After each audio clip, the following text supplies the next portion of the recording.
Hey listeners, this is your host, Cosmic Naruto. Thank you so much for being here. You can check other videos too. Now let's get on to the video.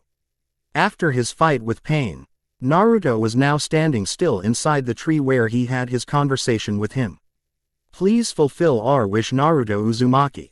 Those were Pain's last words. Hearing that quote made him smile, knowing that he made a promise and will always stand up to it. He then snapped out of it and turned his attention to Konan. So, what are you going to do now? He asked her. Well, I'm leaving Akatsuki and going to see if I can't find somewhere to stay. She answered him. Find somewhere to stay? I thought you already had a place to stay at. He asked. No, that was only if I was in the Akatsuki group. They provided us with rooms, but since I'm leaving them, I'll just have to find some place to stay. Naruto by now felt kind of bad for Konan. That was until he had an idea. How about you stay with me? He asked. Konan, with a slight blush appearing across her face, thought she misunderstood what he suggested. What? She asked. Yeah, you can stay with me, he said as he placed his hands on the back of his head with a big smile. I don't know, since I helped destroy the village, I'm pretty much a criminal now. Naruto knew that she was, but he wouldn't let that stop him. Don't worry. I'll convince Granny to let you off the hook since it was most of Pain's doing, he said. Konan by now knew that he was not going to accept no for an answer. Thank you, Naruto, she said, as she gave him a smile. Naruto along with Konan made their way out of the fake tree, as when Konan stepped out, it vanished. Let's go, Naruto said as he jumped from tree to tree heading back to the village. Konan smiled again and started to follow him. Location: Hidden Leaf Village destroyed. Lady Tsunade. The granny turned around to see her young apprentice calling her name. What is it, Sakura? She asked. Naruto, he did it, she said. Tsunade's eyes widened with full of shock. He defeated Pain, Lady Tsunade. Sakura repeated herself. Tsunade's eyes started to form tears. Naruto, you saved us all, she said. It's him. Sakura and Tsunade turned around. Right before their eyes, everyone in the village was looking at the savior of the Hidden Leaf Village. Naruto looked around, realizing that almost the entire citizens of the village was standing right before his eyes. It was really quiet too, not to mention, but that didn't last very long. Yay, Naruto, the whole village chanted. Naruto gave a small and relieved grin seeing how everyone was okay. We knew you could do it, Naruto. By now, Naruto had tears of happiness slide down his cheek. All of Naruto's closest friends came rushing towards him and surrounded him. We knew you could do it, Naruto, Kiba yelled. I believed in you, Choji yelled. Whoever knew that you would turn out to be like this? Ino mentioned. Next thing that caught Naruto's attention was that he saw Sakura walking towards him. The rest of the group stood aside a bit watching Sakura approaching him. Everyone started to go quiet, wondering what she was going to do. You idiot, she said. Saw Sakura. He was cut off when she wrapped her arms around his waist and rested her head on his left shoulder. This caught Naruto by surprise. He had a slight blush across his face and he couldn't help it and wrapped his arms around her as well, placing his chin on her shoulder. Sakura sniffed a couple times as tears started to slide down her cheeks and onto his shirt. Naruto had a sad frown on his face, as he felt sorry for making her worry about him.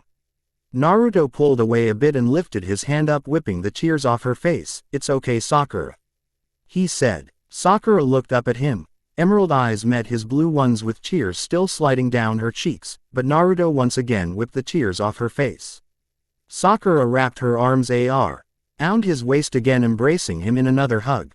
He smiled as he rested his chin on her shoulder again and brought his hand up to the back of her head and brushed his hand through her hair. The rest of the gang watched them in awe, seeing how the two best friends were reunited.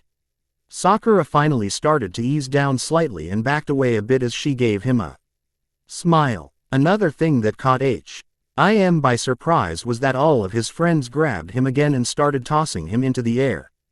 Hooray for Naruto! All his friends yelled along with the villagers. Tsunade, Kakashi, Yamato, and rest of the Junin Chunin were standing a distance from Naruto and his friends.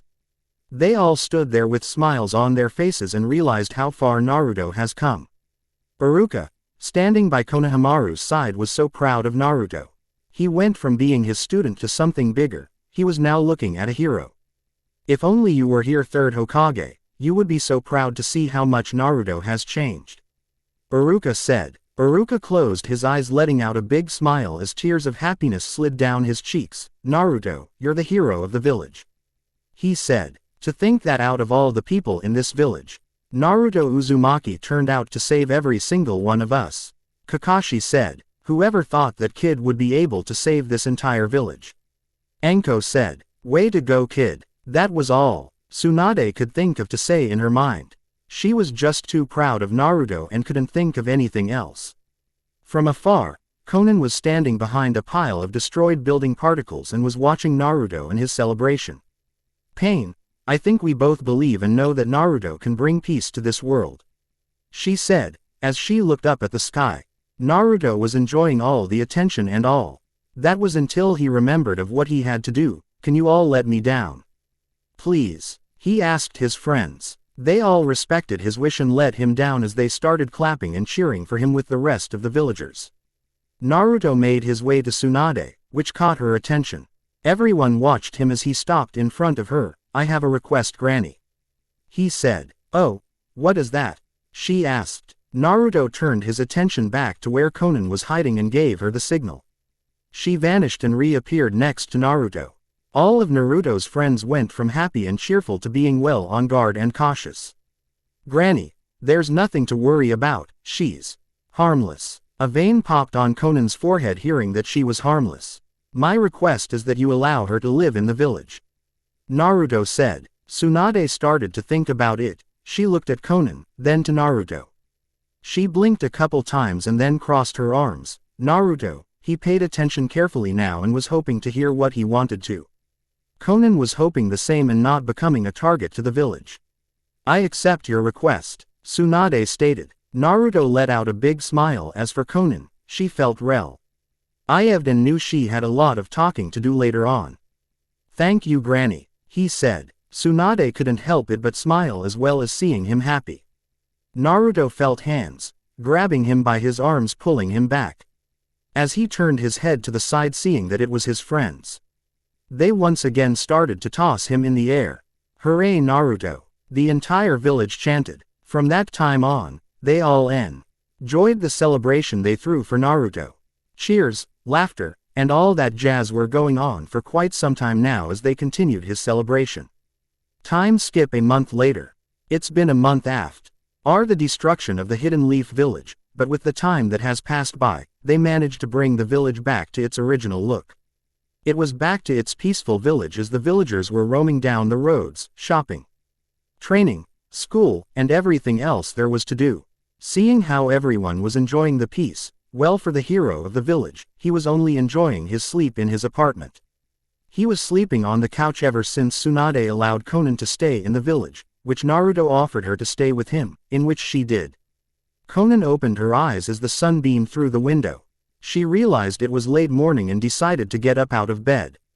She lifted the sheet up as she leaned up, turning herself to the side with her feet placed on the ground and stretched her arms out to the side. She brought her arms back down to her sides as she got up, standing next to the bed. She grabbed the sheets and pulled them up, making sure it was neat and straight. She then placed the pillows up against the bed's post. After she finished making the bed, she went to the closet and grabbed a pair of purple shorts and a red t-shirt. She quickly put on her clothes. And then she walked into the living room of the apartment. She stopped behind the couch and looked down at the dead silent blonde-headed ninja sleeping peacefully. She walked around it to the front of the couch and sat on the little space there was left on it. She placed her hand on his head and gently brushed her hand through his hair and smiled at him. Her orange eyes were looking at the face of the Hidden Leaf Village's savior's face. Konan has completely changed after that day of the destruction of the village. Ever since Naruto convinced Tsunade to let Konan live in this village, she's been very grateful to Naruto after what she helped Pain do. Naruto, I know you can fulfill Jiraiya-sensei's and Pain's wish. Every morning she would do this and would always say that same thing in her mind since Yahiko, Nagato, and Jiraiya wanted the same thing. Now that she has met a fourth person that wanted the same dream as her childhood friends and her sensei, she was going to help in every way that she could for him since Nagato passed down his faith on him. She was brought back to reality when she heard the blonde-haired boy let out a groan. He slowly opened his eyes to see Konan sitting right beside him. "Konan," he said while leaning up and rubbing his eyes. "What time is it?" he asked. "It's time for you to get up." "That's what time it is," she answered. He let out a sigh as Konan got herself up off the couch. Konan then made her way to the kitchen looking for something to drink. He got up and stood in front of the couch for a minute and looked around. Konan grabbed a cup from the cabinet and filled it up with some ice-cold water. She took a sip out of the cup as she turned around still sipping the water and saw Naruto standing there. She blushed from the fact that he wasn't wearing a shirt, while his well-shaped body was revealed. Naruto brought his hands up to his face again and rubbed his eyes, which helped to clear his vision. Konan placed the cup down on the counter and walked back to the bedroom. She opened the closet again and grabbed one of his plain black t-shirts. She walked back to the living room seeing him still standing there as if he was frozen. "Here, put this on," she said as she tossed the shirt making it land over his left shoulder. He turned his head to the side to see a blushing Konan, who was facing the side trying to hide it. He smiled as he grabbed the shirt and pulled it over his body and slid his arms through the sleeves. "Thanks," he replied. "I'm just curious, seeing how you're good at changing people's minds to them doing the right thing and how you're the savior of your village. I'm just curious of how good you can be at satisfying a Naruto." Konan and Naruto separated as they looked around hearing the voice. "Naruto." They heard a knock at the door, which made their attention knowing where it was obviously coming from now. Naruto walked over to the door, as Konan just remained in the kitchen. He opened the door to see Sakura. "Sakura, what's wrong?" he asked. "Lady Tsunade wants to speak with you," she replied. "What's it about?" he asked. "I think you would rather wait and hear it from her," she said, as she gave him a smile. Sakura's eyes gazed down his body, as she realized he was in his boxers. Naruto." "Yes." She punched him smack in the face sending him flying back into his apartment slamming against the couch headfirst. "Get dressed you idiot," she yelled as she left his apartment. Konan looked at Naruto trying not to laugh at him. He shook his head as he got back on his feet and looked over at Konan. "You better hold that laugh in," he said as he turned his back to her and walked over to the bedroom. After hearing that, Konan lost her will to laugh as she gave him a serious look this time. She quietly made her way to the bedroom thinking of what to do to make him regret saying that to her. Naruto opened the closet and grabbed his usual black and orange ninja outfit. He spread his jacket open, sliding his arms through the sleeves and then aligned the sides of it in the middle as he zipped up his jacket. He then grabbed his pants lifting up his left leg and sliding it in, followed up with his right leg. He pulled his pants up and tightened the waistband to make it fit just right. He then put on a pair of socks followed up with his shoes. He closed the closet doors as he went to one of his nightstands and grabbed his leaf headband. Konan was just standing at the doorway. "You actually thought I was going to seriously go any further?" she asked. Konan couldn't help it but laugh at him. "Well, now you know what happens when you tell me what I better do or not do." She winked at him as she put her shirt back on. By now, Naruto finally snapped out of it and got himself off the bed. Konan stood there looking at him with a satisfied look. He too looked at her, but with a disappointed look.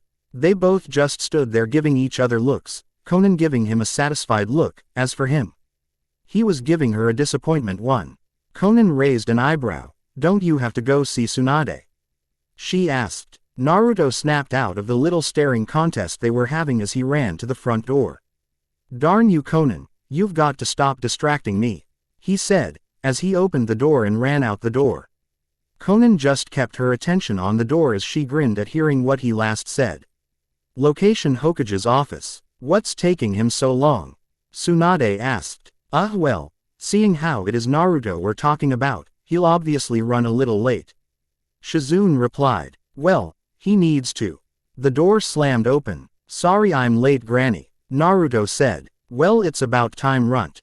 Close the door," Tsunade demanded. Naruto without any remarks closed the door and stood in front of her desk. So, what did you call me for? Tsunade looked over at Shizune, while Shizune looked at Tsunade with concern. Naruto realized the two were looking at each other. Granny, Naruto asked. Tsunade then turned her attention back to him. Naruto, this is going to be a bit. A bit what? He asked. Tsunade closed her eyes as she let out a sigh. Let me put it this way, with the power of the Hokage, I'm giving it up. Whaat. Naruto yelled. Sheesh, quiet down will you? She demanded. I thought that whoever was the Hokage, that they couldn't just drop it. Naruto said. Would you just shut up for a minute? Tsunade asked. Naruto nodded as his response. Now, as I was saying, I'm giving it up and. And what? Naruto asked. Let me finish. Tsunade yelled. Naruto took a couple steps back since he always hated when Tsunade yelled like that. Naruto, I'm offering you the position of becoming the 6th Hokage. Naruto's eyes widened in complete shock, as he just stood there as if he was frozen. Tsunade sat there patiently waiting for his answer, as did Shizune with Taunton in her arms.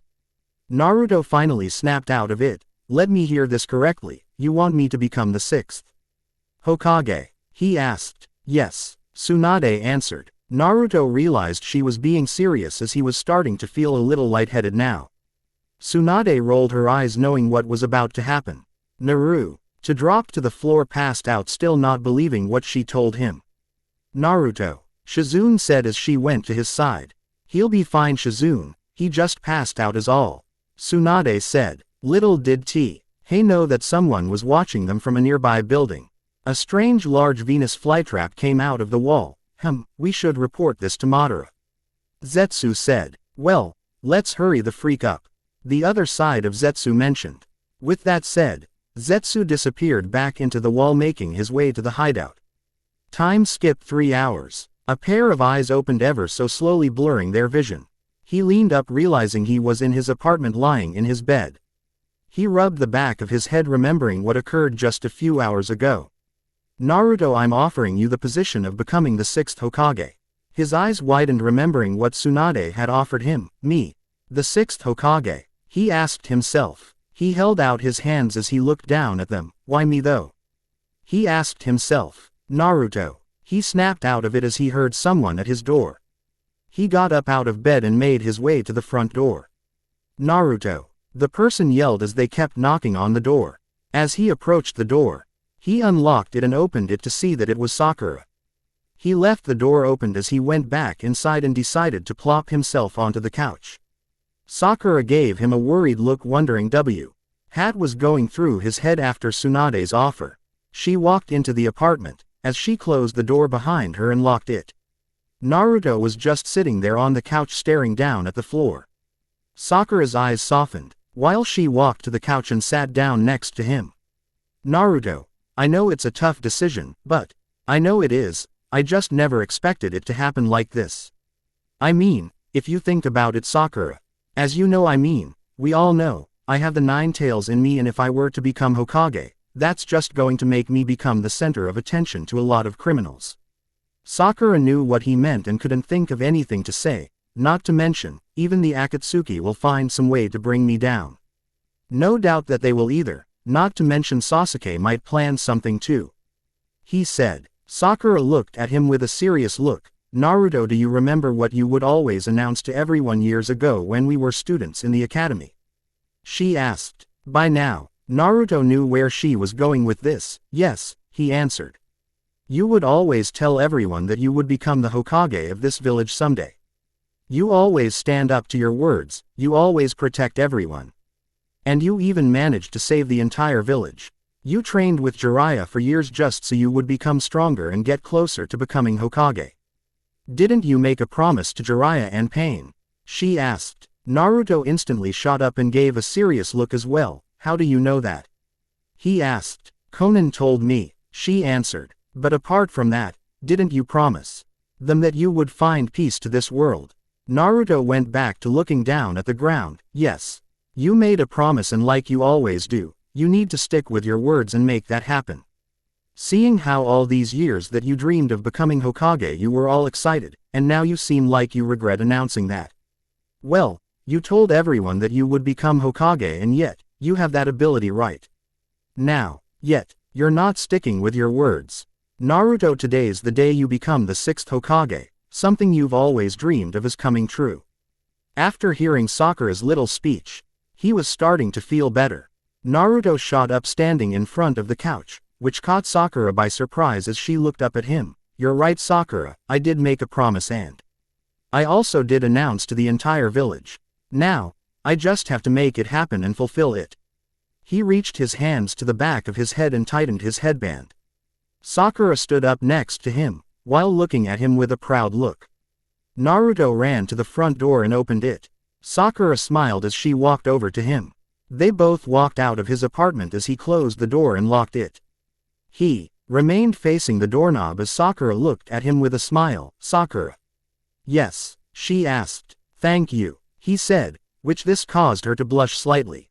Oh, she was cut off when she saw that he grabbed her hand. This caused her to blush an even deeper red. He started to run, while holding onto her hand, making their way to the Hokage's office. Location unknown. So, Sasuke, what do you plan on doing? Madara asked. Sasuke kept a serious look on his face while in his mind he was filled with anger and revenge. I'm going to destroy the hidden leaf. He answered. If that's what you plan on doing, I recommend you take your team with you, and just in case I'm sending Kisame with you.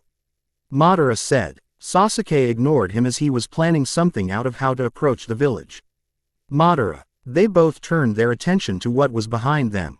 They saw Zetsu coming out from the ground. What is it, Zetsu?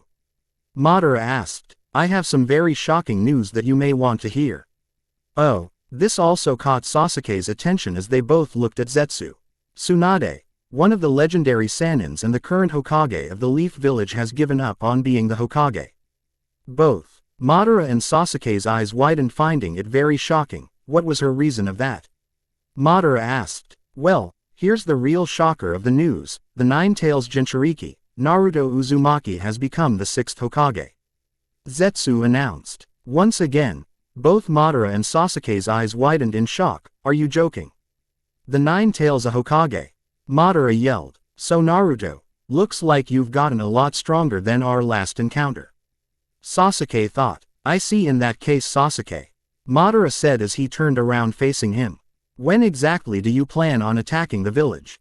Madara asked. Sasuke thought about it for a minute, then looked at Madara. In a week. All right, Zetsu, I want you going with him, but just observe of what happens. Sasuke and his team along with Kisame will be attacking the village in the process. Will do, Zetsu answered. In the meantime, Sasuke, you need to rest and be at your all before you head out. Madara mentioned. I'm well aware of that. Sasuke replied. Okay, you're dismissed, Zetsu. Zetsu nodded as he sunk back into the ground and disappeared. I hope you're willing to accomplish something that Pain hasn't, Sasuke. I also want you to fight Naruto mainly and bring him to me. Madara said. Don't worry, I won't fail and no one will make me have a change in mind. Sasuke said as a grin crept upon his face. Location Hokage's office. Tsunade was sitting at her desk going through all the paperwork as always. Granny. She looked up hearing that voice coming right out from the door. Come in, she mentioned. The door opened to reveal Naruto and Sakura. Oh, looks like you're doing better. Yeah, I just came to say that I accept the position. Naruto replied. Tsunade gave him a big smile as she got up out of her chair and walked over to him. Naruto was looking at Tsunade with a serious look on his face, while Sakura was smiling at him. Tsunade stopped in front of him and smiles at him as she held out her hand and placed her finger on his forehead. Looks like we have Minato Jr. following his father's steps, she mentioned. Naruto kept the same smile on, as he was feeling proud for himself now since he reached his goal. He lifted up his hand making a fist, but leaving the thumb pointed out as he whipped his nose with a quick brush and gave Tsunade a thumbs up. I'm happy for you, Naruto. You can all come out now, Tsunade said. Naruto dropped his arms hearing what she said. What? Naruto asked as he turned around to see all his friends in the hall. Kakashi, Iruka, Yamato, Guy, Kurenai, Anko, Konan, Sai, Neji, Lee, Tenten, Kiba, Shino, Hinata, Ino, Choji. and Shikamaru. They were all there in the hall and had heard everything that occurred. They all threw their arms into the air and crowded around Naruto. "Congratulations Naruto," Tsunade said. "Way to go Naruto," everyone yelled. Time skip next day. Location Hokage's office. Our new Hokage was doing something he wasn't looking forward to doing as Hokage. He was doing paperwork. Since he became Hokage, he's been wearing his sage outfit ever since. This is too much work," Naruto said to himself. He stopped what he was doing as he heard a knock on the door. "Come in," he said. The door opened to reveal Sakura. "Hey Naruto, how's the work going?" she asked. "Annoying, it's so much work," he said as he continued on his work. Sakura couldn't help but giggle at him. "Hey, it's not funny," he said, as he had a small frown on his face. Naruto instantly stopped what he was doing as he sensed an unfamiliar presence in the village. This caught Sakura's attention as she saw him looking out the window. "Naruto?" she asked. He turned around as he ran right past her into the door. Sakura turned around. "Naruto, what's wrong?" she asked. He ignored her as he ran out the door, making his way outside. Sakura followed him just to see what he was up to. Right when she reached the main entrance of the Hokage's building, she looked around realizing that she lost him.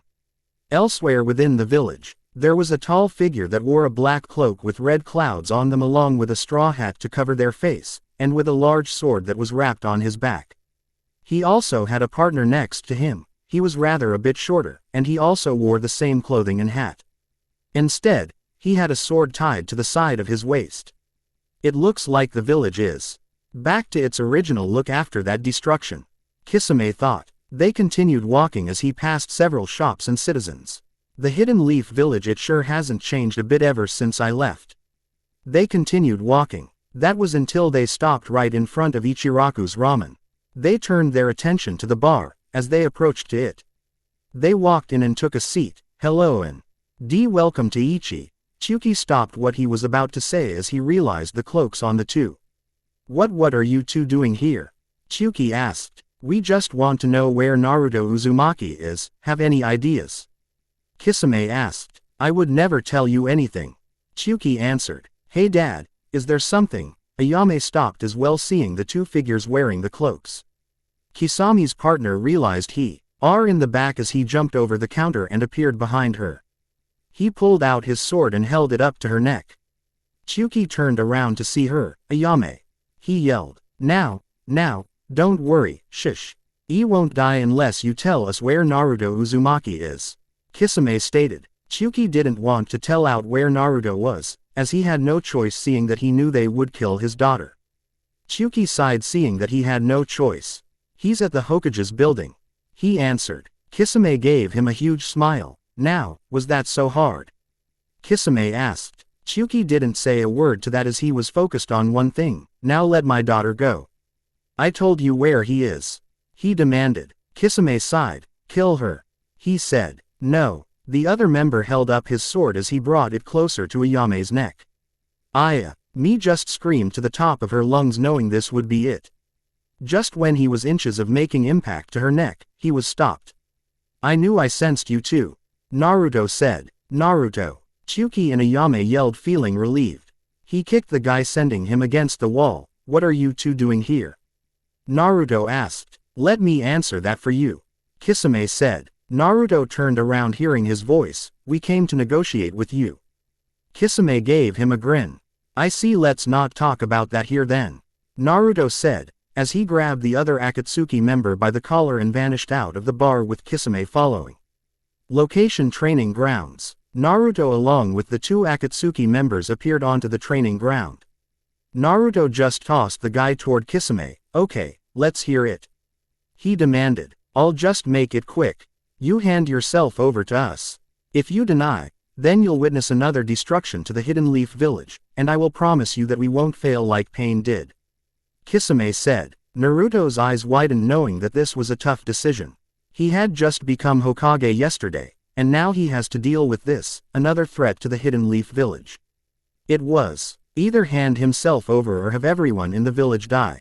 He looked down at the ground. "I have to take these two out quick," he thought. "Well, what's your answer?" Kisame asked. He looked back up and right at them. Okay, first. I want to see who your partner is. Naruto demanded. Kisame smiled widely as he turned to face his partner and nodded. The newly member of Akatsuki reached up and grabbed his hat. He lifted it up, throwing it aside. Once Naruto got a good look, his eyes widened, not believing what he was seeing.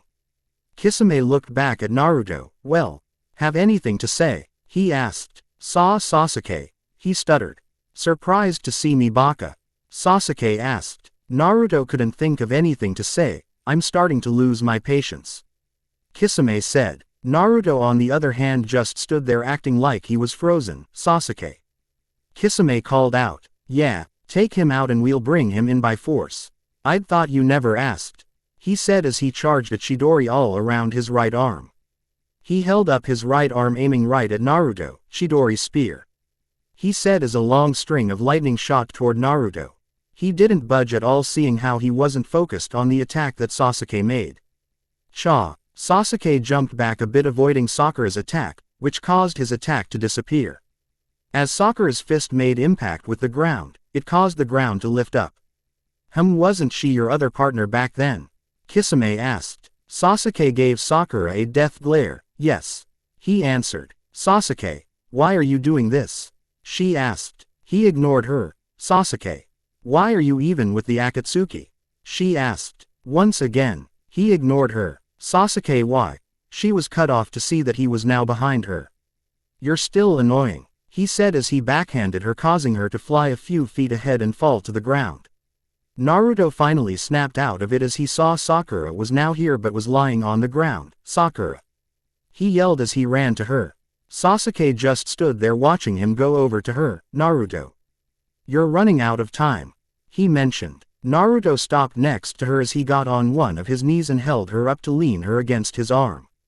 He looked down at her. Sakura, he said, but there was no answer.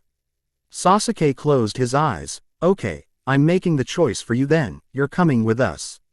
Naruto gently laid her back down, as he got back on his feet. He turned around to face Sasuke. I swear that you're going to pay, he yelled as his eyes flashed red. Sasuke opened his eyes, feeling his chakra increasing. Naruto's body was now being engulfed by red chakra, which was surrounding him. The whisker marks on his face were getting darker and grew slightly. Sasuke charged towards Naruto, attempting to bring him down before he loses it. He pulled out his sword, then swung it down, which was stopped by him grabbing it. Sasuke looked behind him and realized that he had 3 tails. Sasuke, I think he made his choice, let's retreat for now, Kisame suggested. Sasuke closed his eyes then vanished with Kisame. Sasuke. Naruto yelled in his demon-like tone. He looked around to see if he could see where they went off to. That was until he sensed them just a few yards away from him. I'm coming for you, Sasuke, he yelled again in his foxed tone. He took off charging after them. Looks like he's following us, Kisame mentioned. Sasuke turned his head to the side and could feel his presence getting closer. Looks like he is. He closed his eyes and opened to reveal his Sharingan. He's closing in on us, Sasuke announced. Then I say we have a little fun with the runt, Kisame said as a grin crept upon his face. Sakura opened her eyes and realized that she was the only one here. She slowly got up back to her feet. Naruto, she called out, but there was no response. I need to go warn Tsunade, she said to herself, as she made her way back to the village. Location: Leaf Village. Tsunade was walking around in the Hokage's building, remembering how she ran things here and there. That was then she decided to go pay Naruto a visit to see how he was holding up. She walked up the stairs and around the hall. She then stopped in front of the door. She realized that the door was opened. Naruto, she called out. There was no answer. She opened the door all the way to see that he wasn't there. She walked in to see a big stack of paperwork sitting on the desk. He's never going to get this finished if he just lets them sit there, she said to herself. She walked over to the windows and looked down at the village. She kept looking around. Hat was until she saw Sakura running around. Sakura. What's she doing? She thought. She ran out of the room and back down the hall. Tsunade. Have you seen Tsunade? Sakura asked a villager. Number. The villager answered. She turned around and asked another villager, but got the same answer. Sakura. She turned around to see Tsunade walking over to her. What's going on? Tsunade asked. Tsunade. She ran toward her. Whoa, Sakura, what's wrong? It's Naruto. What about him? He went after the Akatsuki and Sasuke. Tsunade's eyes widened. We need to go stop him quickly. She said. Location Tenchi Bridge. I think this place should work. Kisame suggested. Sasuke nodded as they stopped and stood in front of what used to be Tenchi Bridge from the fight that went between Naruto and Orochimaru. Here he comes, Kisame said. They were looking at the path they came from and realized a few trees falling. Sasuke. Yep, Sasuke replied. Naruto appeared in front of them still in his three-tailed form. You're coming back. He yelled. Sasuke closed his eyes and sighed. When will you learn Baka? I'm never coming back, he said. Naruto charged toward them with full speed. Kisame just grinned as he grabbed the handle of his sword. The bandages unwrapped themselves to reveal his sharkskin sword. Naruto held out his arms, as he charged up 2 Rasengans with one in each hand. Kisame performed a few hand signs. Water-style water shark bomb jutsu. 3 water sharks came out from the ground and shot toward Naruto. Sasuke charged toward him as well, but used the water sharks as his coverage. Naruto brought up his right arm holding one of the Rasengans out. The sharks in Naruto's Rasengan made impact, which caused the water sharks to explode, causing somewhat of a mini shower. Sasuke jumped up into the air and pulled out his sword with his right hand. He pulled back his left arm, lightning-style Chidori spear. He shot out his arm pointed down at Naruto as lightning shot out from his arm and struck down at Naruto. Naruto saw the lightning that was just about to close in on him, but he held out his other arm with the last Rasengan he had formed. The lightning struck down and made impact on the Rasengan. Naruto jumped back to see Sasuke standing in front of him. He looked back behind Sasuke to realize that Kisame was missing. He instantly turned around, but was sent flying toward Sasuke due to Kisame's kick. Sasuke grinned as he held out his sword, lightning-style lightning blade. His sword was now covered in with lightning. Naruto saw his blade as he brought himself to a halt. He was just a couple feet away from being impaled by his sword. He looked to his right to see Kisame, then to his left to see Sasuke.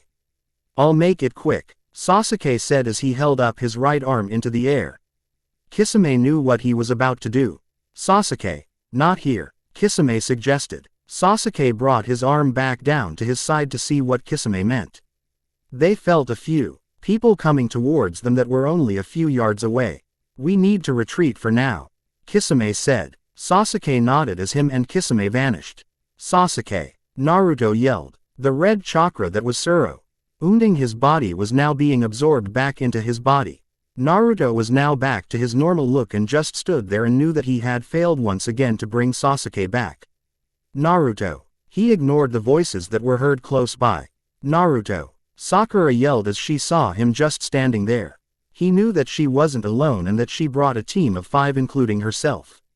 The other 4 were Neji, Kiba, Tenten, and Tsunade as the leader.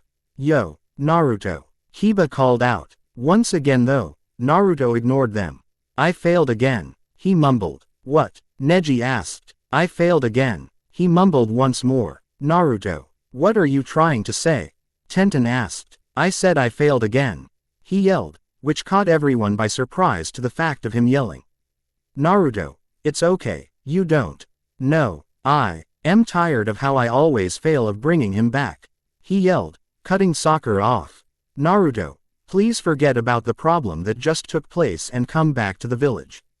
Tsunade said. Naruto clenched both his hands into a fist and gritted his teeth. His arms were now shaking with anger. Sakura slowly approached him, being extremely cautious due to his emotions. She stopped just a few inches away from him as she placed her right hand on his shoulder. This caused Naruto to turn around in an instant, which made Sakura jump a bit. He walked right past her, then past the others, as he was making his way back to the village. Sakura along with everyone else turned around to watch him leave with worried looks on their faces. Naruto was walking slowly with his arms still shaking with anger. He kept his attention to the ground, not caring where he was going to end up. As for Sakura and the others, they weren't too far behind him. They decided to keep their distance from him, seeing how he was feeling. Do you think he'll be all right? Tenten asked. Sakura gave no answer since she had a soft look on her face, feeling terrible for Naruto. He'll be fine, Tsunade answered. Neji was in front of the group since he had his Byakugan activated, keeping an eye on Naruto. Kiba was merely in the back sniffing out if there was anything suspicious. Tsunade looked at Sakura, seeing her expression. Sakura.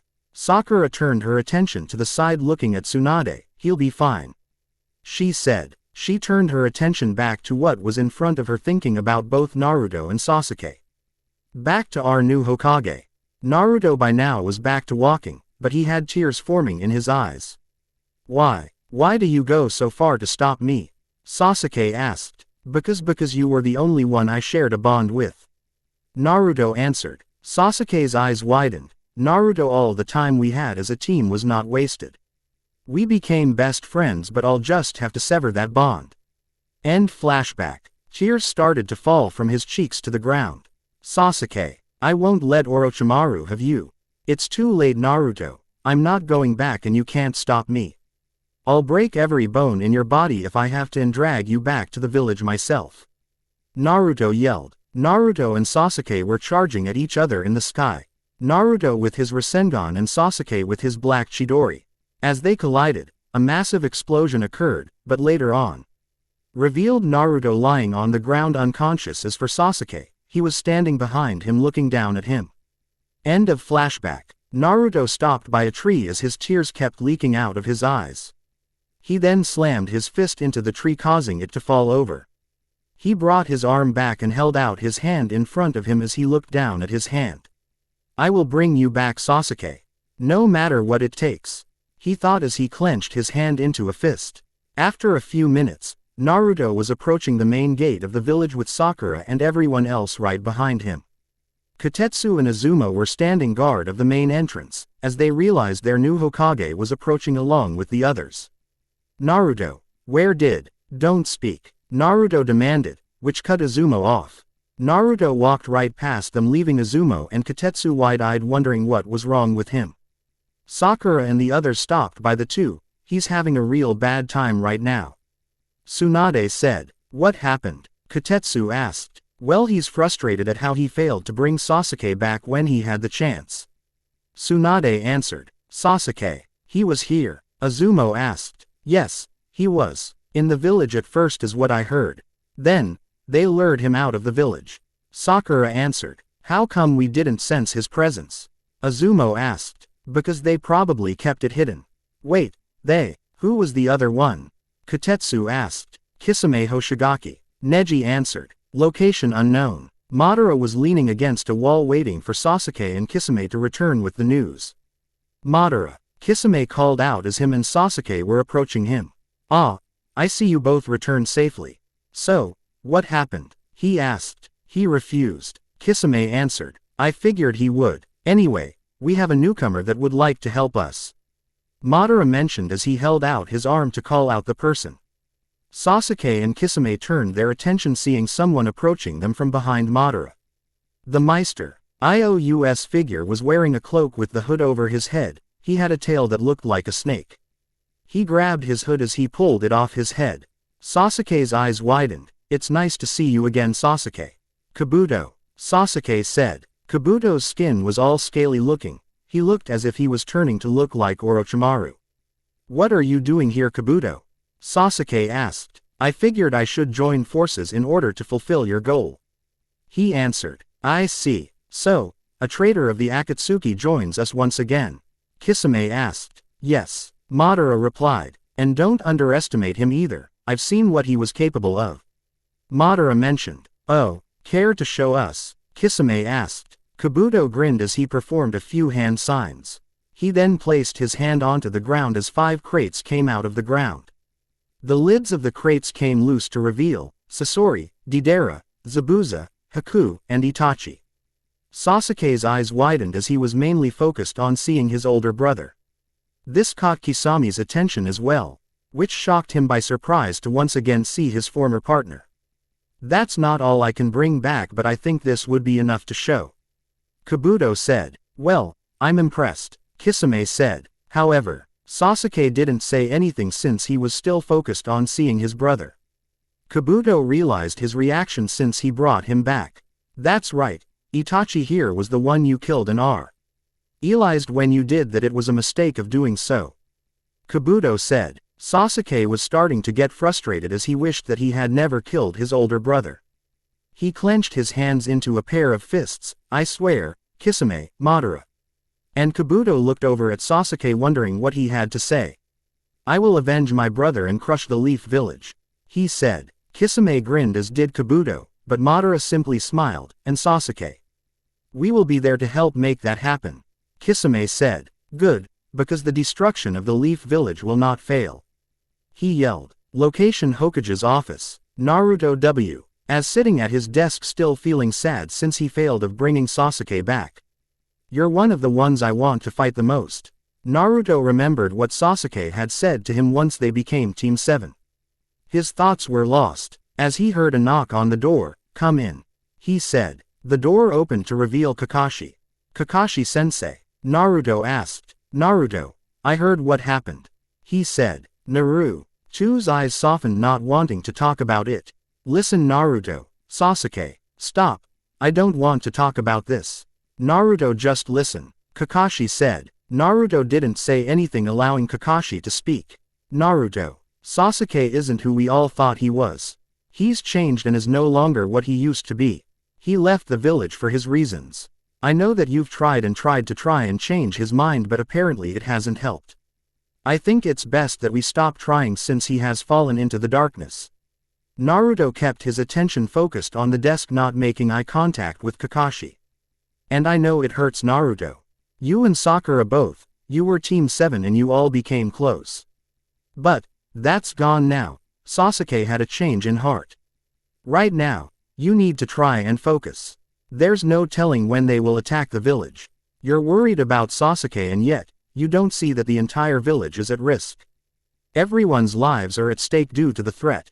Kakashi-sensei, I know what you're saying and I do agree with you. I'm just mainly worried about the bond that him and I had. Now, he's broke that bond and I didn't accept that, and now he's going to destroy the village. I finally fulfilled a dream of mine of becoming Hokage and I need to take responsibility of it. The village is under my care and I can't let that happen. They're all counting on my protection for them. Kakashi gave him a serious look. And since Sasuke threatened us, I can't allow it. I will stop him from doing so. Even if it means. Kakashi raised an eyebrow, curious of what he was about to say. Even if it means I have to kill him. Kakashi's eyes widened, not believing what Naruto had just said. Naruto, he thought. Naruto slammed his fists onto the desk. I'll protect this village from him and the Akatsuki with my life, he yelled. Kakashi's eyes softened, giving him a smile. So that means that promise you made to Sakura long ago. Naruto's eyes softened. I'll have to talk to her about that. There's no need to. Kakashi and Naruto turned their attention to the doorway to see Sakura with tears flowing down her cheeks. Sakura. She walked into the office and up to Naruto. Kakashi turned back around, looking at her. She stopped in front of his desk. I understand Naruto, I don't care anymore. Sakura, that's why I'm going to help, she said. Both Naruto and Kakashi's eyes widened, not believing what they just heard. This completely shocked both of them. This was the girl that had a huge crush on Sasuke for a long time, and now she wants to help kill him. What was that? Naruto asked. I said I'm going to help you against Sasuke. No, Naruto said. What? Naruto, I've realized how many times he rejected me in the years and now he's a criminal. I've lost all hope for him. And I can careless of what happens to him. I said no. Why? Because you're the one that I want to fight the most. Because I'm the one that he wants to fight. Naruto answered. But Naruto, no Sakura, and plus I don't want you getting hurt, he said. Sakura didn't say a word, seeing how that he wasn't going to allow her anywhere in the fight at all. Plus we have a score to settle that we never finished back at the final valley, he mentioned. Kakashi knew where he was getting and remembered the sight he saw when he had arrived at the valley. He remembered seeing Naruto lying on the ground unconscious. Sakura's eyes started to form tears. Then make me a different promise, she said. What's that? Naruto asked. Promise me that you'll win and protect the village. By now her tears started falling from her cheeks and landing on his desk. He gave her a big smile. I promise. Sakura couldn't help it but smile, as her tears were now joyful ones. Naruto came around his desk and stood next to her, grabbing her hand. She looked up at him, her emerald green eyes meeting his blue ones. I promise, Sakura. He said once more. Her tears continued to fall down her cheeks, but then she smiled up at him. He closed his eyes, giving her a big smile, and gave her a thumb up. His eyes shot open, as he felt a pair of arms wrap around his waist. He saw Sakura embracing him in a hug, as she planted her head against his shoulder. He looked down at her and wrapped his arms around her. Kakashi smiled at the two, seeing how they both were now putting Sasuke aside and doing what was right. Naruto, you truly have grown. I'm sure Jiraiya would be extremely proud of you. Kakashi thought. Kakashi looked out the window and realized that it was getting dark. Hey you two, it's getting late. Naruto turned his head to the side with Sakura still in his arms and looked out the window. You're right, guess I'll just have to finish this paperwork some other time. I'll see you two later, Kakashi said, as he walked out the room. Naruto unwrapped his arms and walked over to stand in front of the windows. Sakura walked around the desk. She pushed the paperwork aside so that she could sit on his desk facing out the window. Sasuke, I'm not going to hold back. I will stop you if it even means that I have to kill you. Naruto thought. Sakura placed her arms back, as she leaned back a little and placed her left leg over her right one. Naruto turned around and jumped a bit to see Sakura sitting on his desk. She smiled at him. What now? She asked. I'm going to get some rest, he answered. Sakura's smile turned into a small frown. Oh. Wait, why so early though? She asked. Well, I'm just tired due to what happened today. Oh, why you ask? Sakura let out a small blush. Nothing, she answered. Naruto walked to the door and stopped. Come on, he called out. Sakura hopped off his desk and walked over to him. She walked out the door followed by him, as he closed the door once they all left. He locked the door, then turned around facing Sakura. So what are you going to do? He asked. I think I'm going home as well then, she said. Okay, I'll see you tomorrow, Sakura, he said, while closing his eyes and giving her a smile. She smiled at him, but then she did the unexpected. She threw her arms around his neck and planted a kiss on his lips. This defiantly caught him by surprise, but he couldn't help himself. He wrapped his arms around her waist to deepen the kiss. After a short time, the two broke apart from the kiss. He looked down at her, and she looked up at him. Sakura, Naruto, I've been holding this in for too long now and I just had to let it out. But I thought, no, I've realized that long ago I fell in love with a fool that had always broke my heart and always rejected me. But, I've seen how you were always there by my side all these years. You always protected me and made me happy. That was when I realized that I was falling for you. Sakura, Naruto, I love you. Hearing her admitting something that he always wished to hear was coming true. His eyes widened, shocked to hear that the girl he had always had a crush on for years and would always hurt him or reject him. Now, she has completely changed and came forth to admit her feelings. He now realized that she wasn't lying and was straight up telling him the truth. He wrapped his arms around her waist once again, which this time caught her by surprise. She wrapped her arms around his neck again, as they scooted closer against each other, their lips just an inch from making contact. Hey Sakura. Both Naruto and Sakura quickly let go of each other and turned their attention to the side to see Ino. Was all Ino could think of to say. Both Naruto and Sakura's faces had a deep red blush. Well, this is awkward, Ino mentioned. Naruto just scratched the back of his head. Darn it, Ino pig, Sakura yelled. Hey, calm down their forehead. Ino replied. Why did you all of a sudden decide to come here? Sakura asked. Because I wanted to see. See what? How Naruto and I kissed, Sakura said, cutting Ino off. Naruto decided to step in before these two went at each other. He stood in front of Sakura and placed his hands on her shoulders. Calm down, Sakura, it's nothing to get mad about, he said. Ino walked up to the back of Naruto and wrapped her arms around his waist and placed her head over his right shoulder. Yeah, Sakura, It's nothing to get mad about, she said. Naruto blushed seeing how Ino just threw herself on him and could feel her breath on his ear when she was talking. Ino, Naruto called out. She turned her eyes to the side looking at him. Yes, Naruto. She asked. You're a bit close, he said. So, I thought you like having attention. She asked.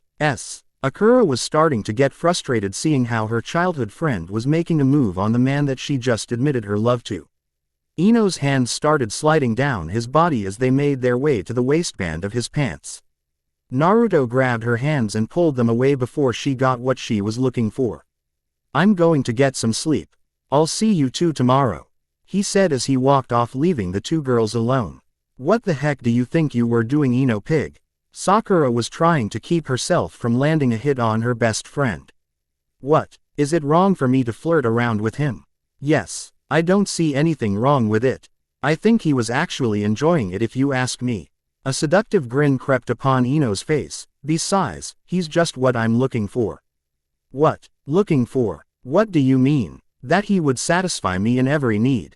Sakura blushed due to the way Ino said that, which was what she was looking forward for herself. I mean, look at him, he's the hero of the village, which I bet almost every girl in the village is after him. Not to mention his figure, those blue eyes, his muscular form, and there's no telling how. Okay, that's enough, Sakura said, cutting Ino off. Oh come on Sakura, I bet you're curious too. Sakura's face became beet red since she knew that her best friend was right. Ino turned her back to her as she headed back home. Just remember Sakura, I assure you that a lot of the girls in the village are after him too. Those were Ino's last words since she was out of Sakura's sight. Location: Naruto's apartment. Naruto opened the door to his apartment as he walked in, then closed the door behind him. Naruto. He turned around to see Konan wearing a short t-shirt that showed her belly button, and a pair of short shorts that showed off her nice curves. Her hair was straight down for once without the bun she would usually have on. Where've you been? She asked. He then remembered the incident that happened today. Konan could realize something was bugging him. I've been at the office all day, he said, giving her smile. However, he couldn't fool her. You're lying, she said. I'm not. He took off his sage outfit and hung it up on a coat rack that was next to the door. He walked through the living room and plopped himself onto the couch. Konan came up to him and sat next to him. What happened? She asked, while giving him a serious look. I said I don't want to talk about it. Konan was starting to get annoyed by him not wanting to talk. That's when she had an idea of how to get him to talk. Well then, since you don't want to talk, she got up and sat on his lap with each leg of hers on his side. She placed her hands on his shoulders, pushing him back against the couch some more. She leaned in closer to him, keeping just a couple inches from making contact. I guess we can have some fun then, she said in a seductive tone. That won't work on me, he said. Oh, and to make it better, she leaned in closer to line her lips up next to his ear. I'm not wearing anything underneath, she whispered. His face was completely covered by a dark crimson color. He felt a rush coming through his nose as he tried to hold it back. Konan jumped a bit since she felt something poking her thighs. Oh wow Naruto, you get turned on so easily, she said in a seductive tone. Okay, I'll talk, he said. Oh, his eyes softened. What happened was, location unknown. Zetsu. Yes Madara. Where is Nagato's body being held at? I don't know. Konan is the only one that knows.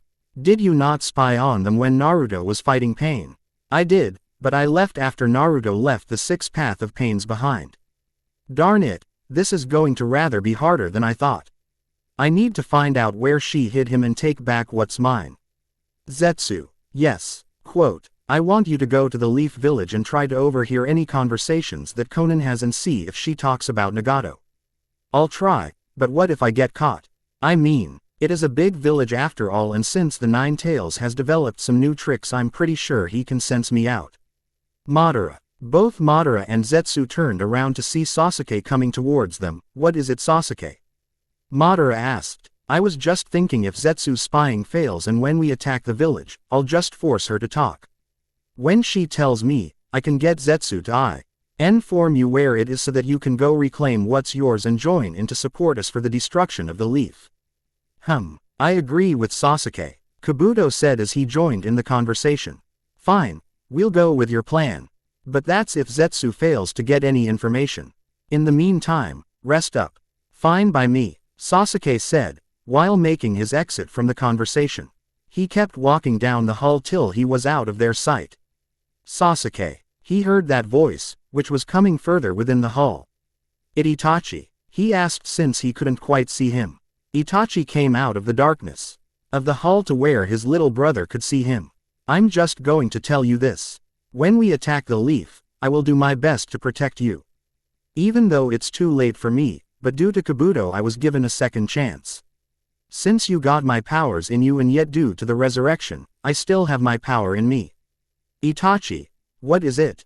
Is it true? Is what true? That the leaf sent you out to kill our clan? Sasuke asked. Itachi's eyes softened, giving his little brother a sad expression. Yes. Hearing Itachi's answer and now that Sasuke knows the truth, his anger began to tighten up.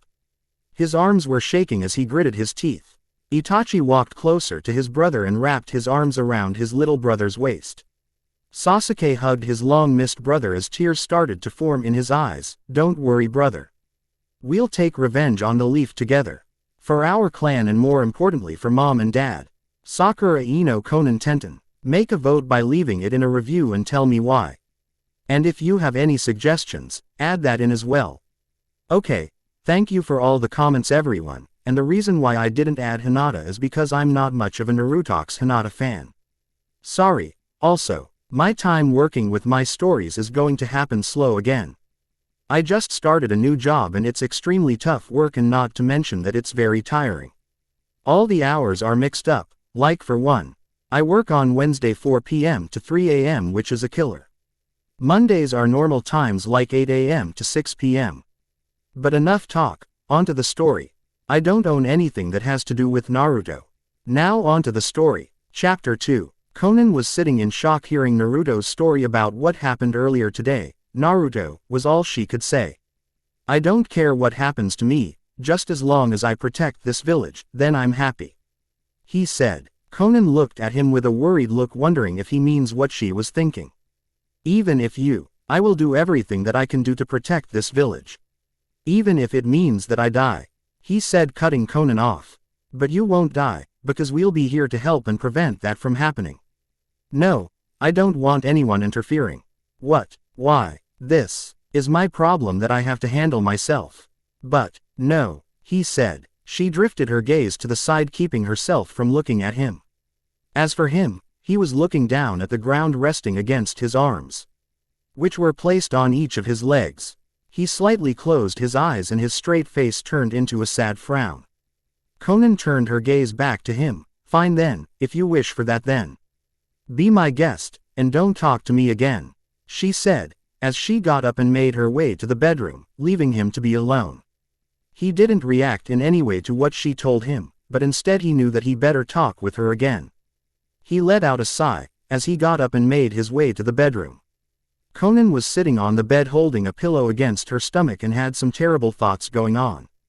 Her thoughts were interrupted due to the sound of a small knock on the wall. She turned around to see him standing there. Konan, look. I thought I said not to talk to me anymore, she said, which cut Naruto off. He didn't say a word after that, but instead, he walked in and decided to sit next to her on the bed.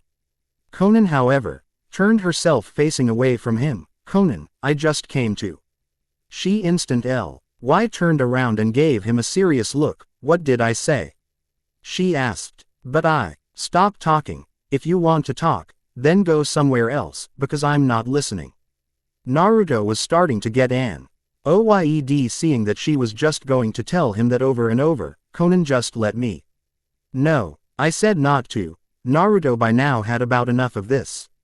He turned around facing her, as he grabbed her hands, and laid her down, making him on top of her and pinned her down. He pinned her arms down straight out to the side. Look. I said that I don't want.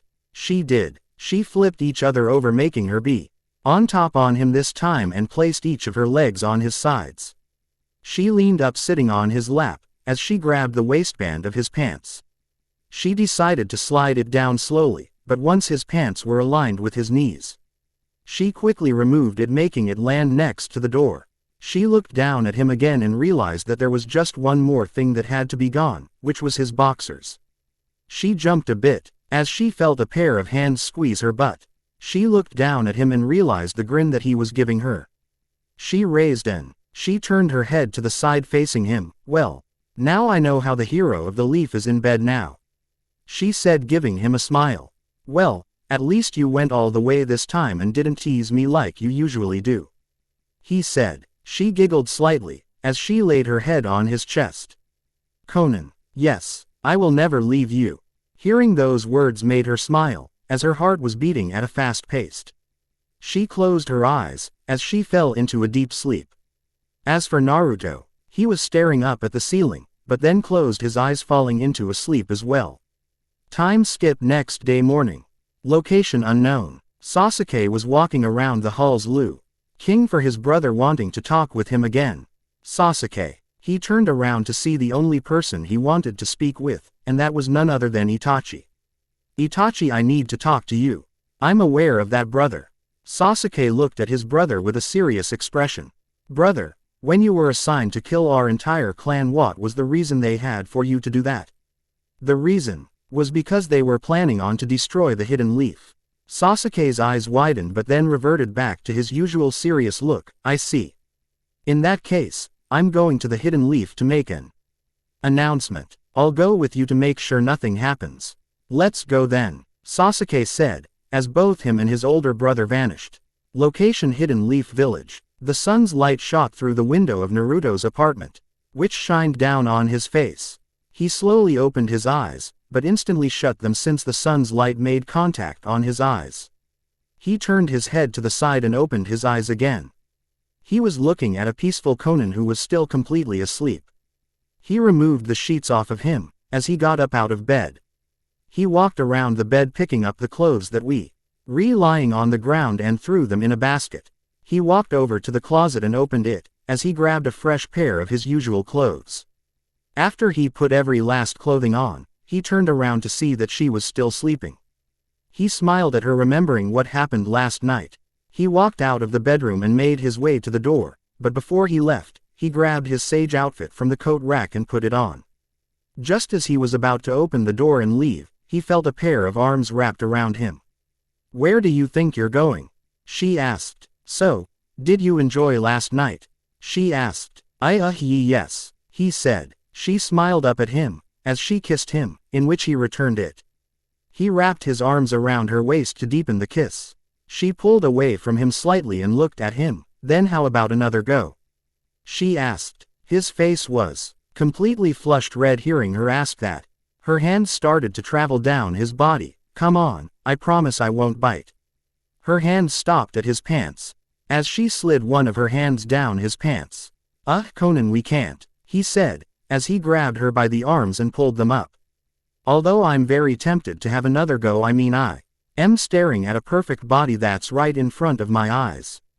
But I have to go," he said. "Fine then, suit yourself," she said, as she turned her back to him and walked to the bedroom. As she was walking away, Naruto was lost as he was staring at her butt. She stopped at the doorway of the bedroom and turned her head to the side a bit to realize that he was checking her out. She grinned, as she walked into the bedroom to put on a fresh pair of clothes. Naruto turned back around and opened the door.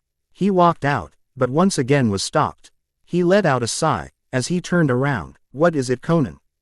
he asked. She was wearing a pair of tight short shorts that showed off her curves and was wearing a purple t-shirt. She also had her hair straight down again, going with a new look for once. "I'm coming with you," she said, as she walked out with him and closed the door behind them. How did you get dressed that fast?" I'm just fast like that and no ifs ands or buts about me coming with you," she said, as she grabbed his hand. They walked off, as she led them to the Hokage's building. They were now walking down the streets, as everyone was watching them, realizing that they were holding hands. Both Conan and Naruto looked around, curious of why they're getting all the attention. Conan then knew why and let go of his hand, but instead, she wrapped her arm around his and leaned against his side. She closed her eyes and leaned her head on his shoulder. He looked at her and couldn't help but smile. The Hokage and that Akatsuki member are together. A villager asked to another. By the looks of it they might be. The other villager replied. Everyone that was at this scene watching them walk close together was whispering to each other about the two. Both her and Naruto could hear all the voices surrounding them. I think they like what they see. Konan whispered to him. He smiled once again. I guess so. He replied. They continued making their way to the Hokage's building. Little did they know that there were a couple of people there that they actually know that saw everything. Wow, Naruto actually got himself a girl. Kiba said. I'm happy for Naruto, Hinata said, as she snuggled against Kiba's arm. We should stop by the Hokage's office and pay them a visit. Kiba suggested. Hinata nodded for her answer, as the two made their way there. Location: Hokage's office. Both Naruto and Konan stopped in front of the door, while he opened it for them to walk in. He unwrapped each other's arms, as he walked over to his desk. He sat down in the chair and looked at all the paperwork that needed to be done. He sat there for a minute and remembered the threat that was upon the village. Konan walked over to him and stood by the right side of his desk. Konan looked at him wondering what he was thinking. I should increase the defense at the main gates, but who? I got it, he said, but then heard footsteps coming towards the doorway to his office. Naruto, Kiba called out with Hinata next to him. Just who I needed. Naruto said. Oh. Both Kiba and Hinata gave me a curious look. Yes, I'm assigning you, Hinata, Guy, and Kakashi to guard the main gates. What? Why? Kiba asked. Because, due to the threat that was put upon the village from the Akatsuki, we need more people focused on the main entrance. Due to your ability of sniffing the enemy out will help a lot. Hinata's Byakugan can easily seek out the enemy from a distance. For Kakashi, his Sharingan should come to use for any traps or whatever else. And for Guy, well, he's just there to support. I see. Are you sure, Naruto? Hinata asked. Yes, I want you two to go find Guy and Kakashi immediately and get to your position. Okay. Let's go, Hinata, Kiba said, as he grabbed Hinata's hand and left. Konan looked down at Naruto and placed her right hand on his shoulder. My, I love how a man gets demanding, she said in a seductive tone. Naruto started to wonder if those 4 would be enough for the main gates. Konan grabbed the arms of the chair and spun it around to where he was facing her. She grinned at him, as she placed each of her legs on each side through hole between the arms of the chair and the base. She sat on his lap and placed her hands on his chest. He looked up at her, wishing she wouldn't act like this in the office. Location: middle of the Hidden Leaf Village. Where do you think Kakashi-sensei would be? Kiba asked. I don't know, Hinata answered. Wherever they are, they should be together since they always tend to get in a competition against each other. They kept walking down the streets of the village, keeping an eye out for any sign of Kakashi or Guy. Oh, come on, Kakashi, let us have a match. Kiba and Hinata instantly turned around to see that Guy and Kakashi were behind them the whole time. How about a game of rock paper scissors instead? Kakashi asked. No way, you always get your match, so it's my turn. Kakashi-sensei. Oh, hey there, Kiba and Hinata. Kakashi, Naruto ordered us to patrol the main gates. Naruto, why is he making us do that? Guy asked. He said something about a threat from the Akatsuki. But he knows something's up. Kiba mentioned. All right, Guy, let's go, you two, Kiba and Hinata. Right, they all said, as they ran to the main entrance of the village. Location: Leaf Village's main entrance. Man, I can't stand just standing here doing nothing, Kotetsu said. Well, it's our job to keep watch out, and you know it's not wise to disobey the Hokage. Azumo said. True, but, well, hello there, Azumo and Kotetsu, Kakashi said, as him and the others arrived as well. Kakashi, Guy, what are you doing here? Kotetsu asked. We were ordered to assist in guarding the main gates with you guys, Kiba answered. Kotetsu and Azumo both raised an eyebrow, curious of why you were. But why? Azumo asked. Well, he said something about a threat coming from the Akatsuki, but I don't know exactly. But Naruto senses that something's up, Kiba said. Kakashi sighed, as he decided to fill them in. Okay, I guess I'll tell you all why he's doing this. Well, yesterday there was an incident that happened between Naruto and Hinata asked. Sasuke. Oh yeah, I remember now. Kotetsu said, along with Izumo. Well, Sasuke and Naruto, well, not to mention that Kisame was with Sasuke. They basically threatened to destroy the village. That's why he chose us to support the main gates. Kakashi said. Sasuke. He was here? Hinata asked. Yes, Kakashi answered. Everyone started feeling a presence closing in on them, which was coming from the forest. Speaking of the devil, Kakashi said, as they all turned their attention to what was coming towards them. Hinata activated her Byakugan to see who it was. She looked deeper into the forest and saw two people coming towards them. There's two of them. One's Sasuke and I can't tell who the other one is. Hinata said. Everyone, prepare yourself. Kakashi said. Everyone focused their attention closer, being well aware of their presence. They saw something that was coming at them at fast speed, but it wasn't a person, it was a kunai with an explosive tag that landed on the ground in front of them. Move! Guy yelled, as the tag on the kunai exploded. They all covered their eyes due to the explosion, but then Sasuke appeared in front of them. Once it cleared, they all opened their eyes to see him right there in front of them. Sasuke, what are you doing here? Kakashi asked. Relax, I'm not here for a fight or anything. I just came here to deliver a message. He answered, as Itachi came forth and stood there next to his little brother. Everyone's eyes widened to see that Itachi was still alive. But how are you still alive? Kiba asked. That's none of your concern. Itachi answered. We just want to deliver a message to the entire village is all. Sasuke said. I won't let you. Guy yelled, as he jumped into the air and dived down at them. They didn't move. As for Guy, he kicked them both in the face. He dropped down, as the two vanished. What, clones? Izumo asked. Crud, they're in the village. Kakashi said. Let's go. Guy yelled. Wait, Kakashi yelled. Guy stopped in his tracks and looked back at him. What? What if this was a setup? What if they wanted us to go into the village that way they can just walk right in?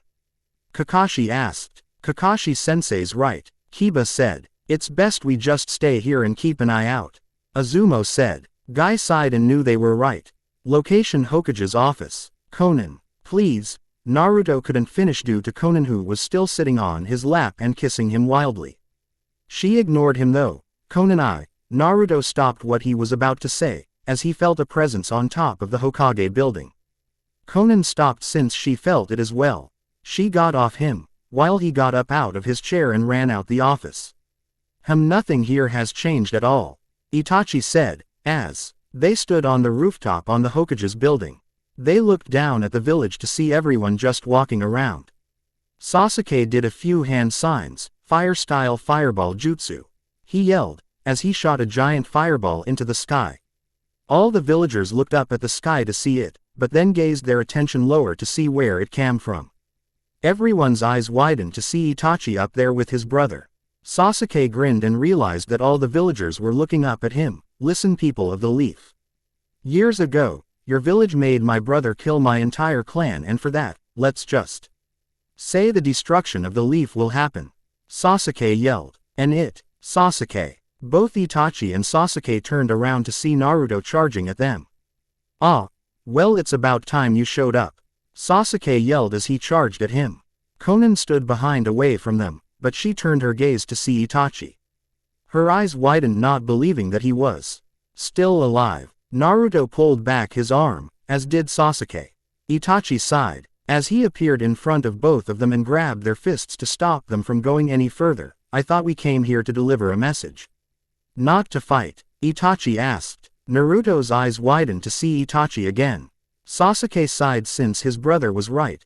He calmed down a bit and took a deep breath. Naruto, like I said, the Leaf's destruction will happen since they made me kill my brother.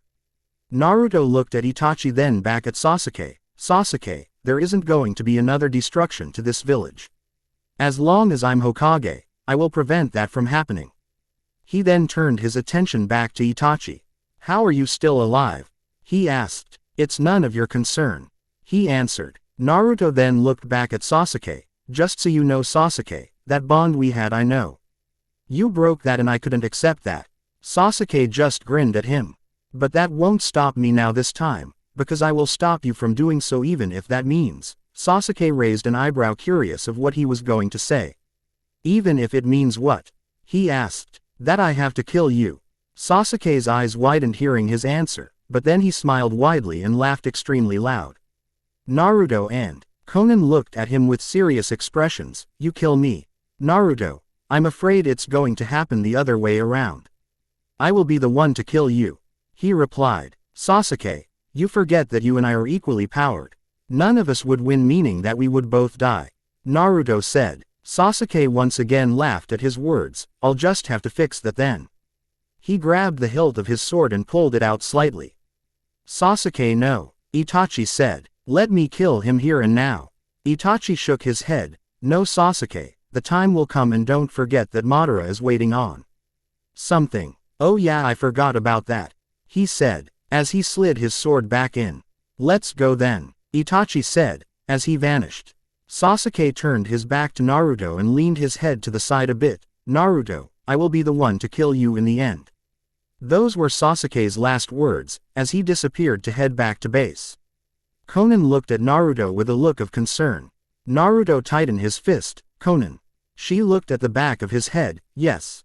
She asked. I'm going after them, he said. Konan's eyes widened. Naruto, you can't. They'll stay here in the village, he demanded. But you, she couldn't finish what he was trying to say since Naruto disappeared trying to chase after them. Konan turned around and ran back down to the office to warn everyone. Little did they know that they were being watched, as Zetsu came out of the ground on the Hokage's building. Well, looks like the Nine Tails is going to chase them. He's a dumb butt for doing so, he's running into a trap that we haven't even planted.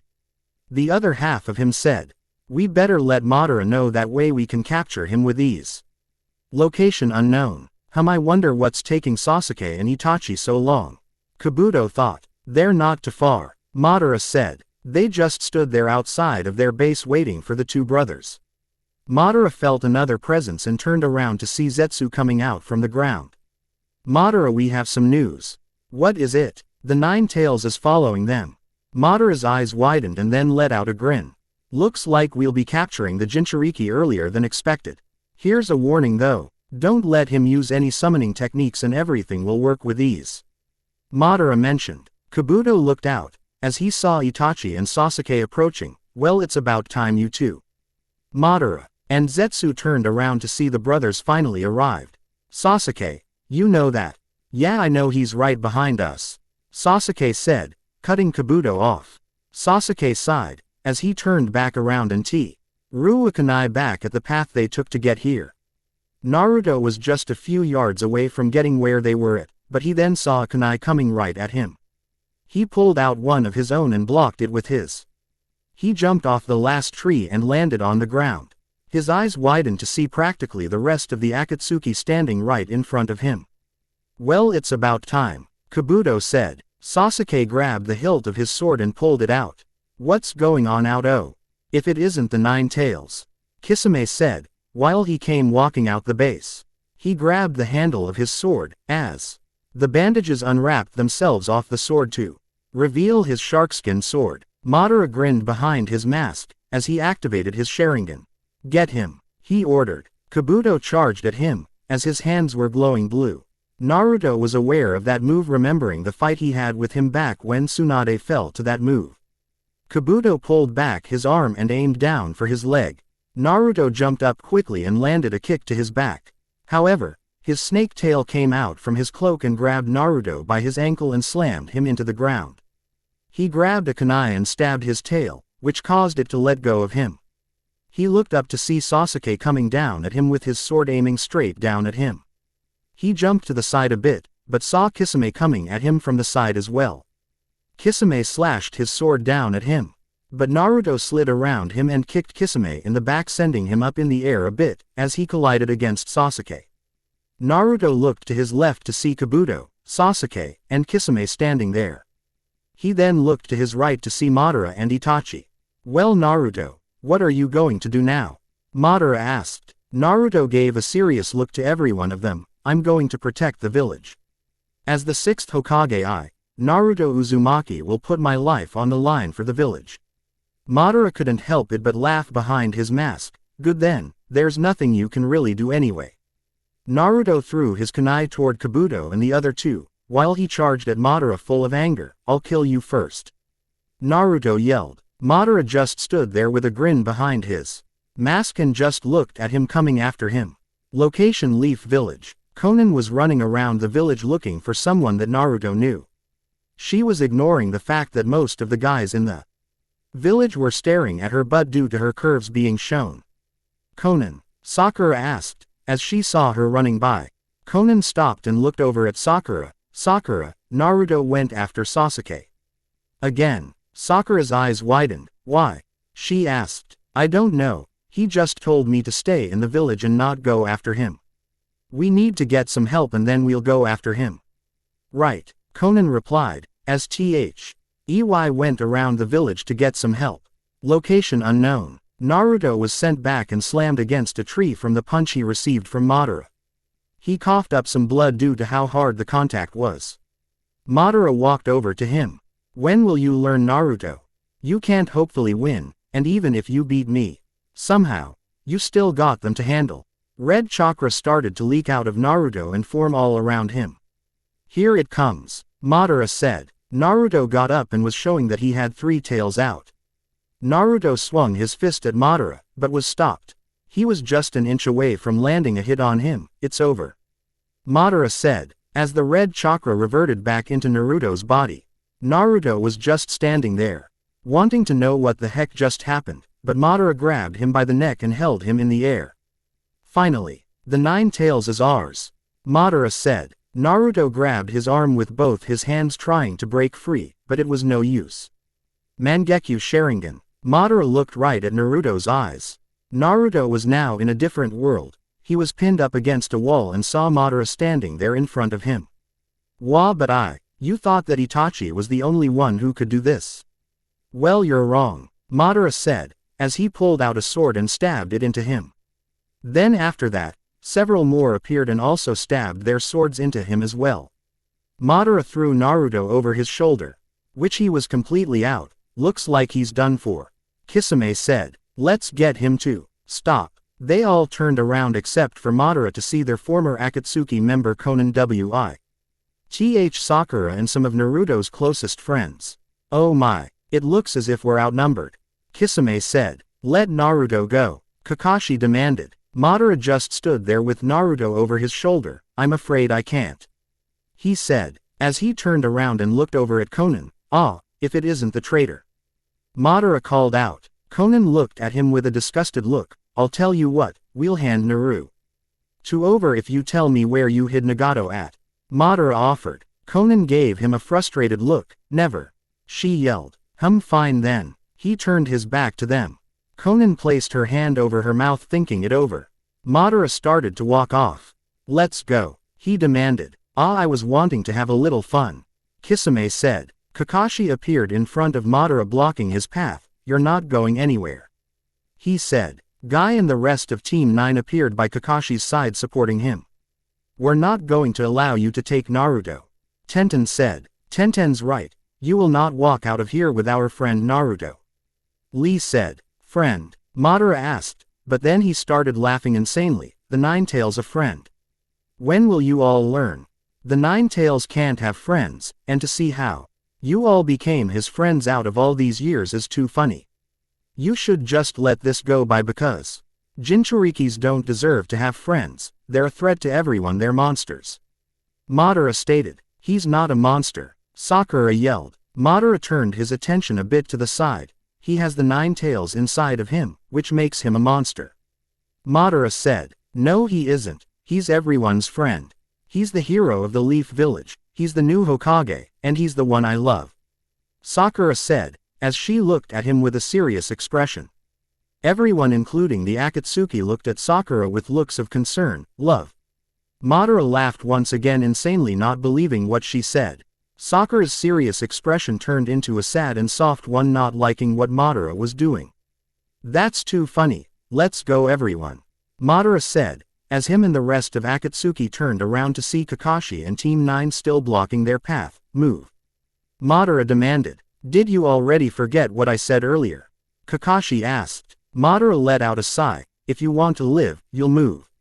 Once again, Kakashi and the others didn't move. Fine. Madara tossed Naruto into the air and pulled out a kunai out from his cloak. Kakashi pulled out a kunai as well, as he collided against Madara's. You know, even though you have the Sharingan and you're not an Uchiha, you're still trash compared to us. Madara said. Well, I'll just have to find out then, won't I? Kakashi asked, as he jumped back a bit. You can try, but you will die. Madara said, as he charged at him but jumped back to see that Guy was just an inch away from landing a kick to his face, but instead, Guy ended up landing a kick to the ground. Interesting, I'll take you both on then. Madara said, as he charged at them once again. Sakura looked up to see Naruto falling from the sky. She ran towards him but ended up bumping against something and fell down due to it. She looked up to see her former partner of Team 7, Sasuke. You're weak. Why try to fight when you're just a person that sits on the sidelines? Sasuke asked. This made Sakura's eyes widen since she couldn't do anything.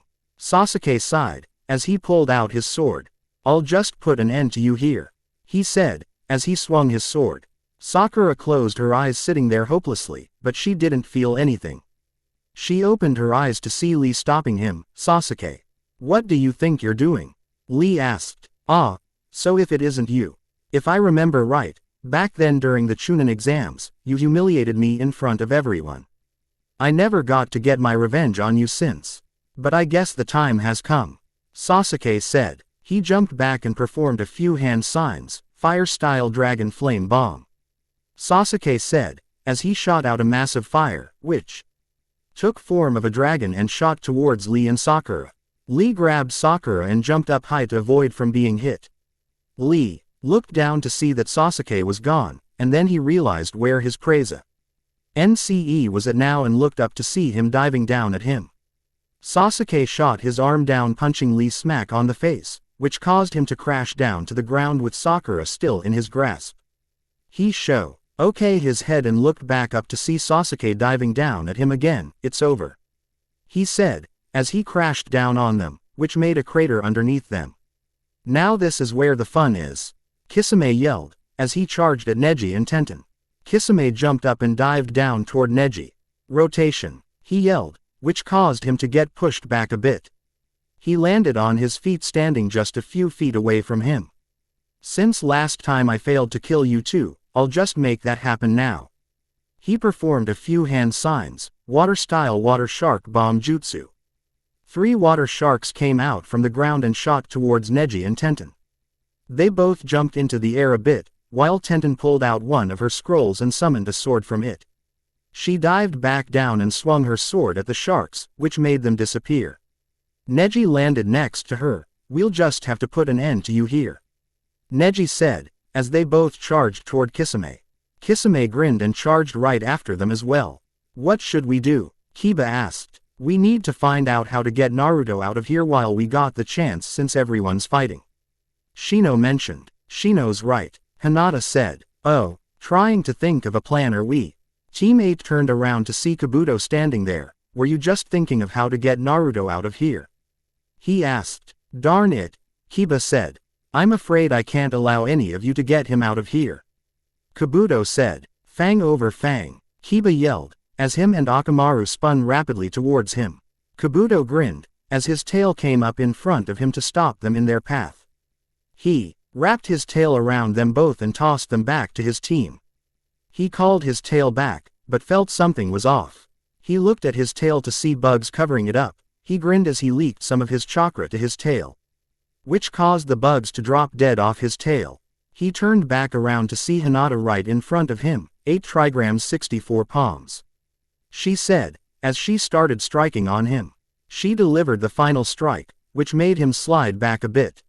She was taking a few deep breaths and looked at him. Was that it? Kabuto asked. Hinata's eyes widened to see that it had no effect on him. Looks like it's my turn, he said, as he charged right at her, but Kiba appeared in front of her and pulled out a kunai he threw towards him. Kabuto didn't stop allowing it to impale him in his shoulder. That won't work, he said. Maybe you should check again.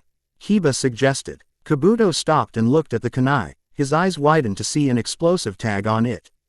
The tag on the kunai finally exploded, which made Team 8 just stand there wondering if it worked.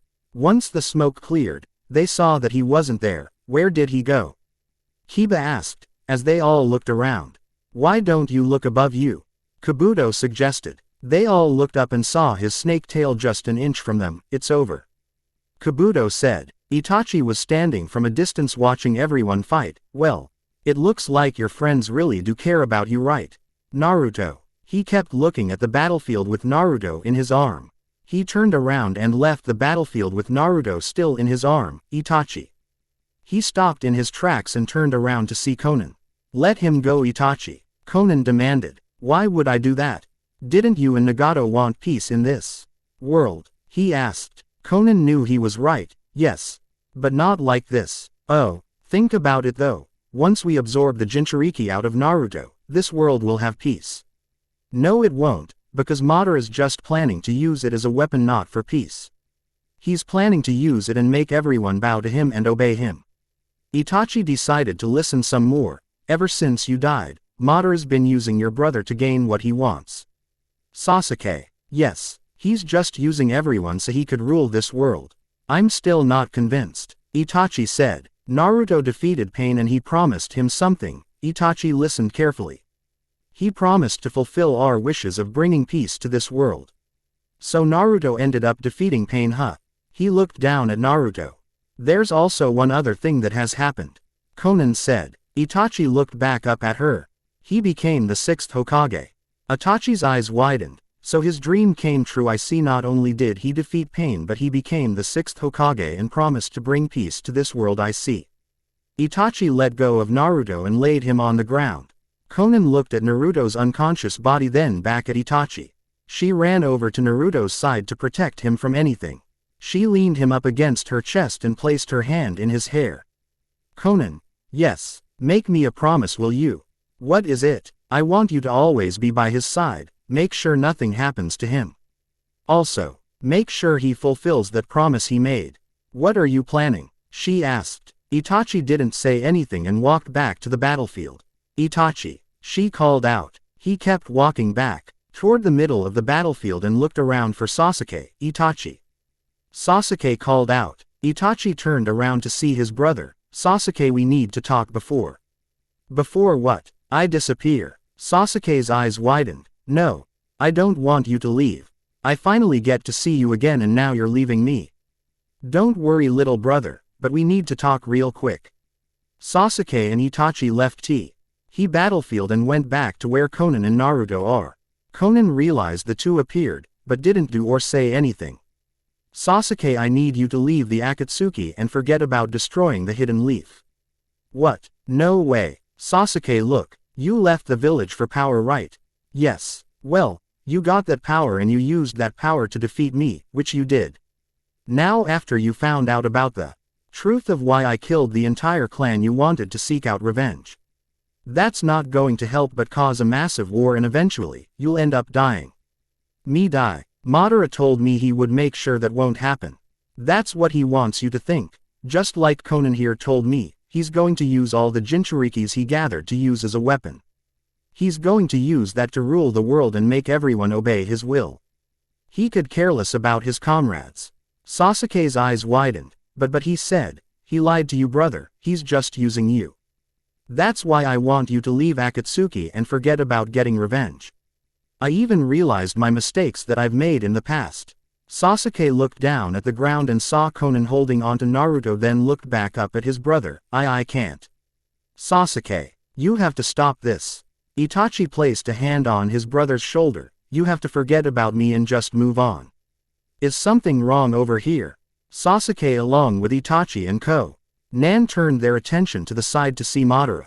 What are you two talking about? Nothing, Itachi said. Good. Sasuke, grab the 9 tails and let's go. Madara demanded. Itachi gave his little brother a concerned look, as did Konan. He walked over to Konan and looked down at her and the unconscious Naruto. He leaned down and grabbed Naruto out from her grasp. No! She yelled, as she got up. Sasuke leaned back up with Naruto over his shoulder. Let him go! She yelled. Sasuke backhanded her, making her fall back down. She was back leaning against a tree and looked up at Sasuke. Didn't an why thing you just now heard affect you at all? She asked. No. Itachi and Konan's eyes widened, seeing how cold-hearted Sasuke truly is. Madara stood there curious of what they were talking about earlier. But he had a pretty good guess of what it was. Let's go, Sasuke. Madara said, as he turned his back to them. Sasuke walked over to him and stopped next to him. Let's go, Itachi. Madara said. Kai didn't move at all and ignored Madara. Itachi, let's go. Once again Itachi ignored his orders. Madara turned around looking at him. I said, let's. No. Itachi answered. I said. Madara stopped talking and quickly dodged an origami spear. I won't let you take Naruto. Konan said. You really want to get involved in this, don't you? Madara asked. I can't let you take him. He's going to be the one to bring peace to this world. Very well then. Konan threw another origami spear toward him, while Madara performed some hand signs, fire-style triple fireball jutsu. He shot out 3 GNT fireballs all aligned behind one another. The fireballs burned right through her origami spear and were just about to make impact on Konan, until a giant shield stopped them. Madara's eyes widened, as did Sasuke's, to see Itachi using Susanoo. I won't let you take Naruto either. Itachi said. He lifted his right arm up, which made Susanoo as well, and swung it down at them. Sasuke and Madara CKLY jumped to the side to dodge the Totsuka sword that Susanoo possessed. Sasuke, you handle him. Hand Naruto to me while I head back to base, Madara said, as he dodged yet another attack from Susanoo. Sasuke looked at him, wondering why Madara wouldn't help him. Sasuke felt a sharp pain coming from his stomach. He stopped on a tree branch and saw a fist that hit him right on his stomach. His eyes widened to see that it was Naruto. Sasuke, you're a fool. Sasuke let go of Naruto and retreated away from him and appeared next to Madara. Naruto. Konan called out, feeling relieved that he was awake now. He slowly got up and wobbled a bit, but leaned against the tree. Konan jumped up into the tree and quickly wrapped her arms around him. Thank goodness you're all right. She said. Sasuke, we have to retreat. I know. Both Madara and Sasuke disappeared. Konan put one of Naruto's arms around her shoulders to help support him up. Susanoo was now gone since Itachi had no need for it right now. Konan jumped down with Naruto and landed in front of Itachi. Itachi, what's he? Don't worry Naruto, he helped us. Konan said. He did. Yes, he saved me actually and realized his mistakes in the past. We have no time to talk, we need to go check on everyone else. Itachi mentioned. Right, Konan said, as they all made their way back to the battlefield. As they approached the battlefield, they realized that everyone was lying on the ground. They also realized that Kisame and Kabuto were gone. No, Naruto broke free from Konan's support and ran over to everyone.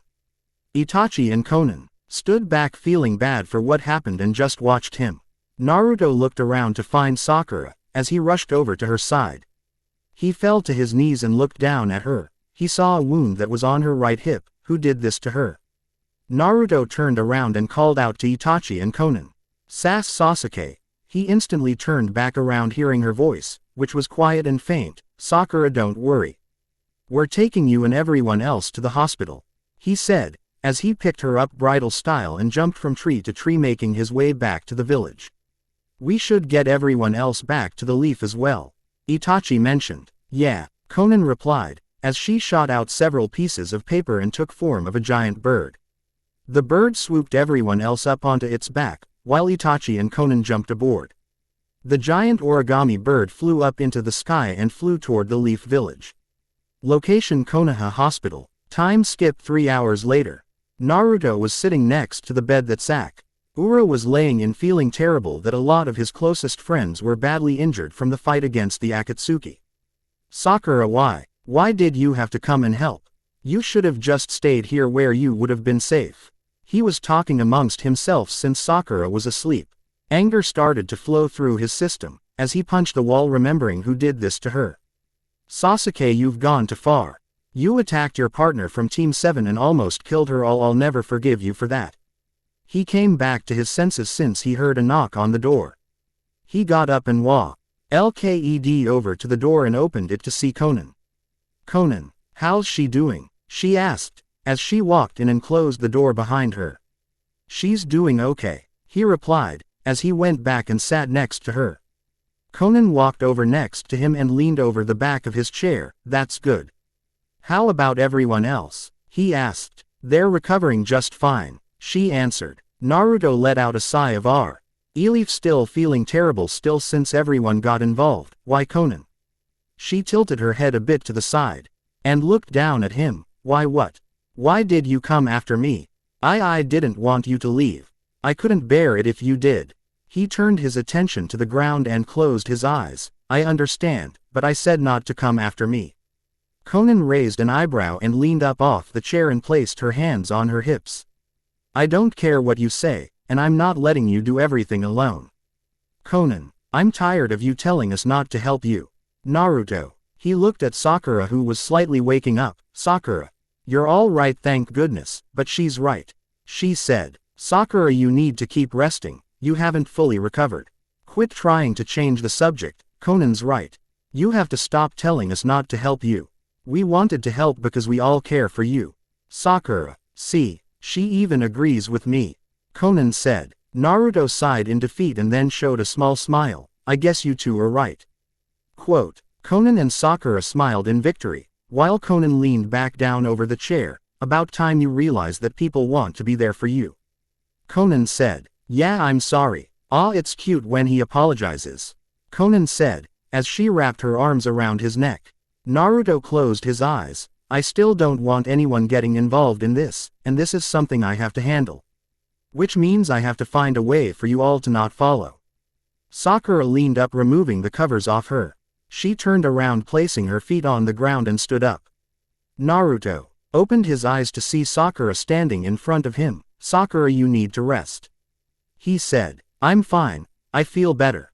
Naruto got up off the chair, which made KONAN unwrap her arms and brought them back to her side. He turned around, walking to the door, and opened it. Sakura along with KONAN looked at him with concern. "Naruto, where are you going?" Sakura asked. He kept his attention out the door, not turning around to look at them. "I'm going home." "Wait." He ignored them, as he walked out and closed the door behind, leaving Sakura and KONAN in the room. He leaned against the door and closed his eyes once more. "This is something I have to do tomorrow." "Naruto, what are you doing?" Naruto was brought back to reality and saw Itachi. "Itachi, what were you just thinking?" It was nothing." "It sure didn't look like it was nothing. It looked like that you were planning something." "Well, I was planning on taking care of this situation on my own and to force everyone to stay back here in the village." "Naruto, you realize they won't allow you to do that, right? They all deeply care for you and hate to see you gone." "I know, but they want to be there for you and support you with whatever they can." Naruto hated to admit that he was right and just wished they would stop pressuring him. "But I always hate seeing my friends get hurt." "You may do, but they decided that for themselves all because of you, Naruto." He stopped talking, feeling bad for his selfish acting. The door opened, as Naruto turned around to see Sakura and KONAN standing in front of him. "Sakura, so, you tried to stick with what you said by handling this on your own, huh? After you told us you would stop." "Naruto, you're so selfish," Sakura said, as she walked past him and down the hall. He turned around, watching her leave. But then his head got shot facing to the side and felt a burning pain coming from his cheek. It was none other than KONAN that just had slapped him and walked off after that. Naruto turned his head back to see KONAN walk away with Sakura. "See what you caused, Naruto?" Itachi asked. Naruto looked down at the ground and realized his mistakes. "Yeah. I think you should go talk to them again." "I know," he replied and then walked off. Itachi just remained standing there watching him leave. His eyes flashed red and grabbed something out from his cloak. It was a small detector. He then threw it, as it landed on the back of Naruto's head. "Just a little more time and I'll return with Naruto. Just you wait, Madara." "Okay."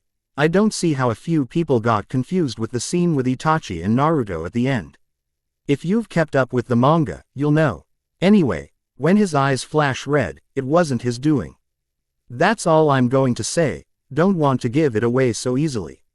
You'll just have to keep reading and find out. So on with the story.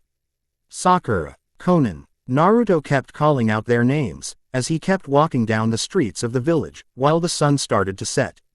Naruto. He turned around to see Tenten walking up to him. Naruto, what's going on? She asked. Nothing. Just looking for Sakura and Konan. Aren't you supposed to be in the hospital? I'm a lot better now.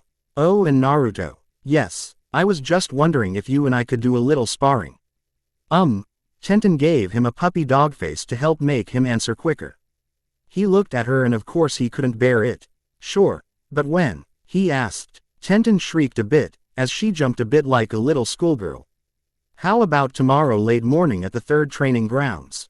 Sounds good to me. Good. I'll see you tomorrow then.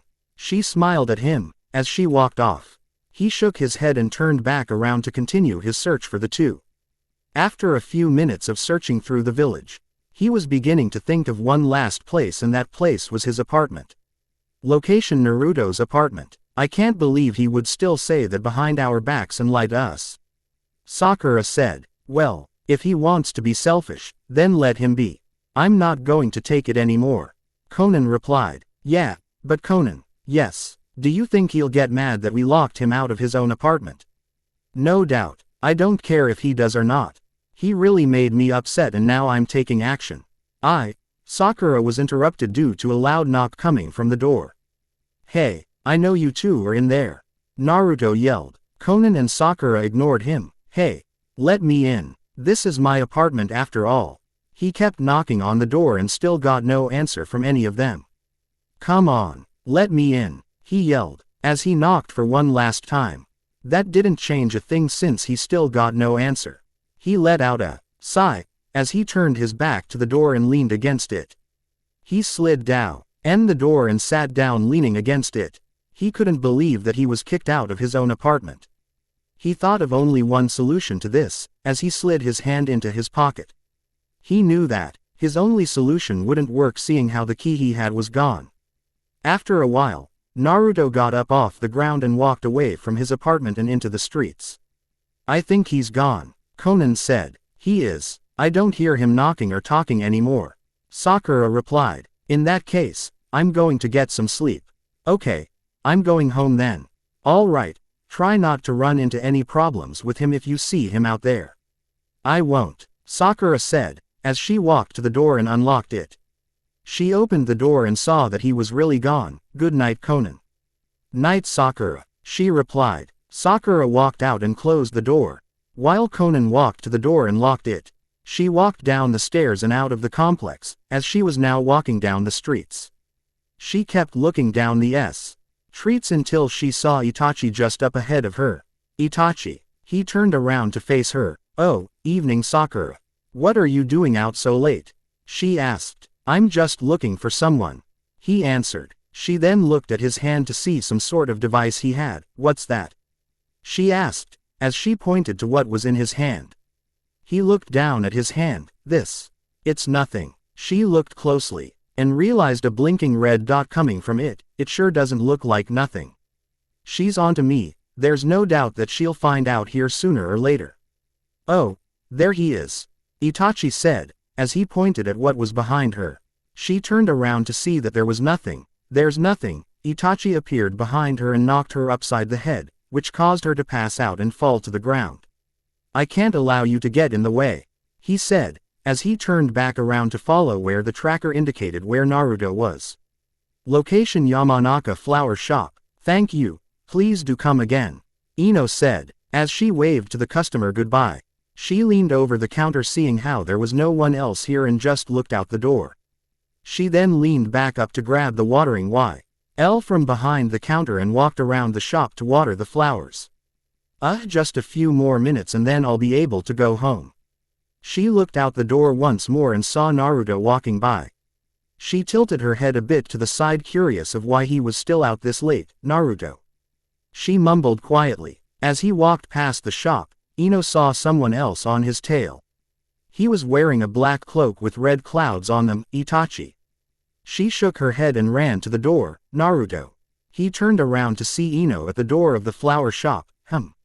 What's up, Ino? She looked to her side to see that Itachi was gone. I thought that I saw Itachi following you. She said. You did. Yeah, he probably just wanted to give me another speech of his is all. Oh, what are you doing out so late anyway? She asked. I just wanted to take a stroll, he said, while he put his hands behind the back of his head. Oh, hang on a second, let me go close up the shop and I'll join you. She turned back into the shop and went to put everything up. From above, Itachi was watching them from the roof. This is going to be harder than I thought. All his friends are getting in the way. Avenue to take them out while I have the chance. He looked down to see that Naruto was facing away from the flower shop. He jumped down off the roof and landed in front of the shop quietly, as he walked into the shop to see Ino putting everything up. A kunai slipped through out of his sleeve, as he grabbed it by the handle. He walked up to her closer and yet ever so quietly, as he held up the kunai.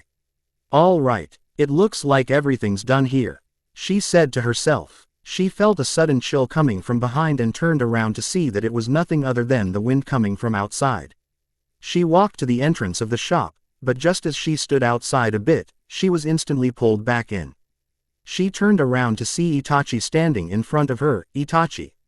He showed no expression, as he grabbed her by the arm and threw her to the side and slammed against the wall. He walked up to her and brought the kunai up aligned with her neck. Ino's eyes widened knowing that she was an instant away from death. He pulled back his arm, while Ino looked at the kunai in his hand. He came back to her at fast speed. Please stop, she screamed. Just outside, Naruto turned around since he heard the scream knowing it was Ino. He ran into the shop to see Itachi and Ino, but with a kunai that Itachi was holding and that was pierced in Ino's left arm. Itachi. He turned around to see Naruto at the entrance of the shop. I guess I made this a bit too loud. What the freak are you doing? Eliminating whoever stands in my way. Way of what? That's none of your concern. Naruto clenched his hands into a fist. I won't forgive you for this, he yelled and charged at him.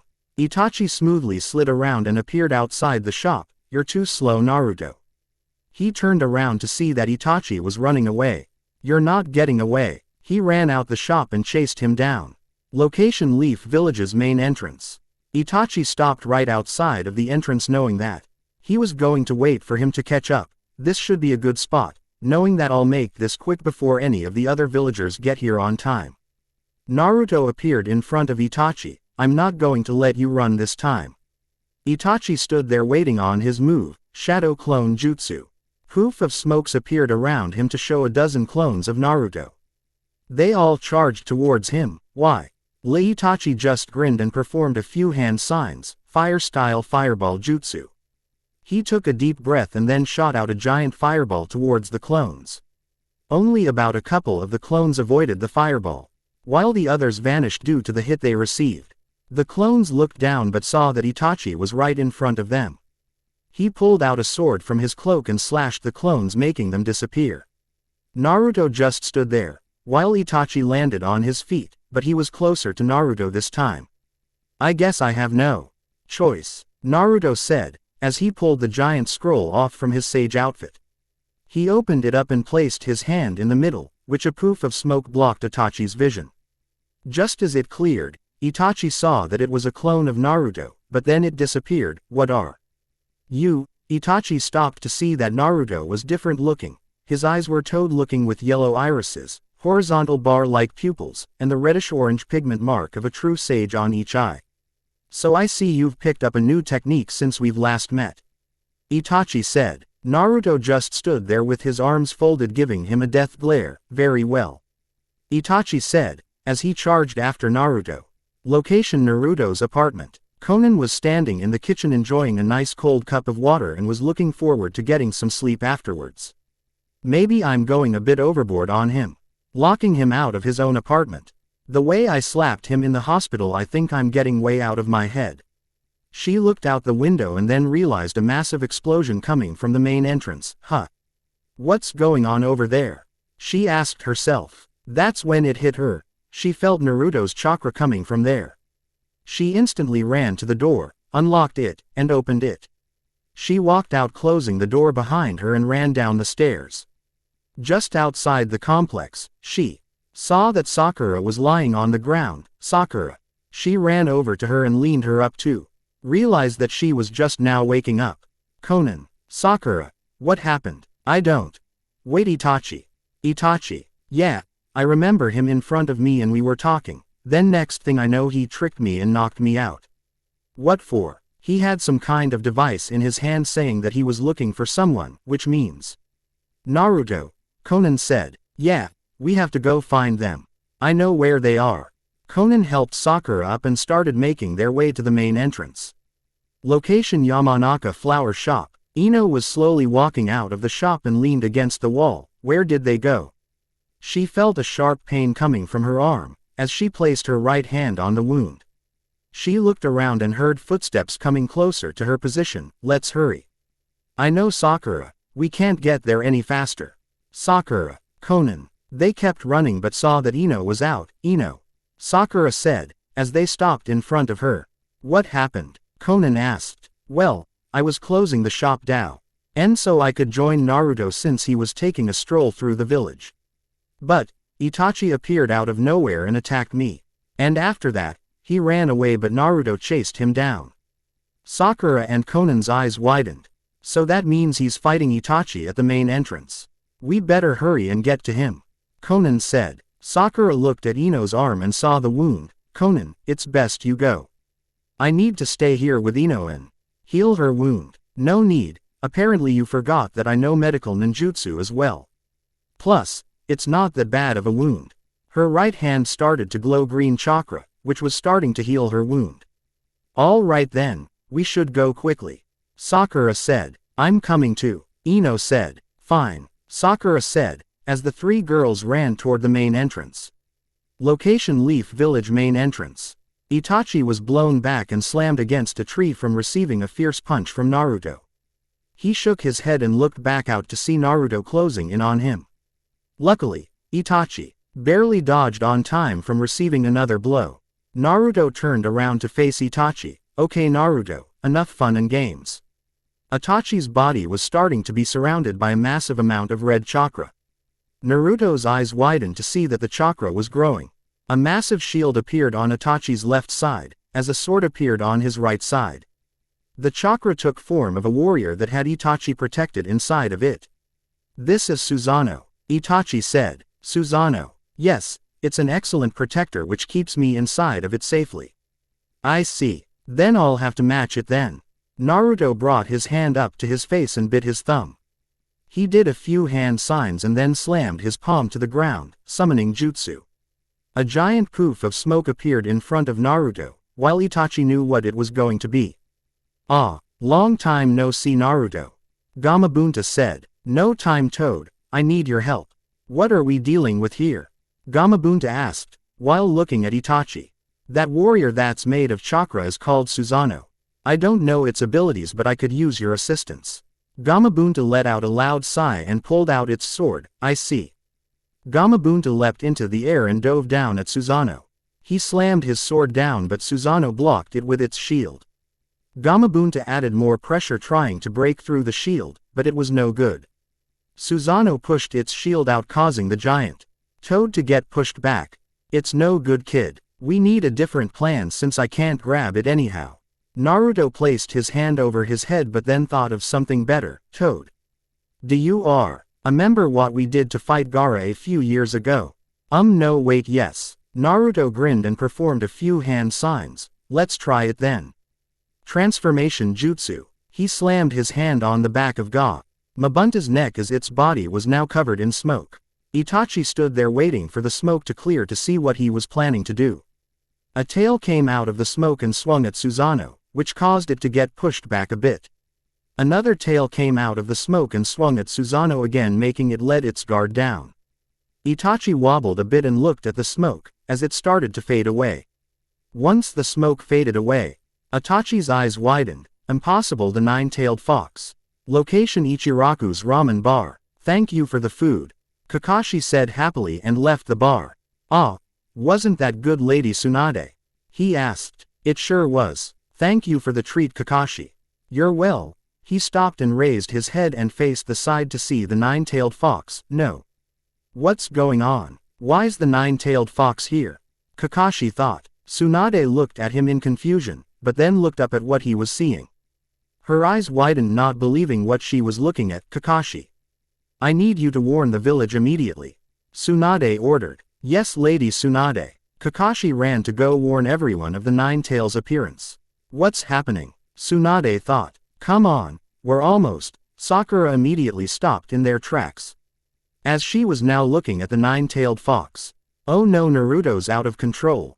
Konan said. Tsunade looked to her side to see the three girls. Hey. Don't you three go any closer. Tsunade called out. Sakura and the others turned around to see her. Lady Tsunade. What's happening? All I heard was that Naruto was fighting Itachi and now the nine-tails. Just stay here and don't go any closer. We're in danger enough as it is. But Lady Tsunade, I said don't, she yelled, cutting Sakura off. Location: main entrance of the village. This power is too much. Itachi said. Susanoo swung its sword at the fox, but a couple of its tails wrapped around the sword, stopping it from going any further. A couple more tails came forward and started striking Susanoo. Darn it, this isn't working. Itachi said to himself. He closed his eyes, as blood started to leak out of both his eyes. Amaterasu. He opened his eyes, as black fire started to engulf on the fox. Naruto jumped off of the fox and landed in front of Susanoo, which he ignored the fight that the fox Gamabunta and Susanoo were having. Shadow Clone Jutsu. A clone of Naruto appeared next to him and started to form a Rasengan in the real Naruto's hand. Instead, it turned out to be something different. It was larger than any other original Rasengan. Wind-style Rasenshuriken. Itachi turned his attention to Naruto, and was caught off guard. Naruto threw the Rasenshuriken right at Itachi. Susanoo looked down to see it coming right at Itachi. Susanoo placed its shield in front of Itachi, ready to block it from making impact. As the Rasenshuriken was approaching closer, Susanoo prepared for its impact. A few tails wrapped around Susanoo's arm and lifted it up, leaving Itachi defenseless. Itachi's eyes widened seeing it approach closer. It broke through Susanoo and made contact with Itachi, which caused a massive explosion. The fox unwrapped its tails from the arm of Susanoo and jumped back a bit, as Susanoo was losing focus. Susanoo was breaking apart and was reverting back into Itachi. Naruto closed his eyes, knowing that this battle was over. Once the explosion eased down, Itachi fell to the ground. As Naruto decided to walk over to him, he stopped by Itachi's side and looked down at him. Naruto. I'm sorry it had to be like this, Itachi. I really thought you actually wanted to be with us, but instead, you had to go against us. I'm sorry, Naruto. If I could make my own decisions without being controlled, I would be with you all. Naruto's eyes softened and felt bad for Itachi. One other thing, Naruto. What is it? Fulfill that promise that you made. He started to cough out some blood. Bring peace to this world. Naruto gave him a small smile. I will, no matter what. Itachi returned the smile with his as well. He closed his eyes, as his body started to slowly turn into dust and get blown away with the wind. Thank you, Gamabunta, Naruto said, as he dismissed him. Naruto's eyes changed back to their normal look. He turned around and walked back into the village. Location: outside Ichiraku's ramen bar. The fox just disappeared. Sakura asked. Lady Tsunade. She turned around to see Kakashi coming back. What just happened? I saw that the fox disappeared. We have no clue, she answered. Sakura and the others turned to face them. I realized that Itachi is no longer here. That means he's gone. They all turned around to see Naruto approaching them. Naruto, what happened? Tsunade asked. Well, Itachi was being controlled and attacked us. So I ended up fighting him, and well, he's gone. Not that. The Nine Tails. What happened with the Nine Tails? Oh, all I did was transform Gamabunta into the Nine Tails so we could get a better advantage against him.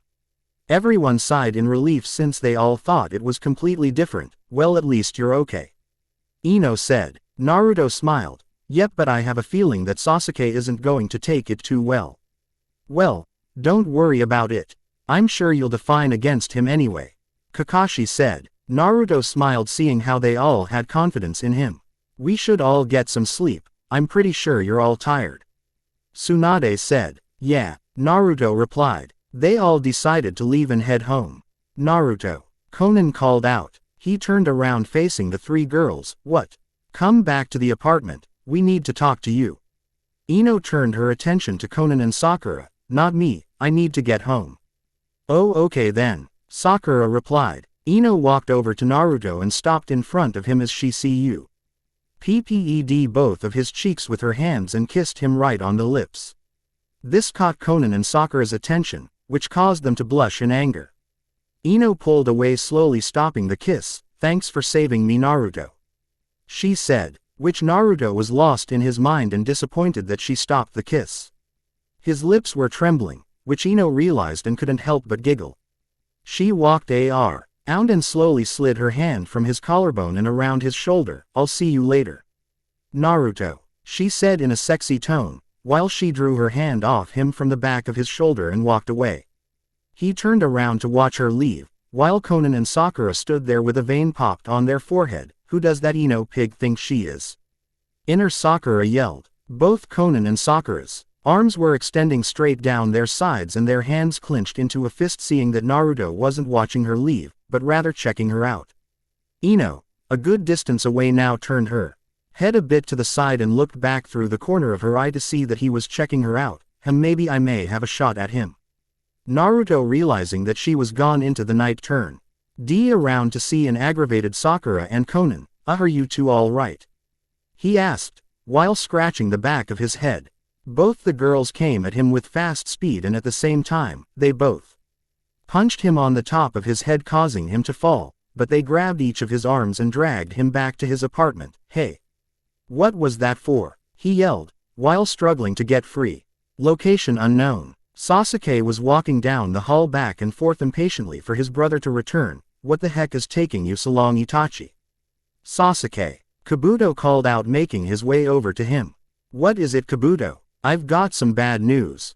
What? Just don't get too carried away like Madara did. Itachi failed his part of the mission and is gone. He was defeated by Naruto. Sasuke's eyes widened, as his arms started to shake with anger. He clenched his fists and slammed his right fist into the wall making a small hole. What? I'm sorry Sasuke, but Itachi is gone. Sasuke bowed his head trying to hold back the tears. His brother that he was reunited with for a short amount of time was now gone from him once again. That's it. I swear Naruto you will die in my hands. Sasuke said, as his eyes opened with his Sharingan activated. He was stopped due to the feeling of someone's hand on his shoulder. Calm down Sasuke. Madara said, I know back then during the battle that you didn't take your brother's words too well. But it was a part of the plan.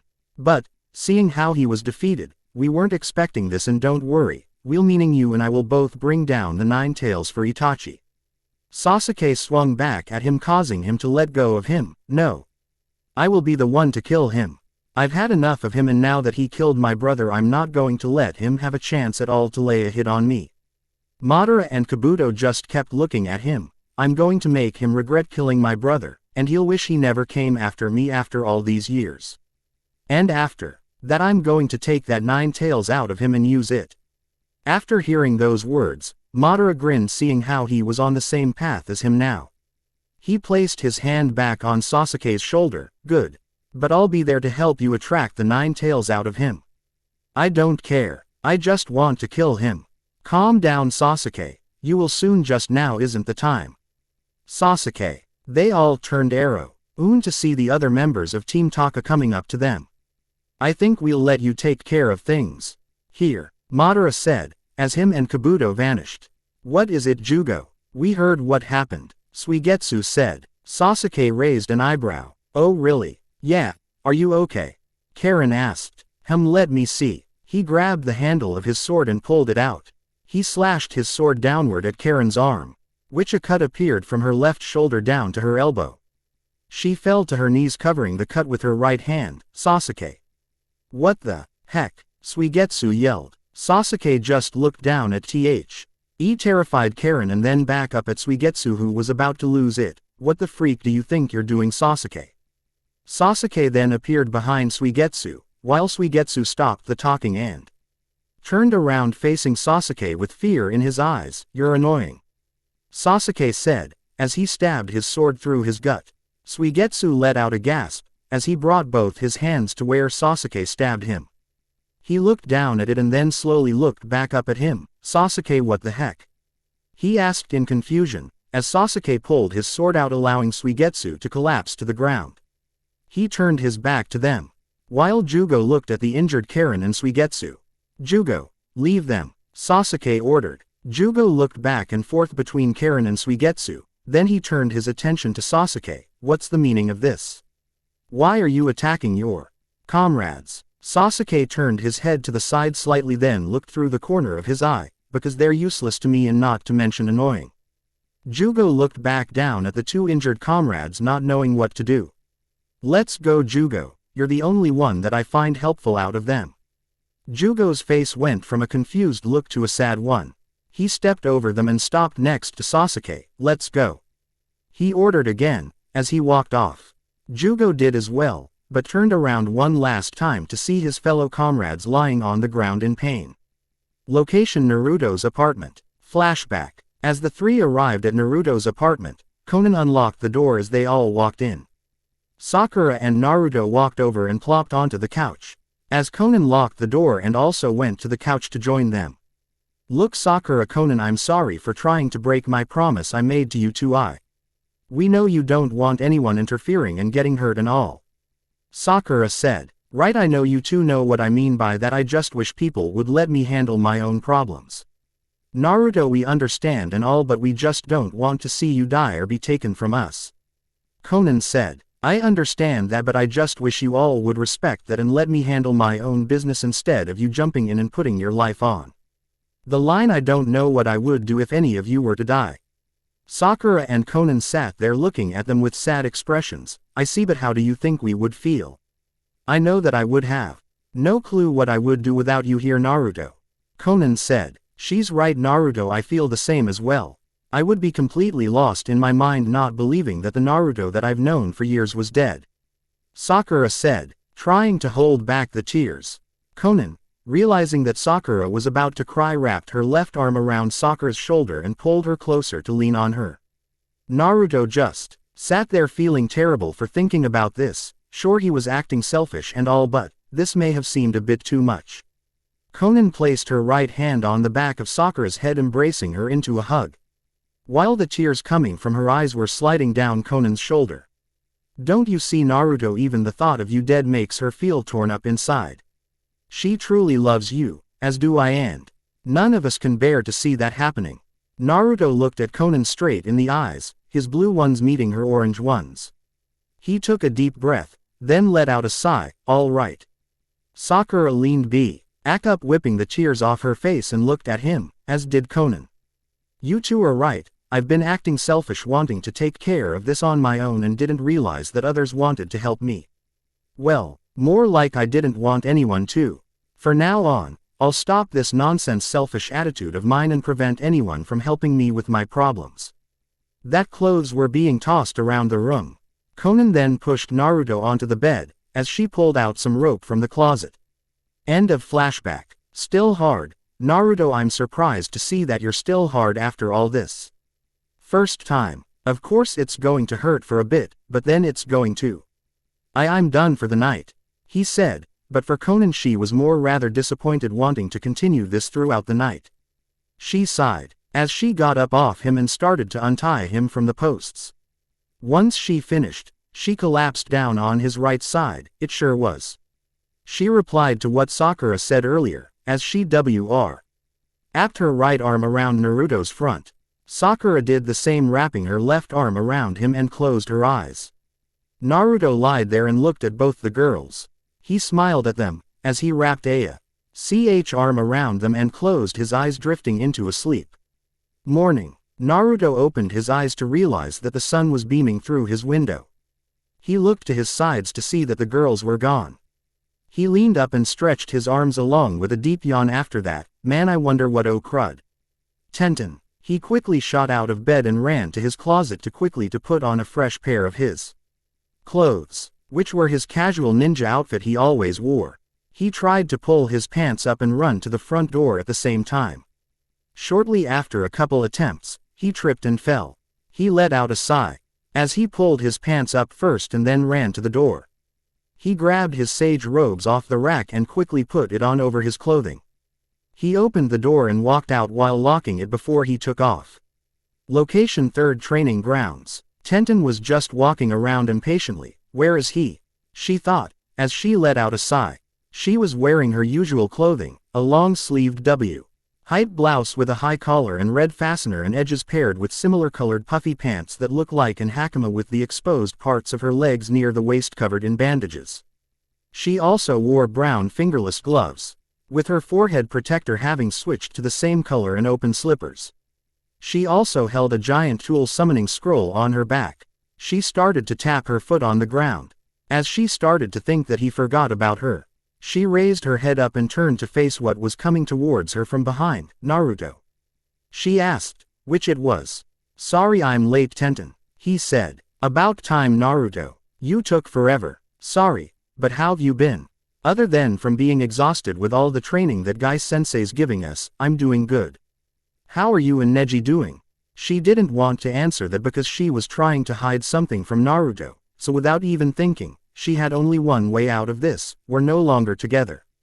She said, as she scratched the back of her head, while giving him a fake frown. He knew that she was lying by the way her change in mood changed in an instant. Are you lying to? He was stopped by Tenten, who had a sword lined up against his neck. You, let your guard down, she said, giving him a smirk. Naruto grinned. Are you sure about that? He asked. He disappeared. A clone. Ah, come on, Naruto. No ninjutsu. Naruto jumped out from a tree and landed out in front of her. He sighed and scratched the back of his head. Fine. Good. She smirked once again and charged at him. Naruto reached into his pouch and pulled out a couple of shurikens and threw them at her. She easily dodged them by jumping over them. She then dove down with her sword pointing right at him. He stood there and pulled out a kunai without her noticing it. I have you now, Naruto. She called out, but he held up his kunai to block her sword from going any further. She jumped back, keeping her distance from him. You got to do better than that, he said, as he ran at her with great speed. Her eyes widened, not believing at the speed he was running. It was hard for her to keep up with him. Next thing she knew was that he was behind her now. Having trouble, are we? He asked. She quickly turned around and punched him in the gut, which he jumped back a bit. He looked at her with a serious expression, while she was looking at him with a smirk on her face. I see then, he said, as he grabbed a smoke bomb out of his pouch and threw it at the ground. A giant red smokescreen blocked her sights to see where he was moving at. She took this chance. As she grabbed her scroll and summoned a chain, she quickly closed up the scroll and put it away. I thought we agreed on no ninjutsu. She looked around looking for where his whereabouts were. I'm not technically using ninjutsu if you see how I'm a weapon mistress in combat, and plus, I'm not using any fancy moves with my weapons. Alright, you got me there, but you may want to pay more attention. She looked around, hearing that, and saw a giant windmill shuriken coming out from the smoke. She grabbed her chain and started using it as if it was a lasso. She threw it at the shuriken, as it started to wrap around it, making it stop in its path. She then yanked her chain back, which it unraveled on the shuriken, making it drop to the ground. Not bad, but your guard was down. Her eyes widened as she turned around to see him standing there. He grinned and kicked her, which caused her to slide back a few feet. Hey, you're not supposed to hit girls. Naruto raised an eyebrow. Oh, so I'm just supposed to dodge and do nothing about it? Tenten nodded, as she threw her chain at him, which he rolled his eyes and jumped to the side. I got you now, she said, as her chain turned itself towards him and wrapped around his entire upper body, which made his arms tied to his body as well. Naruto didn't budge and decided to let her have her chance on this one. She yanked her chain, which caused Naruto to come flying towards her. He kept his eyebrow raised in disappointment, seeing how Tenten was wanting to use him as a practice dummy in her combat training. He was now just inches away from Tenten, but was kicked in the gut, which made him fall to his knees. He looked up at her and realized she pulled out her sword. Tenten, don't you think you're going a bit overboard here? He asked, but she ignored him. She held her sword out and pointed the tip of it right at his neck. Tenten. She looked down at him and lifted the top of her sword, which sat under his chin.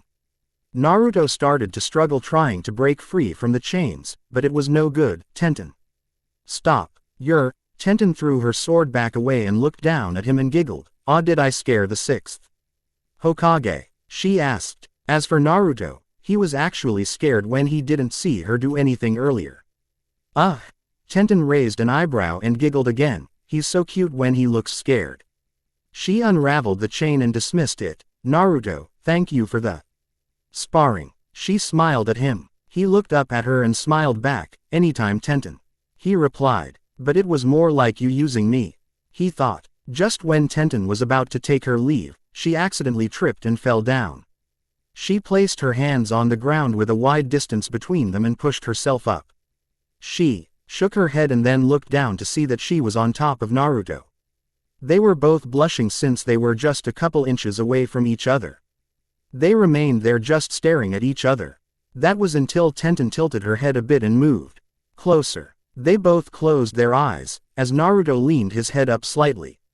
They were just an inch away from making lip contact. Hey Tenten, are you ready for? Tenten's eyes shot open and widened, as she looked up to see Neji standing there. She quickly hopped off Naruto and looked at him. Neji, I thought you were. I see, I can't even go on a mission without you having to move on someone. He looked down to see Naruto, as he cocked an eyebrow, especially with him.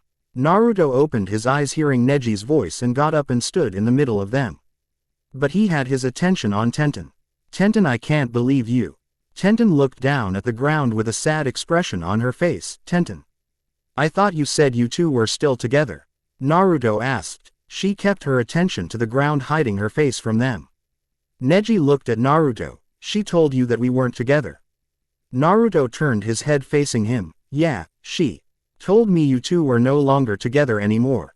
Neji clenched his fists, as his arms were shaking in anger. He then glared over at her with a killer instinct in his eyes. You told him we were no longer together. He shouted. Naruto raised his shoulders due to how loud he shouted. Tenten, however, her body started to shiver at his shouting. What the freak, Ten? We've been together for 3 years now and this is what you do. Naruto was starting to feel bad for the two of them, as he looked at Tenten and realized that tears were falling down to the ground. 3 darn years and now you do this. Neji shook his head then looked back at her. You're a jerk. Tenten by now had enough of his cold-hearted words and then looked at him. I'm a jerk. You're the jerk. You hardly spend any time with me, and when we do have time together, all you want to do is freak me. You never took me out on a real date or anything. You mainly went out on missions, and when you get back it's either sleep or freak me. So, no, I'm not the jerk. You're the jerk for not acting like a real boyfriend. Neji's eyes widened, but then he squinted his eyes. He had nothing to say because he knew that she was right, but then he started to form chakra into his hands. Maybe if you took time off training and came to me and asked me, then I might have. So I'm just supposed to not train and be a useless ninja that can't even defend herself. Neji was starting to get annoyed, so with his anger taking over him, he ran at her, bending his right arm back. Then I'll just make sure you can't fight anymore. Tenten closed her eyes waiting for the attack. But that never occurred. She opened her eyes and saw Naruto standing in front of her with Neji's hand caught by Naruto's. I'm sorry Neji, I understand your hatred and anger on her. But to strike a girl, I can't stand that. That shows the cowardness out of a man. Neji pulled his hand out from Naruto's and started to calm down. I know Naruto, but we were together for 3 years and now she does this. I don't care now. He turned his back to them and took a couple steps, but stopped. He turned his head to the side and looked back through the corner of his eyes. Tenten were through. He turned his head back facing the scene in front of him and started to walk off. Naruto turned around to face her and realized that she was crying. I'm sorry Tenten, No Naruto, I'm sorry that I lied to you. I'm going home. She disappeared, leaving a worried Naruto behind. Tenten. He let out a sigh. I think I best head back to the office. I'm already behind on that paperwork enough as it is. Naruto then vanished. Location unknown. Sasuke was standing outside looking up at the sky, while Jugo was being occupied by the birds standing on his shoulders. That was then that the peaceful silence was broken. Sasuke, Jugo. They both turned around to see Madara. Yes, Sasuke asked. I just came to tell you that Kabuto sent Zabuza, Haku, and Deidara to the Hidden Leaf. What for this time? He just wanted to see if the three of them would make a difference compared to your brother's attempt. Sasuke flinched at the sound of hearing the word brother. Eve. Ryon that Kabuto brings back to life from the dead will never come to being close compared to my brother. He turned around to face Jugo. Jugo. Yes, let's go. We're going to the village and I am going to have a little fun with Naruto and capture someone and draw him out later on. Madara looked at him with concern, and who might that be? Sakura. Location Hokage's office. Naruto was sitting at his desk going through the paperwork at a slow pace since he was feeling bad for Tenten at how Neji went off on her. A swirl of leaves appeared in his office to reveal an Anbu. The Anbu had a body of a female. She also had long purple hair. Lord Hokage, we have some news. What is it, Yugao? We have 3 unknown figures headed straight for the village. He raised an eyebrow and shot out of his desk. Is Kakashi and the others still doing their job at the gate? Yes. Then they should be able to take care of it, but I want you to try and identify them and report back to me as soon as you find out, got it? Yes, Hokage. Quote, you're dismissed. With that said, Yugao disappeared in a swirl of leaves. Location main gates. They're coming closer. Hinata said. Everyone got into a HTING stance preparing for what was coming. After a short time, Zabuza and Haku appeared before their eyes. Kakashi's eyes widened, not believing that they were still alive. Kakashi, it's been a while. Zabuza said. Guy and all the others looked at Kakashi. You know him? Guy asked. Yes, that's Zabuza Momochi, known as the Demon in the Mist. He was killed long ago, but apparently he's still here. Hey Kakashi, whatever came upon that little brat? By little brat you mean Naruto? Yeah, did he end up becoming famous? Well, yes, because he saved the village from the Akatsuki and became Hokage. He's still trying to bring peace onto this world. I see. Both Zabuza and Haku's eyes turned red, as they started to lose control. It's too bad that we have to bring an end to that little brat. Zabuza said. Since he lost control of himself, he grabbed the hilt of his sword and pulled it out and got in a fighting stance. Haku slid some needles in between his fingers and threw them towards Kakashi and the others. With ease though, Kiba pulled out his kunai and deflected the needles. A swirl of leaves appeared next to Kakashi, but turned out to reveal Yugao. She looked at the two wondering who they were. Kakashi, who are they? She asked. They're both ninja of the Hidden Mist. The one with the sword is Zabuza Momochi and the one with the mask is Haku. I see, I'll go and report this to the Hokage. She said, as she disappeared in a swirl of leaves again. Kakashi turned his attention to Zabuza. Well Zabuza, guess this will be our little rematch then. He said, as he placed his right hand to the ground and grabbed his wrist with his left hand. His right hand started to form lightning in it, as he got up and stood up straight. Zabuza charged at him with his sword pulled back. Kakashi also charged at him.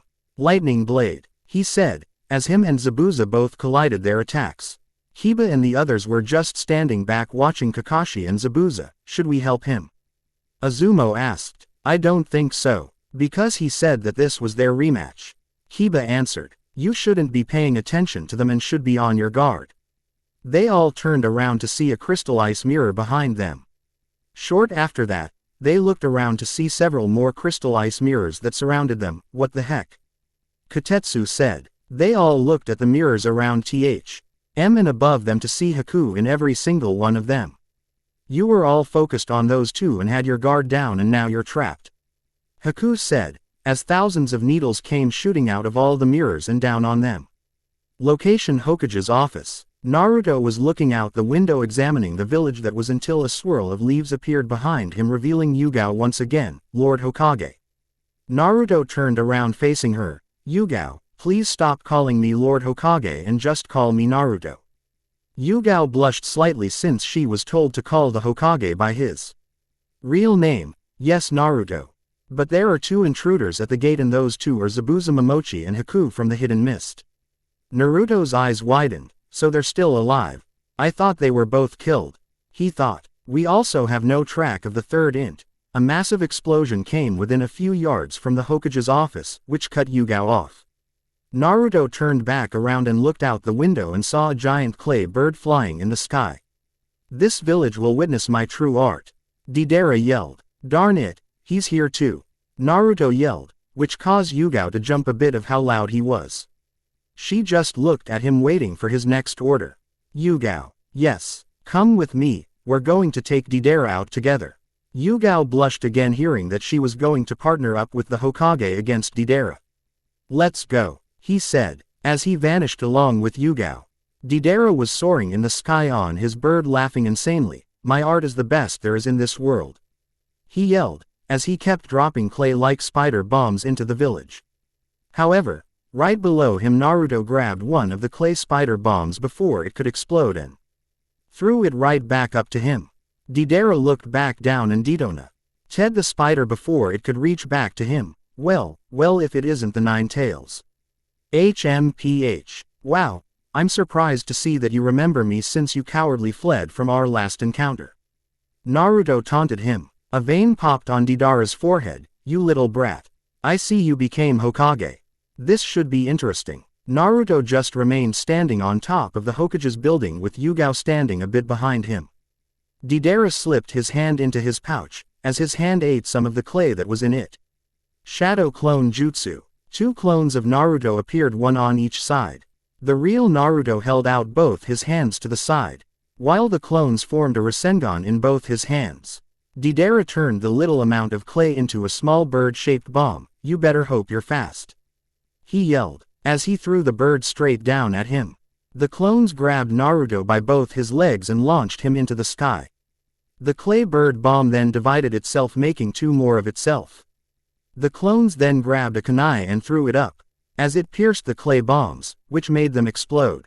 Deidara was looking down, not able to see through the smoke from the explosion that was until he saw two blue lights within it. Naruto came through the smoke, as he slammed one of his Rasengans at the bird, which caused it to disappear.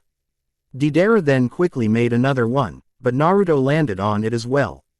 He charged at Deidara, as he held out his left arm hoping to slam his Rasengan on him. Deidara then ducked, dodging his Rasengan, and shot back up, grabbing him by the neck and slammed him down on the bird. You're still slow, I see. Maybe it's you that's too slow to realize you fell for it. Naruto said, but disappeared in a poof of smoke. A clone. Deidara then looked around wondering where he was. You're done for. Deidara looked up to see Naruto just mere inches from him. He then slammed his Rasengan down against Deidara's chest, but then once he did so, his body was starting to get bright. What? Naruto said, as Deidara's body exploded, causing Naruto to get blown away. Naruto. Yugao yelled, but then was slammed to the ground by Deidara. Maybe you should pay attention to, after all, aren't you here to lend him a hand? He asked. She jumped back up to her feet and pulled out her sword. Oh please, what are you going to do with that? Deidara asked. She then charged at him, and when she did, two mere copies of her formed, one on each side of her. Deidara just stood there, not amused by this at all, while the two clones of her split up, as they closed in on him from his sides. Deidara let out a deep yawn. You don't even have what it takes to be an Anbu nor a Junin, he said, as both her clones vanished due to the clay bird bombs that swooped down on them. She was now on her own, which she was just a couple feet from him, but she was instantly stopped. She was locked by Deidara's clone, who had his arms wrapped around hers and closed his hands together on the back of her head. The real Deidara walked up to her and stood within a few inches of her. Since you're completely helpless now, I might as well just end you here, he said, while removing her mask. He reached into his pouch, as his hand started to turn a small piece of clay into a small spider. He then held out his arm with the spider bomb clay in his hand, open wide. He said. Yugao kept turning her head to the side, avoiding him from doing so. He kept trying to force the clay bomb into her mouth, but he kept missing due to her struggling. By now, he was starting to get annoyed by her. Hold still, you jerk. He grabbed her head with his other hand and kept her still. He then slid his hand down to her nose and squeezed it to keep her from breathing through it. She couldn't hold it anymore, as she opened her mouth to breath. "That a girl," he said, but then he was sent flying toward the Hokage monument from being kicked by Naruto. He quickly grabbed Yugao and kicked the clone of Deidara, which caused him to lose its grip on her. Naruto wrapped his arm around her shoulder, as he pulled her with him. Then the clone started to light up like it did earlier. "Darn it," Naruto said, as he quickly jumped off the building with Yugao still in his grasp. Deidara was standing on top of the monument, as he grinned knowing that he fell for it. Naruto landed on the ground, but then right where he landed, that spot started to light up. He looked down at the ground. "Darn it, hold on," he warned her, as he wrapped both his arms around Yugao as if it was a hug. Then the spot he was on exploded, which triggered more that were nearby, causing more explosions. Deidara smiled, as he grabbed some more clay and turned it into a spear-shaped object. He then threw the spear straight down toward where Naruto was standing. Yugao opened her eyes and saw that Naruto was holding onto her still. "Lord, I mean, Naruto." "I'm fine, Yugao, but are you?" He stopped what he was saying, while Yugao was looking at him with a curious look. "Naruto." She saw that his eyes were wide. She then drifted her eyes down to see blood dripping to the ground. "Yugao, get out of here," he said. She looked back up at him. "But it's my duty to aid you, and I'm ordering you to leave." He placed his left hand on her forehead and formed chakra into his hand, as Yugao was now gone. Did he just teleport her? Deidara thought. Naruto then grinned, as he disappeared as well. "What?" Deidara yelled. "Gotcha." Deidara then looked behind him, but was punched right on his jaw. He was knocked off the cliff, while Naruto stood there. Shadow Clone Jutsu. One clone appeared next to him. He held out his right hand, as the clone started to make a Rasengan. Darn it, when did he even use a clone back then? Deidara asked himself, as he crashed into a building. He then shook his head, as he got up, but saw a bright light coming toward him. What the heck is that? Is that chakra formed as a shuriken? Wind-style Rasenshuriken, Naruto said to himself, as it started to expand on Deidara. "It's over," Naruto said, but then the Rasenshuriken just suddenly vanished. Deidara opened his eyes to see someone standing in front of him. While Naruto stood there with a shocked expression on his face, Deidara examined closely and realized that the person had black spiky hair. "What? So you survived my explosion during our fight back then?" However, he ignored Deidara, as he disappeared. "Freak you," Deidara whispered to himself. Naruto stood there looking down at Deidara, wondering how he stopped his attack. "Well, we meet again." Naruto instantly turned around hearing that voice, as his eyes widened. "Sasuke. Tamari Ino Shizune Tsunade Anko Samui." So, with those names mentioned, I'm making it a poll. So, vote again of whom you would like to see added in the harem. Note, planning to add 3 possibly 4 more into it. Like in Chapter 1, vote by leaving a review. Also another thing, I'm not going to post another chapter till I get some more reviews in. At least 7 to 10 more reviews. I see that thousands of people have read my story and that several people have added my story to their favsalert list. With that done, please at least leave a review. So, if you want to see another chapter, review please. Notice. Okay guys, I know it has been a long time since I've updated lately. But I got some good news and bad news. First, the bad news. I have decided not to add Tsunade to the harem, for I came up with a sad part for her in this story. I apologize, but I can see this working out. Good news is that I'm coming to an end for Chapter 4. Also, there won't be another lemon scene until around like another couple chapters. Got to put some more action and so on into this. But I have come up with a couple of the girls to add in this harem. Ino Tamari. I'm still thinking of whom to add in it, 1 or 2 possibly. And to those who wanted Yugao in it, I was already planning to have her in it from the beginning. Same thing goes to Tenten. So, just thought I would have this out on notice since it's been so long since you all have heard from me. Chapter 4 will be up in a couple days, so I hope you're all looking forward to it. Those who have forgot the other girls I have been thinking of to add, I will mention one more time. Shizune Ayame replacing Tsunade's place Anko. So, there you have it. Now, I will be getting back to the chapter now as I'm coming to an end on it. I hope everyone had a wonderful Christmas and New Year's. I know I'm late on saying it, but oh well. Better late than never. Official. Hello everyone. First off, Reese. On I said if you want to see next chapter leave a review is because more reviews I get no flaming encourages me to continue this story, not trying to act selfish or anything. It's as simple as that. And yeah, I know. I also was disappointed at myself for making Itachi and Naruto's fight short, but like I said earlier, I had to get it out of the way. But enough talk, on with the story. Font like this talking in their minds. Chapter 4. Location: Leaf Village main gates. How do we get out of here? Azumo asked, while trying to withstand the pain coming from the needles. Hinata examined closely at the mirrors with her Byakugan, while Kiba kept trying to make an attempt to run. It's useless, Haku said, as he appeared in the mirror that Kiba was looking at. He threw a handful of needles straight at him, which pierced him in his legs. Kiba dropped to his knees, as the needles made him feel numb. Everyone ran to Kiba's side, while Haku threw more needles down at them, which pierced everyone in the back. Guy looked down at Kiba and then at Akamaru. Let's try something a little different. Kiba, I want you and Akamaru to do your tunneling fang while I go the opposite way, and whoever breaks Rough will be the one to shatter the others and free everyone. Guy said. Kiba then slowly got back up to his feet and looked at Akamaru. All right, let's go, Akamaru. He yelled, while his dog changed form into a clone of Kiba. They then continued running and spun themselves at a ferocious speed. Guy then ran the opposite direction. Haku then looked back and forth between them, but then short AF. Tear that all the mirrors were now showing Haku in all of them. Dynamic entry. Guy yelled, as he jumped into the air and shot toward the mirror that was in front of him. As for Kiba, he was just inches away from crushing the mirror that lied up ahead, but he was stopped in his tracks from being pierced by some more needles. Both him and Akamaru crashed to the ground, lying there in pain. The clone of Kiba disappeared, but revealed Akamaru. Kiba, Hinata yelled, as she ran over to him. Azumo and Katetsu remained where they were and then turned around to see that Guy was gone. Where's Guy?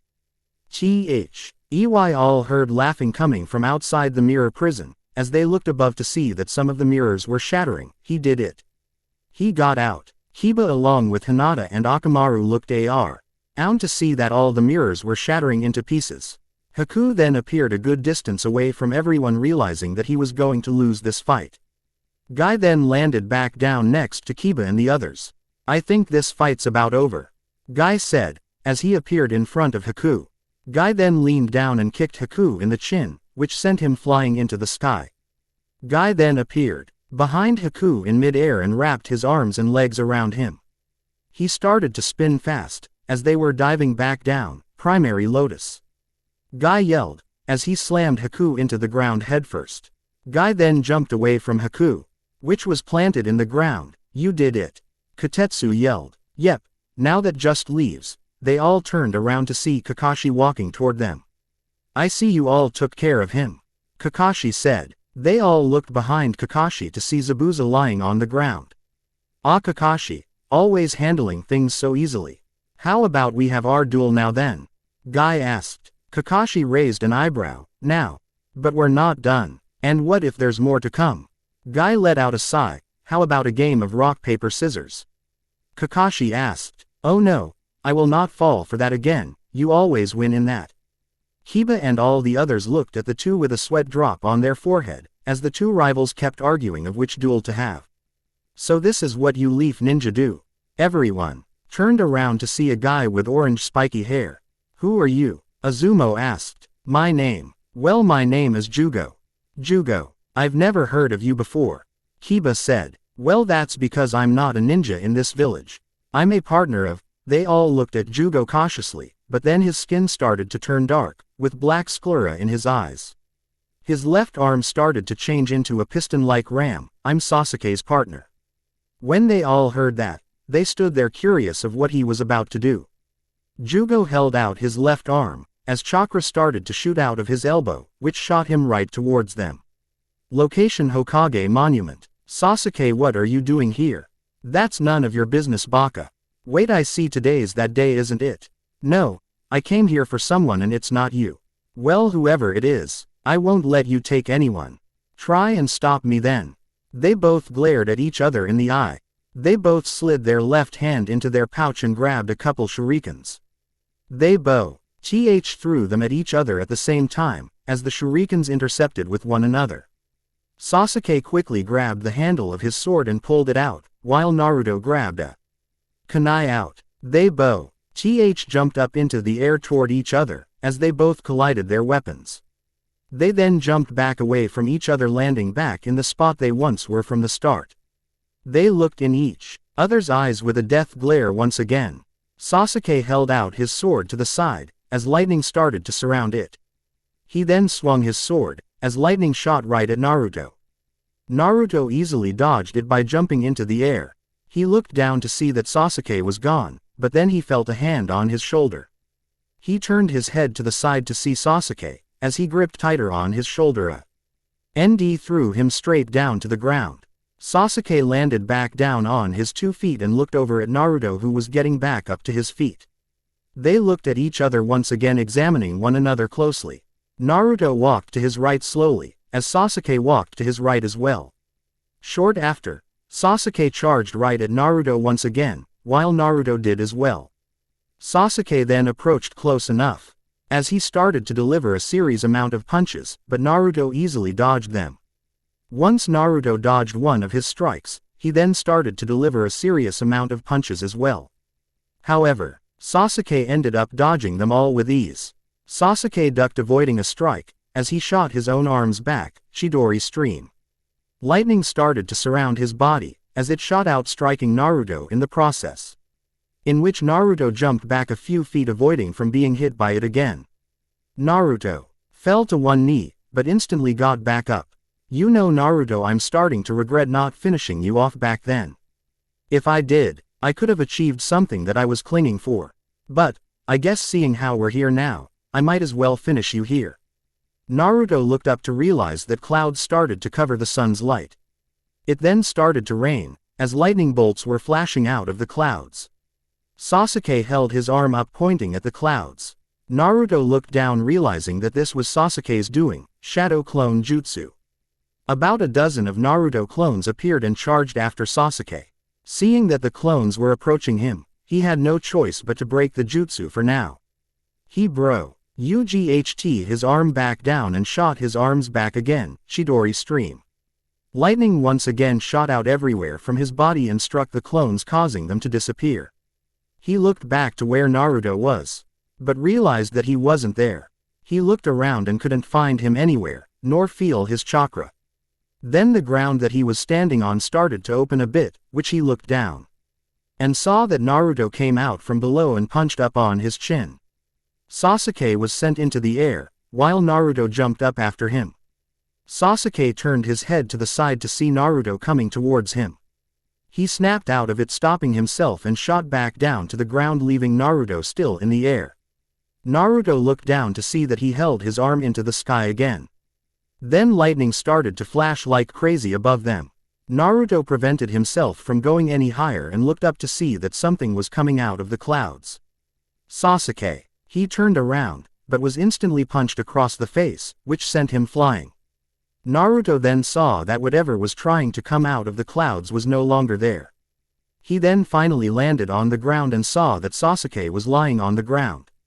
Naruto. He turned around to see that Sakura was coming up to him. Sakura, what are you doing here? She stopped in front of him. I came here to help. After all, he was both our teammate. I see, then we'll stop him together. They both smiled at each other.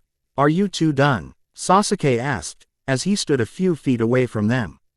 They turned around, looking back at Sasuke. Sasuke, why don't you come back to the village? Naruto asked. HMPH, why should I? I despise this village since they made my brother kill our clan. But Sasuke, that was, I don't care. Back then, when I found out that he killed the whole clan, I was planning to get revenge. I ended up hating my brother and I ended up killing him since I never found out the truth behind it all. But, now when I found out the truth behind all of it, that the Leaf Village sent my brother out to eliminate them, I swore that I was going to destroy this village. Then, shortly after I saw my brother again due to Kabuto's doing, and I felt those feelings that I once had for my brother after years and years of hating him. I finally loved him again. Flashback. Hey brother. Itachi turned around facing his little brother. Will you teach me how to master throwing with the shurikens today? Not today, Sasuke. Ah, but you said that you would. I can't, Sasuke. I have a mission to do. But you. Itachi placed his pointy finger on Sasuke's forehead. I'm sorry, Sasuke. Maybe some other time. Itachi smiled. End of flashback. I finally had those feelings return to me and now he's gone. But after seeing him again made me so happy back then, how I always have been, but now he's gone once again. It's all because of you, Naruto. Naruto's eyes softened. I had no choice, Sasuke. He was being controlled and attacked me. Besides, after I defeated him he told me a couple things. Sasuke listened closely. First, I told him that I was sorry that it had to end up like this when I defeated him. But he told me not to be. He said he was sorry, and when I told him that I wished he did return to the village, he told me he would have if he were still alive. I also promised him something. Sasuke cocked an eyebrow. Promised him what? I promised him that I will fulfill the same promise I told Pain, that I will bring peace to this world. Sasuke's eyes widened, but then returned to his normal blank expression. I see, but I will never forgive you, Naruto. Sasuke, how can you not forgive me if you're the one who killed him in the first place? Naruto yelled. Enough talk, Naruto. He folded his left arm up, lightning style Chidori Senbon. He swung his arm down. As little lightning bolts shot out toward Naruto, Sakura slammed her fist to the ground, as chunks of the ground came up into rocks, which caused the Chidori Senbons ended up hitting the rocks. I've got to take this out of the village, Naruto thought. He grabbed a kunai from his pouch and threw it at Sasuke. Sasuke swung his sword at it, causing it to deflect off of it. He looked back in front, but was tackled by Naruto, which they both disappeared, leaving Sakura behind. She looked at where Sasuke and Naruto once were. Wah darn it, Naruto, she said to herself, and ran down the path from the monument. Location: village's main entrance. Jugo was panting heavily and was barely able to keep up with everyone, but then he realized that Sasuke had left the village. He looked up at Kakashi and everyone else. Well, looks like it's time for me to go, he said, and disappeared in a poof of smoke. Darn it, he's gone. Guy said. Don't worry, we held up our duty. We should report to Naruto, Kakashi suggested. Guy along with Kiba and Hinata nodded, as they ran back into the village, making their way back to the Hokage's office. Location: Hidden Leaf Forest. Both Naruto and Sasuke were rolling around the ground once they appeared. Sasuke slammed into a tree, which caused him to stop him from going any further. Naruto was sliding on the ground, but started to come to a halt shortly. Sasuke quickly got up, as did Naruto. They looked at each other from a distance, while Sasuke grabbed his sword. Naruto charged at him, while Sasuke held out his sword and pointed it at him, not moving at all. Shadow Clone Jutsu. There were now a couple of clones of Naruto, one on each side of him. Sasuke threw his sword into the ground as electricity shot out of his sword into the ground, which shot at Naruto. They didn't see it coming, as the lightnings on the ground struck them, which caused the clones to disappear. Naruto collapsed to the ground, as the electricity was stunning his body. Sasuke stood there with a grin on his face, but then Naruto vanished to reveal a log. A substitute. Darn it, Sasuke said, as he looked around. Sasuke closed his eyes, but then opened them quickly to reveal his Sharingan. Too late, Sasuke. He turned around to see Naruto, but was sent flying from taking a punch from him.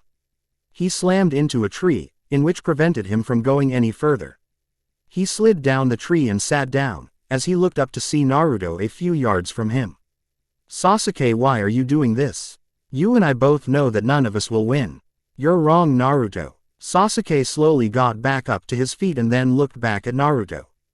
Naruto looked back to see his sword still planted to the ground. You know, Sasuke, you always refuse to listen at times and realize that others are right. Sasuke just kept looking at him. They looked at each other with a serious look, as a plant came out of the ground in front of both of them. Sasuke, return back to base, Zetsu said. Sasuke let out a sigh. Fine. he replied in a disappointed tone. He looked back at Naruto. Until next time, Naruto. Both Sasuke and Zetsu vanished. Naruto gritted his teeth, seeing how this is the second time Sasuke got away. Darn it, Sasuke. Naruto. He turned around seeing Sakura running at him. Oh hey. Wham. Sakura had just punched him smack on the jaw, sending him crashing into a tree. Naruto was now leaning against a tree, as he lifted his head up and rubbed the back of his head. He opened his eyes to see a frustrated Sakura stomping her way toward him. She stopped in front of him and grabbed him by the collar of his jacket and lifted him up into the air. Why did you leave me behind? She yelled. I just had to get him away from the village. Even if so, why didn't you bring me with you? Quote, well, 3 takes too much. Sakura raised an eyebrow, as a vein popped on her forehead. She slammed him against the tree, which made him cough. He looked at her to see tears forming in her eyes. You had me worried. He just kept looking into her eyes, feeling sorry for not warning her in the first place back then. I'm sorry. Sakura. He whipped the tears off her face and wrapped his arms around her, embracing her into a hug. She rested her head on his right shoulder and squeezed him hard, causing him to lose his breath. Don't go off without warning me first. Naruto was struggling, trying to break free so he could catch his breath. Sakura brought her head up, and saw that his face was blue. She quickly let go of him, as he started to take in deep breaths. You squeezed too hard, he said. Sorry, she replied. They looked at each other for a moment in silence. Let's get back to the village, Naruto suggested. Sakura nodded, as they walked off heading to their destination. Naruto instantly stopped, while Sakura kept walking up ahead. He looked around feeling that something was off. So, Naruto, what should we do when we get back to the village? Sakura asked, but then realized that he wasn't next to her. She turned around seeing that he was a few yards away. Naruto. What's wrong? Naruto turned around looking toward Sakura's direction, but then saw that the air was being twisted as if it was about to reveal something. Once it started to open, it showed a guy wearing a mask that was orange with several layers on it. He was wearing a black cloak with red clouds on it and was also wearing the hood over his head. He also had 2 swords attached to his back. Sakura was also seeing this. As for Naruto, his eyes widened. It's time for you, Naruto, to come with me, Madara said, as he started to walk slowly toward him. Naruto was just standing there as if he was frozen. Madara Uchiha. Naruto muttered. Oh, how kind of you to know my name, he replied. He stopped in front of Naruto and placed his hand on Naruto's left shoulder. Naruto, Sakura yelled, as she charged toward Madara. Behind the mask of Madara's, he was grinning at how foolish she was being. You're not taking Naruto. She held her arm back, as Madara quickly backhanded her, sending her far back to where she once was. Sakura. Naruto slid around Madara. Oot was instantly grabbed by the shoulder and slammed against the tree. I'm afraid I can't let you go to her. Because your time has come and we've waited long enough. Naruto looked at Madara with anger in his eyes. Oh, are you mad? Do you want to kill me here so you can go aid your friend? Madara asked. Naruto quickly punched Madara in his mask, but showed no aftermath from it. Not a scratch, not a mark, no nothing. Madara grabbed Naruto by the neck, lifting him up in the air and slammed him to the ground. Choke slam. He let go, leaving Naruto lying in a crater made from his impact to the ground. He just looked down at Naruto with a blank expression. You don't stand a chance, Naruto. Naruto looked up at him and then closed his eyes. He took this chance, as he started to absorb some nature energy. Madara gave him a wondering look behind his mask. What are you thinking? Naruto opened his eyes to reveal his sage mood. Ah, so you're not going to go down without a fight, huh? Madara asked. I'm not going anywhere, and what you just did to Sakura I'm going to make sure you pay, he replied, as he quickly jumped back to his feet and swung his fist at Madara, which he easily dodged. Naruto, no matter how hard you try, you can't win. Shut up, he yelled, as he swung his arm at him but ended up sliding right through his entire body. He was now behind Madara. What the heck? Madara turned around and looked at him. I told you, Naruto, you can't win. Your father may have won against me all those years ago, but without his abilities that you have not yet achieved, you won't be able to land a single hit on me. Naruto's eyes widened. You fought with my father. Yes, and like I just said, without his abilities, you cannot win. Naruto gritted his teeth. I'll prove you wrong. He started to launch several punches at him, but Madara simply dodged every one of them. You may have defeated Nagato and the 6 Paths of Pain, and you may also be the 6th Hokage. But, I am far stronger than Nagato and way out of your league. So, why bother? Madara asked, as he kept dodging Naruto's strikes. Naruto didn't say a word, as he formed a Rasengan in his hand without Madara even knowing. He slammed the Rasengan on Madara's gut. Naruto pulled his hand away to see no mark on him at all. What the heck? Naruto asked. Madara looked down at where he slammed the Rasengan on him and then looked back at him. He grinned behind his mask and smirked. My turn. Madara pulled back his arm and shot it back at Naruto, punching him in the gut, which sent him soaring away with quick speed. Naruto was crashing through the trees, as Madara appeared behind him and kneed him in the back, sending him up into the sky. Naruto's head was tilted up facing the sky, as his eyes were closed as well. Madara appeared above him and kicked him straight on his face, which sent him crashing into the ground, causing a massive dust cloud. Naruto arched his back and started to cough out some blood. Madara shot himself down and stomped both of his feet on Naruto's stomach, which caused the dust cloud to become thinner. Back to Sakura. She was finally starting to get back up to her feet and looked over to where the dust cloud is. She couldn't exactly see too well since it was still pretty thick. Once the cloud started to clear slightly, she could see 2 shadows within it.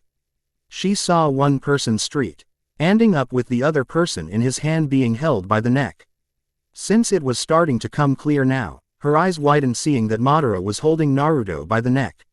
Madara pulled back his other arm and shot out, punching Naruto hard in the gut, which caused him to cough out some more blood. Naruto! Sakura yelled. Madara grinned behind his mask and threw Naruto forward, making him slam against a tree. Sakura ran toward Naruto, but was instantly stopped. Madara was right there in front of her eyes, looking down at her. Sakura was looking up at him with fear in her eyes, as her body was starting to tremble. Madara reached back behind him, grabbing the handle of one of his swords. He unsheathed it and pulled it up in front of him, pointing the tip of it right at Sakura's neck. She hid the sword away and attempted to punch him in the gut, but Madara quickly kneed her in the gut, making her jump a bit. He then elbowed her on her back, causing her to fall to the ground on her hands and knees. Her whole body was starting to shake, feeling hopeless.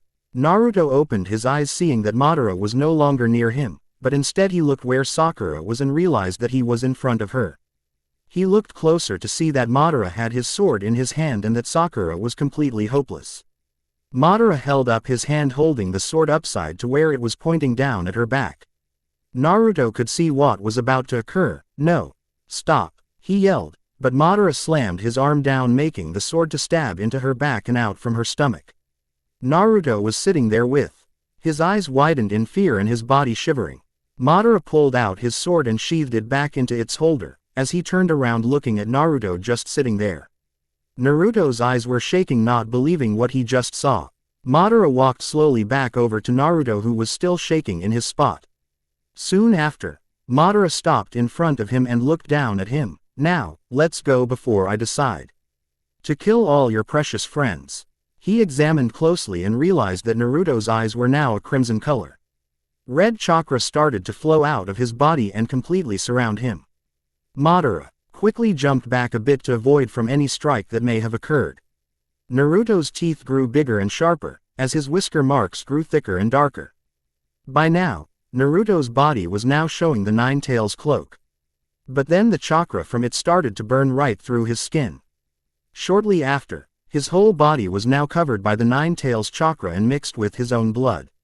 His eyes characteristics were now gone, only to reveal empty glowing circles, which was surrounded by a black mask of chakra. Madara was standing there with a grin behind his mask. Of course, rely on the Nine Tails power to help you. This is going to be interesting. Madara charged at the now four-tailed Naruto, as he landed a quick hit on its head. The four-tailed Naruto launched its right arm, grabbing a hold of Madara and squeezing him tight. Madara didn't show any reaction to it, as the four tails slammed him into the ground, causing a massive dust cloud explosion to blur the vision. The four tails just stood there on all fours, but was smashed to the ground from taking a kick to the back of the head from Madara. However, the four tails got up instantly, as one of its tails flicked over and stroked Madara on his mask. His head was turned to the side after taking the hit, but soon after that his mask started to crack. Darn it, I can't reveal my face yet. Especially when he's being possessed by the 9 tails. I guess I'll just have to keep using that technique then. The four tails launched its arm again right at Madara, but instead of making an impact, it went right through him. Madara THN appeared next to the four tails and kicked it on its back, causing it to crash to the ground once again. The four tails was just about to grab him until it came to a sudden halt. Madara stood there just inches from being grabbed by it. The 9 tails chakra started to erupt all over the field, which caused Madara to get pushed back away from it. What do you think you're doing, kid? The 9 tails yelled. I'm not going to let you take control of me. You can't win without my help, kid. This is Madara we're dealing with. And I will win with my own power. The 9 tails chakra and Naruto's blood started to fade away. He took control. This is rather interesting, Madara thought. Once the chakra and blood faded, Naruto was back to his normal look, but his entire body was completely covered in burns. He was barely able to stand on his 2 feet, but he took quick deep breaths trying to keep him up. He looked over at Madara, as Madara just stood there. Well, I'm impressed that you managed to control the 9 tails. But, you should have let him take control of you. Who knows, you may have actually had a chance against me if you relied on it for power. But, oh well, that Jinchuriki belongs to me. He appeared in front of Naruto and kneed him in the gut, which caused Naruto to cough up some blood and fell to the ground in pain. Naruto's vision was blurry, but he managed to see Madara one last time just standing there in front of him. Shortly after, Naruto passed out. Madara looked down at him, but just then his mask cracked in half and fell to the ground. Well, looks like I'm more revealing without my mask. His eyes were showing his Sharingan, as his black spiky hair extended back down his shoulders. He picked Naruto up and tossed him over his shoulder and vanished. Sakura slowly but weak lifted her head up and saw that they were gone. No, Naruto, she said, but collapsed onto the ground again and passed out. Location unknown. Madara appeared with Naruto STILL over his shoulder in the base where the gigantic King Hex statue is. He walked over to the middle, placing Naruto on the ground, as he left the room. As soon as he did, he saw Kisame and Zetsu walking over to him. Well, I see you two already know. Yeah, let's get this over with. They all walked back into the room and realized that Naruto was missing. What? Where is he? Madara yelled. Why all looked around the room and couldn't see him anywhere. He's gone. Kisame, go get him, Madara ordered. All right, he replied and disappeared out of the base entirely. Location Leaf Forest. Naruto was running back to where he had his fight with Madara to find Sakura. He came to a stop to see the after effects of the short battle he had and looked over to the side and saw Sakura lying there covered in blood. He ran to her and dropped to his knees. Sakura, wake up.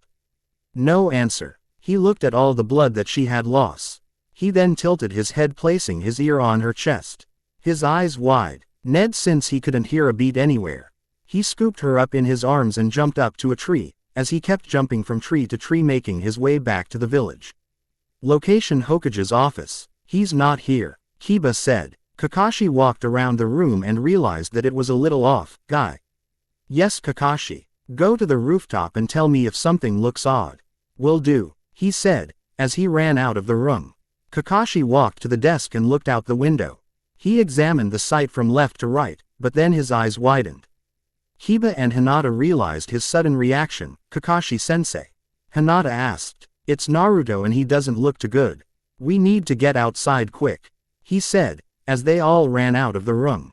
Lord Hokage, a villager asked. Naruto could barely manage to keep on going any further. Are you all right, Hokage?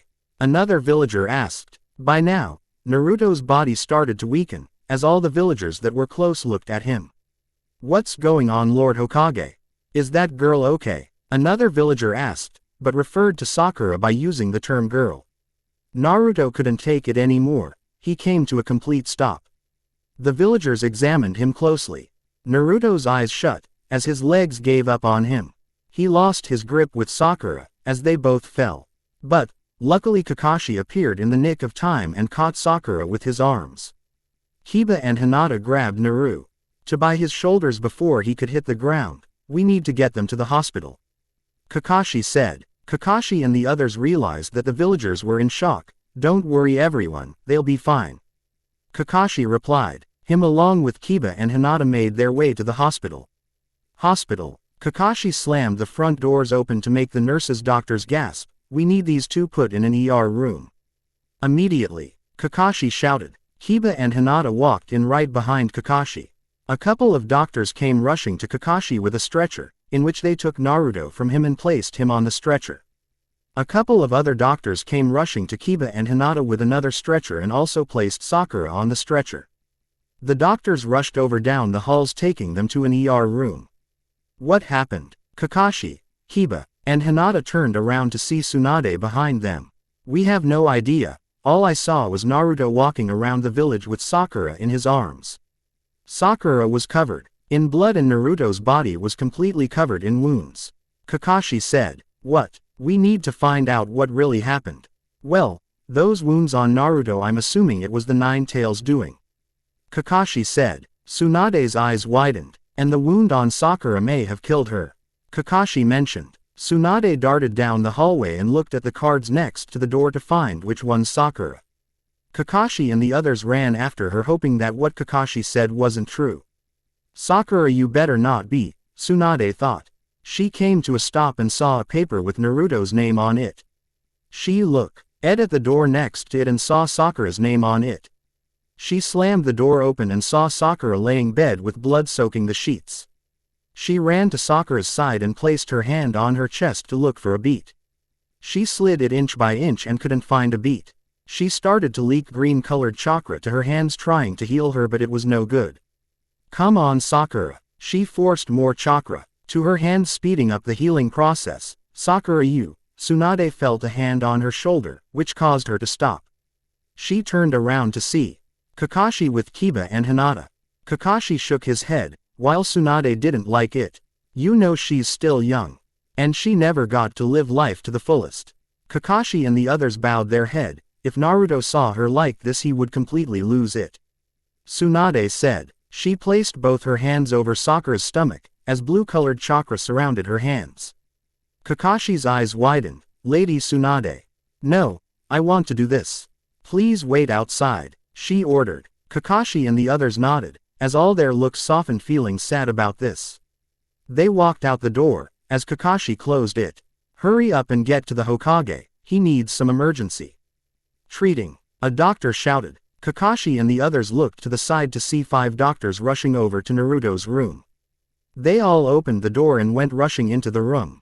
Kakashi walked over to Naruto's room and opened the door. But one of the doctors saw him. Sorry, no visitors right now.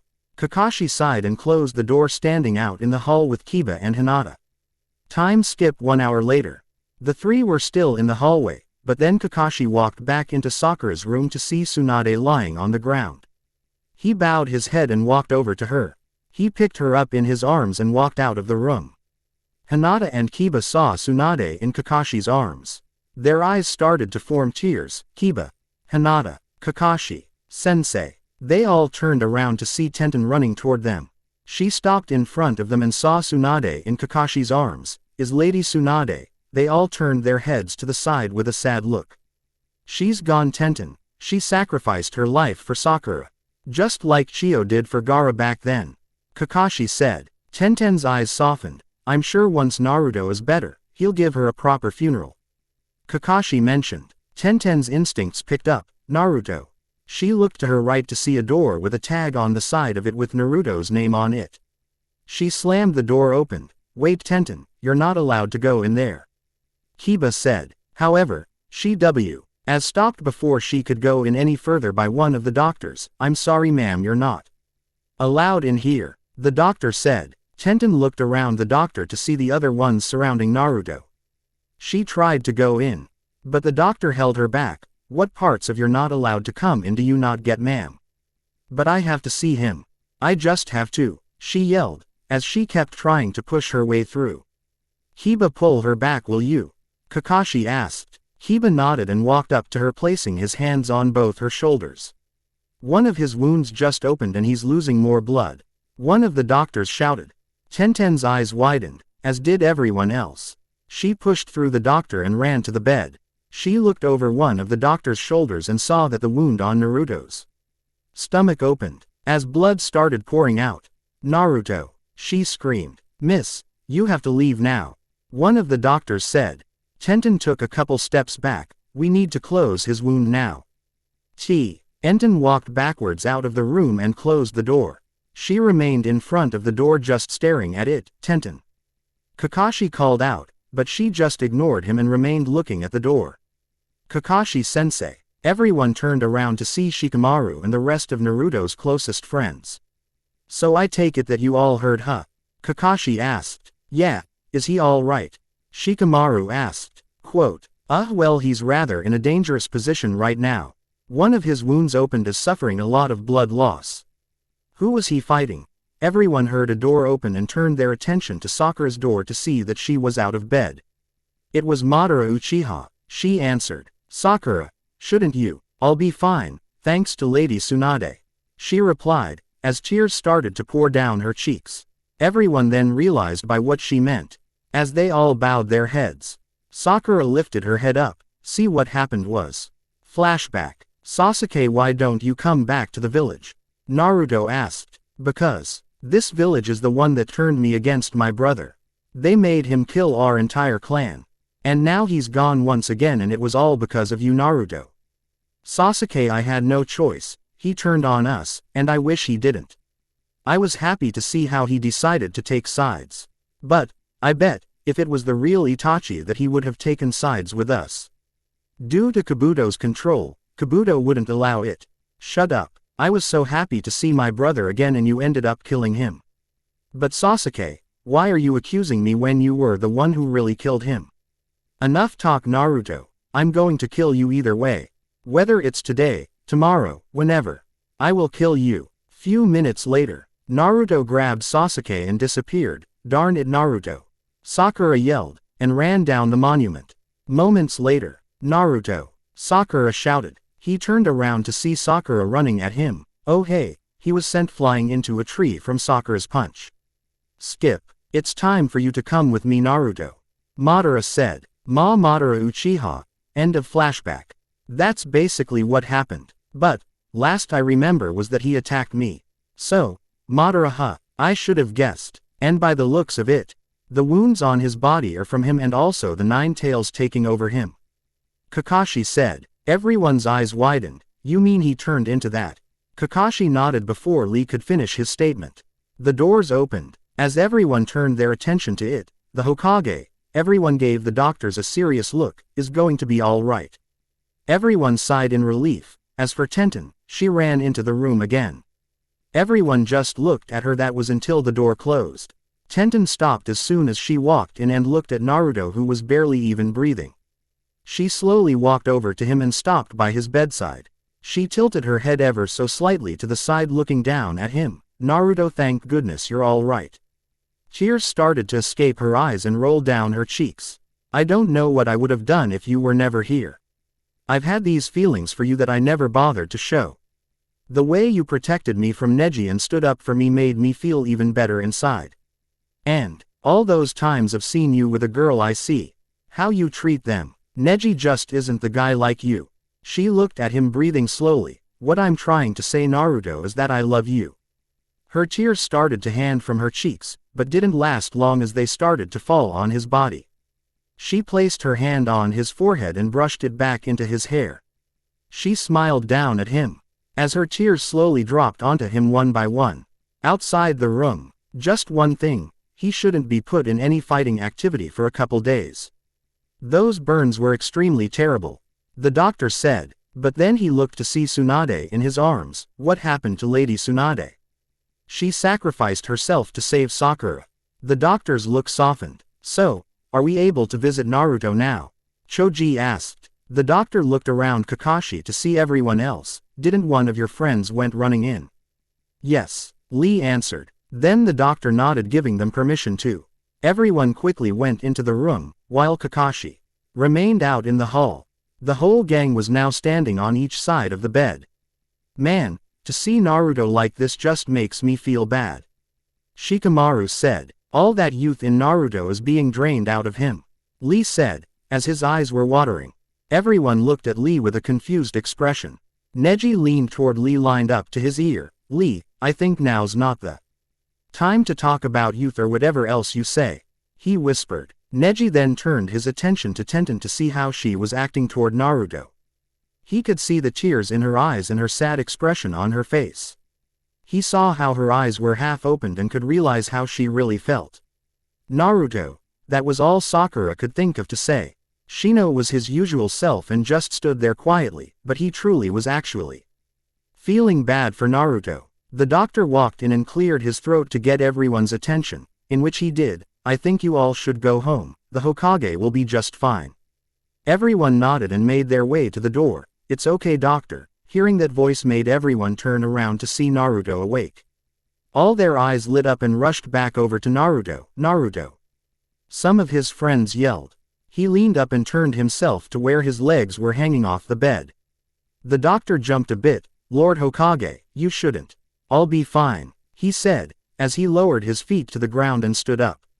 Tenten was the first to do anything, as she jumped at him and wrapped her arms around him, embracing each other into a hug. Both Ino and Sakura cocked an eyebrow, as their mood went from happy to jealousy. Naruto blushed slightly, but he wrapped his arms around her as well. Ino and Sakura now were just boiled to the top with smoke coming out of their ears. Sakura, are you all? Sakura punched Lee right in the face, which cut him off. Naruto looked at the others with Tenten still wrapped around his arms. You all didn't have to wait here for me. You're right, we didn't have to, but we chose to. Shikamaru said. Naruto couldn't think of anything to say. Okay, you got me there, he replied. He looked over at Sakura. Oh, you're feeling better, Sakura, he asked. Sakura's eyes softened, knowing he wasn't going to like what he was going to hear. About that, Naruto. Everyone's eyes softened and bowed their heads. I was actually dead. Naruto's eyes widened. But thanks to Lady Tsunade I'm back. Naruto smiled. Oh, where is she anyway? He asked. Sakura bit her lower lip. She's gone, Naruto, she answered. Naruto's eyes widened and started to tremble. He unwrapped his arms off Tenten. Where is she right now? He asked in an anger tone. Naruto stood there waiting for an answer, but shortly he was starting to get impatient. Where is she? He shouted and demanded to know. Everyone jumped a bit due to how loud he was. Out in the hallway, Sakura answered. Naruto went storming out of the room, leaving everyone else behind. Once he stepped out of the room, he saw Kakashi standing there with Tsunade in his arms. He instantly stopped in his tracks, completely frozen. Kakashi looked at Naruto. Naruto, she sacrificed herself for. I know. We will give her a proper funeral, Naruto said, which cut Kakashi off. Kakashi nodded, as he walked down the hall into the lobby. When Kakashi was out of sight and that everyone was still in the room, Naruto's eyes started to form tears in them. It's all my fault. First it was old man Sarutobi. Then it was pervy Sage and now Granny. Naruto. He turned around to see Sakura along with everyone else. What? He asked. It's not your fault, nah. It is my fault. You see, you tell me how you wanted me to let my friends help me if they wanted, and so I did. Now look, you came in to help, but you ended up dying, which was my entire fault. After that, I bring us back to the village and Granny sacrificed her life for you. But I failed either way. I lost someone and it was my fault. Everyone remained quiet since they had nothing to say. You see, this is why I said I want to handle my own problems. For now on Naruto stopped, as he felt someone's hand on his shoulder. Naruto Uzumaki, your Hokage rank has been revoked. His eyes widened and turned around to see that it was Danzo. Everyone's eyes widened, while some of them gasped. What? Naruto asked. I said you're no longer Hokage, but you will be known as the sixth. You just won't be able to do anything. As for now, you're going to turn out to be an Anbu. Danzo said. No, I finally reached my goal and I refuse to You don't have a say-so in this, Naruto. I have already talked with the council and we all realized you don't have what it takes to be a Hokage. Naruto stood there wide-eyed. So, now that you're considered an Anbu, we assigned you to team up with Yugao. And to let you all know, we've came up with the 7th Hokage already. Naruto's body twitched. Who is it? He asked. The 7th Hokage is I. All of Naruto's friends could see that he was filled with anger. Sakura was the first to react. I'm going to. Sakura grabbed Naruto's right arm to prevent him from doing anything stupid. Naruto turned his head to the side to see Sakura holding him back. Let me go, Sakura. No, Naruto. You need to stop before you get yourself in trouble. She replied. Naruto started to take control, but Lee, Neji, and Shikamaru joined in to hold him back. Danzo stood there looking at Naruto. This is what we meant by how you don't have what it takes. Naruto gritted his teeth and growled in anger. What makes you think you have what it takes to be Hokage? Naruto asked. Danzo chuckled at his question. Naruto, you may have saved the Leaf Village from pain, but I could have taken care of him without a problem. Then why didn't you do so? Naruto asked. Because I wasn't in the village at the time. And let me show you, young Naruto. Danzo lifted up the small bandage that was covering his right eye up just a tad bit to reveal the Sharingan. Naruto's eyes widened, not believing what he was seeing. He only thought that Itachi, Sasuke, Madara, and Kakashi had the Sharingan, but in front of his eyes, he was seeing a 5th person with the Sharingan. Danzo lowered his bandage to cover up his eye completely. You see, Naruto, that's nothing what you saw. All these bandages over my body yet have to reveal my true self. And also, I'm wiser than you'll ever be. I know how to handle the position of Hokage than you do. Naruto couldn't take it anymore, as he released a shockwave of his chakra, which caused everyone Hat was holding him back to loose their grip and get blown back. Danzo raised his left eyebrow. Just to warn you, Naruto, if you even try anything on me, just know I can have you arrested. Naruto bent his arm back. But Danzo appeared behind Naruto and folded his arm against his back. I'll give you one last warning. Try anything else, I'll have you put in jail. Everyone decided to stay back. Naruto was insanely going mad in his mind. He started to calm down and let out a sigh. Fine. Danzo grinned and let go of his arm. Naruto didn't turn around or anything, but he walked down the hallway leaving everyone behind.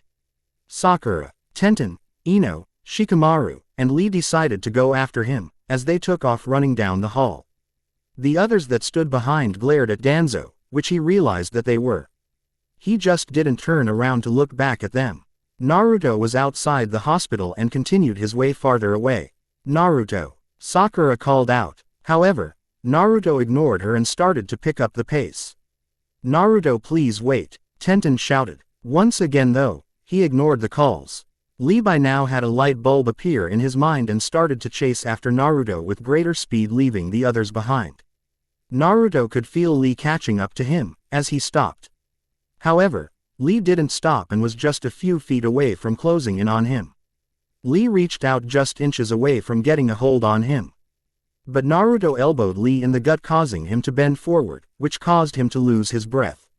Sakura and the others' eyes widened, seeing that Naruto just hurt one of his friends. Naruto turned around facing Lee and grabbed him by the collar of his Junin vest with both of his hands. Naruto, what's wrong with you? Lee asked. Naruto ignored him and threw him towards the others. Shikamaru and Ino caught both of Lee's arms. Naruto. What's? Nothing's wrong with me. I want you all to stop following me and leave me alone, he said, cutting Tenten off. Naruto then shot his head up and swung his arm back. But Guy, who caught his arm, stopped him. Naruto, what do you think you're doing? Guy asked. Naruto was starting to get annoyed by everyone. He looked to the side and quickly kicked Guy in his gut, which caused him to lose his grip on him. Naruto then threw a smoke bomb to the ground, as it exploded into a giant red smokescreen to block everyone's sight. Shortly after, the smoke cleared and everyone saw that Naruto was gone. Where did he go? Ino asked, as everyone started to look around. He couldn't have gone too far, he's still in the village. So, let's split up and look for him, Shikamaru said. Right, Sakura and the others replied, as they took their own paths. Location: Naruto's apartment. Naruto appeared at his door. Hopefully Konan's not home. Hope she's still on her mission. He opened the door and walked in. As he closed the door behind him, he walked into the living room and realized that it was still left the same from before. He sighed in relief. Well, looks like I found you. Naruto. Eyes widened hearing that voice. He turned around to see Kisame. What? How did you? You're probably trying to ask how I got in the village without letting anyone know. Well, like before, years ago when I came here with Itachi. I simply hid my chakra to prevent anyone from sensing me. I see. Oh, you don't seem scared. Rather, you seem frustrated at something or someone. Yeah, well, apart from being enemies, who is it that you're mad at? Well, first of all, the council revoked my rank of Hokage and made me an Anbu. They said I'd still be known as the 6th Hokage though. They said I don't have what it takes to be Hokage. Kisame grinned. And who's the new Hokage? Naruto gritted his teeth. Danzo. He said with a low tone. Kisame's eyes widened. Danzo. Ah, that's interesting. I told him I would get back at him one day for this, and I'm not going back on my word. Kisame then thought of a wonderful idea. So you want to get revenge on Danzo, huh? Yes. Then how about you come back with me and we'll have a little chat with Madara? Naruto's eyes widened. Do I have a choice in this? Kisame shook his head, as Naruto let out a sigh. Give me a couple of days and I'll let you know. Kisame's grin widened. Fine, I'll be back to hear your answer. Until then, I'll talk to Madara about this. Naruto nodded, as Kisame disappeared. Naruto took off his sage robes and hung it up on the rack. He then walked to the bedroom and unzipped his jacket. He took it off and tossed it onto the bed. Then he lifted his black shirt up and off him. As he tossed that onto the bed as well, he looked around to see that the light in his apartment started to fade. Outside the window, he realized that the sun was setting. A sigh escaped his mouth. As he made his way to the bathroom, he turned the cold handle of the sink on, as cold water started to come out of the faucet. He put his hands together and held it under the faucet, as the water started to fill his hands. Once he got enough of it, he leaned his head down and brought his hands up to splash the water on his face. The water on his face slid down it, as he lifted his head up to look at himself in the mirror. Am I making the right choice? He thought. Look here kid, they took your position as Hokage away. You just became Hokage 2 days ago. I know, but if I take up Kisame's offer I'm just going to turn out like Sasuke. This is what you do kid, get your revenge on Danzo. After that, leave the Akatsuki because they know once you get your revenge on him, they'll just kill you. If you didn't realize, Danzo is a major threat to the Akatsuki. And when they see that you got rid of him, they'll just take me away from you which you'll die afterwards. I see, but just take this as a warning, if you kill Danzo, you'll become a criminal to the village. I know, the village is nothing I can't handle. No, not just the Leaf Village. You got the Cloud Village, Sand, and all the others. Quote, I'll just have to think about this. Location unknown. Madara was just walking down the hall to have a little chat with Sasuke, but a puddle of water appeared in front of him. The water rose up into a human shape, which turned out to be Kisame. I see that you failed on bringing the 9 tails back. Madara said. Well, about that I actually spoke with him. And just to fill you in with the news, Danzo has become the 7th Hokage. They revoked Naruto's from being Hokage and made him an Anbu. Madara's eye widened. You're telling me that Danzo is now in charge? Yes, but Naruto told me he wanted to seek revenge on him. So, what I was thinking is that we have him join us and let him get rid of Danzo for us. I like where this is going. But one problem. If we let him join us Sasuke won't like it at all one bit.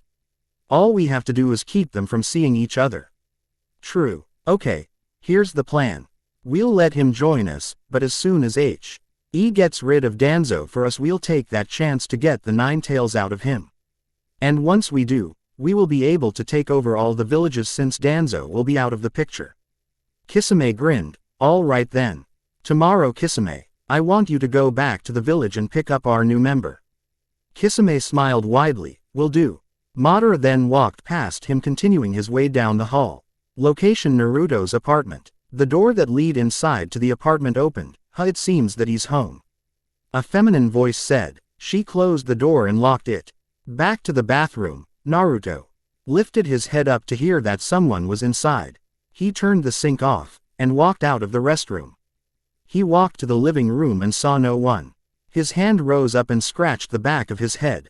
Naruto turned his back to her. All you need to know is that I'm no longer Hokage and that Granny has passed away. Konan's eyes widened, as Naruto plopped himself onto the couch.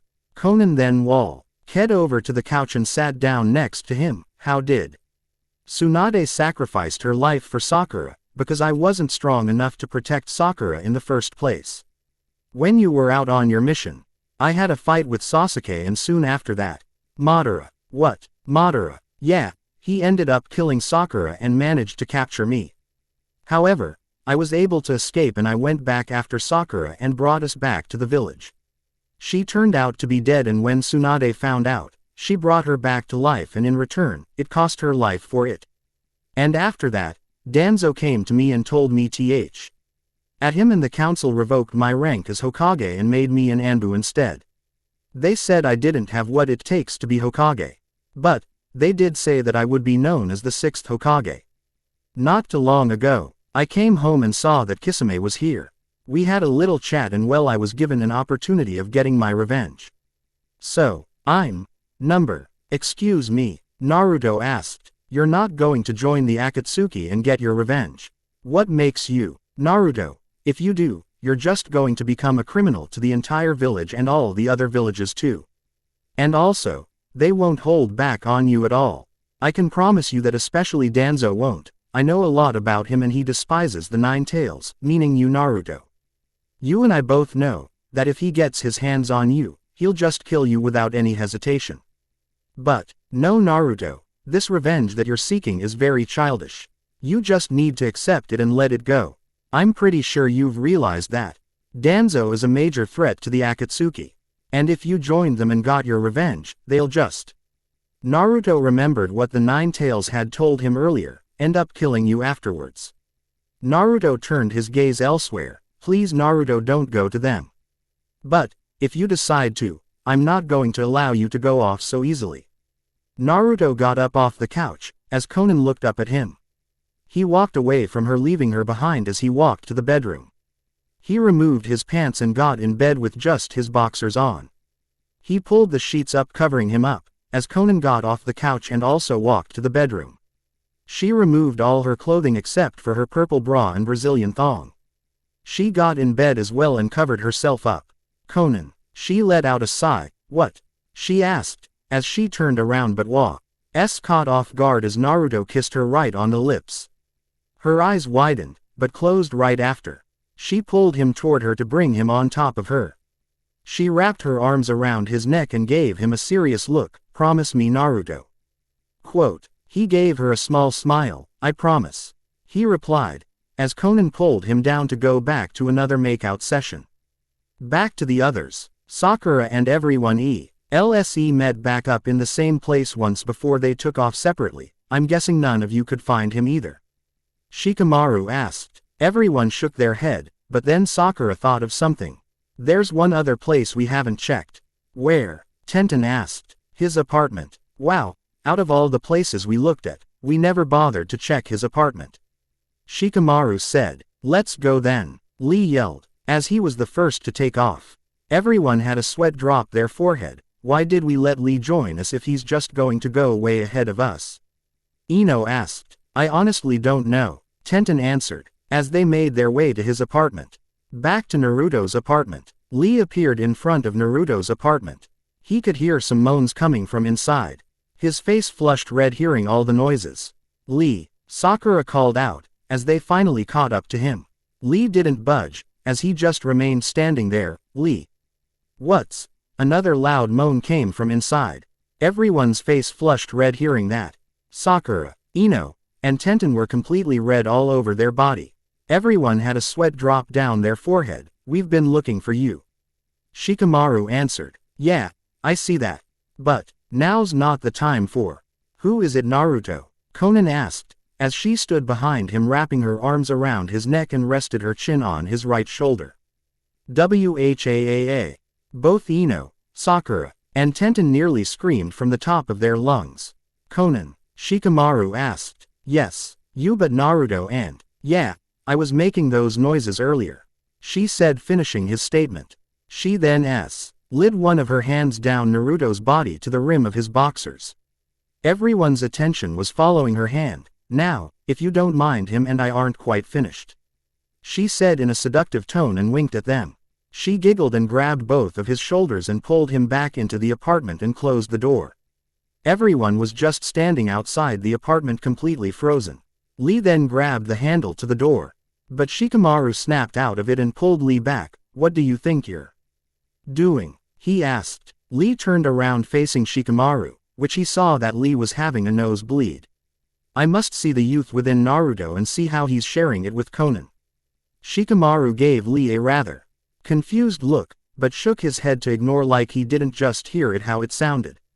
Shikamaru grabbed Lee by the shoulders and pulled him away from the door. Girls, I think it's best we go home and get some sleep since we know that Naruto's fine. However, the girls just remained there. Shikamaru then shrugged his shoulders and walked off with Lee. Sakura shook her head and grabbed the handle to the door, but Ino and Tenten grabbed her by the shoulders. Let me go, you two. No, Sakura, just let them be. Ino said. Oh, Naruto. All three of the girls' faces completely flushed red again. But Ino and Tenten snapped out of it and walked off with Sakura still in their grasp. Sakura was wiggling about trying to get free. Let me go. I should be the one in there. Time skip morning. Naruto was rolling around in bed groaning. Naruto, this is what I meant by how you don't have what it takes to be Hokage. Shut up. What makes you think you do? You may be stronger, but you don't fill up the position either. Oh, yeah, I heard a lot about you. I heard you became Hokage just so you can fulfill your plans. I know how much you hate the Nine Tails and wish to get rid of it. I know you're truly trying to kill me without making a scene. And I also know how you worked with Orochimaru when he was alive. Danzo was standing there with a big smile on his face. As the fire around them was getting bigger, you were never loyal to the village, you were just working with Orochimaru trying to destroy this village. And to see how you're a threat to the Akatsuki, you're wanting to keep them from taking the Jinchurikis so that you can use them for yourself. Danzo broke out laughing insanely. Naruto remained on the ground since he was still weak. Bravo Naruto, it looks like you figured me out. But it's too late for you to do anything about it. You see, we're far away from the village to where no one will be able to come aid you. And as you can see, like you said earlier, I'm going to kill you here without anyone knowing. Naruto planted his hand to the ground, as he slowly got back to his feet.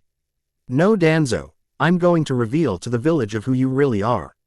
Once again, Danzo broke out laughing insanely. And how do you plan on doing that? I'm going to defeat you here, take you back to the village, and tell everyone who you truly are. Bring me back to the village. You forget I'm going back either way, and yet, they won't even know what happened. You sound as if I'm Sasuke. Naruto's eyes widened. Look here, Uzumaki, I'm no Uchiha, but Sasuke, Itachi, and Madara could never surpass me. If you think Madara's a bigger threat than me, then you're sadly mistaken. Naruto gritted his teeth. Okay, even if you kill me here, Konan will expose the village of who you really are. Oh, yeah, she's probably already done so and they're out after you. You mean? Danzo held out his arm as Konan appeared in his hand. Naruto's eyes widened seeing Konan soaked in blood. This girl. Naruto's body was trembling. Danzo let go of Konan and let her drop to the ground. So do you still think that I'm going to be found out? Naruto slowly walked toward Konan's body, while Danzo just stood there with a grin on his face. Konan. Danzo rolled his eyes as he grabbed Konan and threw her dead body at him.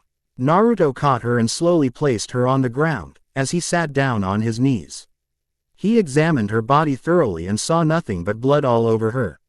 Naruto lifted her upper body up and wrapped his arms around her with his face buried on her left shoulder. Tears escaped his eyes and slid down his face and then onto Konan's body. Danzo remained where he was and started to get impatient. Well, what are you going to do now, Naruto? Naruto slowly lowered her body back down, as he got back up to his feet with his head looking down. Red chakra started to surround him, but then it exploded. Danzo raised an eyebrow, curious of what the Nine Tails was up to. Once the smoke cleared from the explosion, Danzo was looking at something unbelievable. He never predicted that this would happen so quickly. He heard a great loud growl from where Naruto once was. Danzo looked up to see that the red chakra went up into the sky to show an icon of the Nine Tails. His eyes were trembling, as he saw the true form of the Nine Tails right before his eyes. The Nine Tails lowered its head and glared down at Danzo. Danzo was looking up at it eye to eye. The Nine Tails opened its mouth slightly to where its teeth were showable. Danzo could see the killer instinct in its eyes, as the Nine Tails let out a loud howl. "No!" Naruto shouted, as he shot up out of bed. He was breathing heavily and looked around. He then realized that it was just a dream. He let out a sigh, as he got up out of bed and walked to his closet.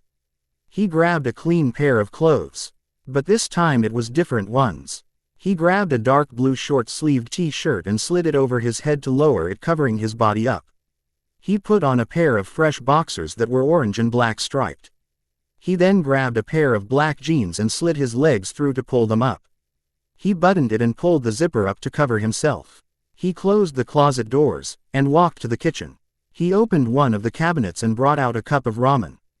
Then, he opened it up and grabbed a pair of chopsticks and started to eat his food.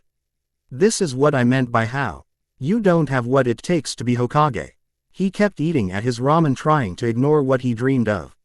An image of the Nine Tails in its true form filled his mind up, which caused him to jump and knock his food to the ground. What the heck's going on? He thought. Another image of the Nine Tails appeared in his mind, but this time he backed up and crashed against the wall. He placed his hands on his forehead. What the heck is this? Once again, another image of the Nine Tails crept his mind, but this time it let out a loud howl. "What the heck are you doing, Fox?" Naruto asked. There was no answer. "Fox, what are?" "Nothing." "Then what the heck is with these images? What you are seeing now is what's going to happen if you fight Danzo." Shizune Anko. Ayame replacing Tsunade. There you have it. I need to be getting some votes in about this. And I got another poll for you all. I just want to hear all of your thoughts about this. Would you all like to see Naruto join the Akatsuki and seek his revenge? Leave a review with both of your thoughts for the girls to add, and if you would rather see Naruto in Akatsuki or not. So, the same thing occurs. If you would like to see another chapter, post some reviews. Reason I ask this is because the more reviews I get, it encourages me to continue the story. So, leave a review if you wish to see another chapter. No flaming. Okay, here's another chapter, that is all. I don't own Naruto or have to do anything with it. You mean to tell me that the dream I had comes true if I fight Danzo? Yes, but I have to do something about this. Listen here, kid. I know you got two problems with this against him. I know you want revenge on him since he revoked you as Hokage. Also, I know you want to expose his plans to the village. But how can I expose his plans without any problems? Naruto brought his hand up and cupped his chin. Why don't you just do a little spying on him, and in the meantime of doing that, think of ways to bring him in? I see. In that case. A puddle of water appeared on the ground in front of him. The water started to rise and take form of a human shape. Crud. He's here already, Naruto thought. The water started to get more into detail to reveal Kisame. So Naruto, what is your answer? Kisame asked. Darn it, I have no choice. Kisame raised an eyebrow. Well, my answer is no. Kisame grabbed the handle of his sword. I'm afraid you have no. Let me warn you, Kisame, if you try to bring me by force, I won't go down so easily. Plus, when I fight back, people will feel my chakra and instantly come to help. Kisame remained still, overthinking about it, and also Kisame, I doubt you would be able to go against me. Naruto smirked. Why, you little. Kisame then backed up, trying his best to ignore his comment. Fine then. Just remember, kid, next time we will capture you, he said, as he disappeared into a puddle of water. Smart move, kid. Well, yeah, I just can't believe I even thought about joining them in the first place. I guess my emotions got the better of me. Well, emotions tend to mess you up and take control of people at times. But at least you made the right choice. Yeah, Naruto. Sakura kept calling out, while knocking hard on his door. I'm coming. He replied. Will you hurry? The door opened to show Naruto. Sheesh, you seem. No time, Naruto. They're having Tsunade's funeral right now. Then let's go, he said, as he closed the door. Sakura grabbed his hand and rushed down the stairs and out of the complex. After a short while, they appeared at the funeral. Naruto looked around to see that everyone was wearing black. He looked at his clothes, realizing that he was the only one feeling left out. Sakura walked into the crowd, while Naruto was following her. And, where do you think you're going, Uzumaki? Naruto turned around to see Danzo. I'm going to join the others. No, you're not. I'm not allowing you to attend this funeral. After all, it's your fault she died. So there's no reason for you to be here. What? I can't even attend Granny's funeral. Everyone turned around to see what was going on. Yes, now leave, Danzo ordered. Naruto was shaking in frustration. You've got to be kidding. Nope. Now leave, Uzumaki. Naruto was about to lose it, but then he calmed down. No. Danzo's left eyebrow rose. Excuse me. I said no. Are you disobeying the Hokage's order? Yes. All of Naruto's closest friends were shocked to hear Naruto going against an order. Then I'll just have you escorted out of here since you refuse to leave. A swirl of leaves appeared both in front of and behind Naruto. The leaves then vanished to reveal Yugao and another Anbu. You two, escort Naruto out of here this instant, Danzo ordered. Yugao really didn't want to do it, but she had no choice. She grabbed Naruto's left arm, as the other Anbu grabbed his right arm. Yugao, why are you doing this? Naruto asked. She didn't answer him. Danzo, don't you think this is going a bit? No, he doesn't need to be here since it was his fault that she died. Danzo answered, which cut Kakashi off. Within the crowd, Konan was getting aggravated seeing how Danzo wouldn't allow Naruto here. Danzo, I know exactly what you're up to and I won't allow you to go any further. I won't allow you to draw out the 9 tails from him, she thought. Now, take him away from here, Danzo ordered. Yugao nodded, as did the other Anbu, and started walking off. Naruto was struggling to break free. Darn it, I'm not going to let this happen. Naruto then shot out a shockwave of his chakra, which caused the Anbu to lose their grip. He quickly turned back around and ran back to the crowd. Danzo, however, stopped in front of Naruto. Move it, old man. I'm not going to allow you to prevent me from attending the funeral. Danzo was starting to get annoyed. Look here, Naruto, if you refuse one more time I'm going to start taking actions. Naruto, please stop. Don't get yourself in trouble. Sakura and all the others thought. Naruto sighed and thought that this would be the best time to reveal Danzo's true plans since everyone was watching the two of them. What's wrong, Danzo? You're going to always find ways to make me get mad to where the 9 tails will find my weakness and take over me, and if that happens, you're just going to use control it and make it destroy the village. Danzo's left eye twitched. That's right, Danzo, I know what you're truly up to. I had a dream last night of what you were really planning to do. Before you go any further, Naruto, I don't know what you're talking about, and you dreamed of this. When will you learn that it was just a dream? Danzo asked. But, no more of this nonsense. I'm going to send you out on your mission early. I want you to go the Cloud Village and have a chat with the Raikage. While you're there, they'll be training you. No, I'm not going to. Danzo placed his hand over Naruto's forehead, and shortly after, Naruto vanished. Everyone's face showed an expression of confusion. Danzo turned back around facing the crowd. There's no need for the worries, there will be no more problems. Location: Cloud Village. The air opened, as Naruto appeared just outside the Cloud Village. What the heck? He punched the ground in frustration. I swear, I'm on the urge to bring him down. Don't kid, not now at least. Just wait till the time's right and then that's when I'll take over your body and bring that bully down myself. Shut up, Fox. Hey, Naruto turned around hearing a voice. The voice belonged to Iwome, and that had short blonde hair with an asymmetrical cut, which is shorter in the back and longer in the front, blue eyes, and has a body comparable to that of Tsunade, since she has fair skin, blonde hair, and a large bust. She wore a very low-cut outfit with mesh armor underneath, a short skirt and red hand guards, high boots, and a modified Kumogakure flak jacket that covers her stomach only, similar to a girdle. She also had a sword that was strapped horizontally on her lower back. My name's Samui, and why is a leaf ninja here in the Cloud Village? I was sent here by a prick named Danzo. Oh, so you must Naruto Uzumaki. Yeah, how did you? Well, Danzo did tell us that he was going to send you here. Naruto grinned. I believe I was staring at your jugs. Samui's eyes twitched once again. Well then. I hope you don't mind taking a punishment. She slid her sword against Naruto's neck, but he disappeared in a poof of smoke. Where are you, brat? Here. Samui looked above to see two of him coming down at her. They landed on the ground and started doing a series of punches at her, but she was easily dodging them. She ducked and then swung her sword at the two of them, in which they disappeared in a poof of smoke. More clones. Why must you be so aggressive? Samui turned around to see Naruto just standing there. I don't appreciate perverts such as yourself. Well, blame it on my. Naruto's eyes softened. Samui got curious seeing how he stopped his sentence. On what? Doesn't matter. Samui smirked. Okay then, because I have you now. Naruto lifted his head up to see Samui just beneath him. She looked up at him with a grin on her face, while he looked down at her in shock. She swung her sword up at him, while he jumped back at a late time. He landed back on his feet, keeping his distance from her.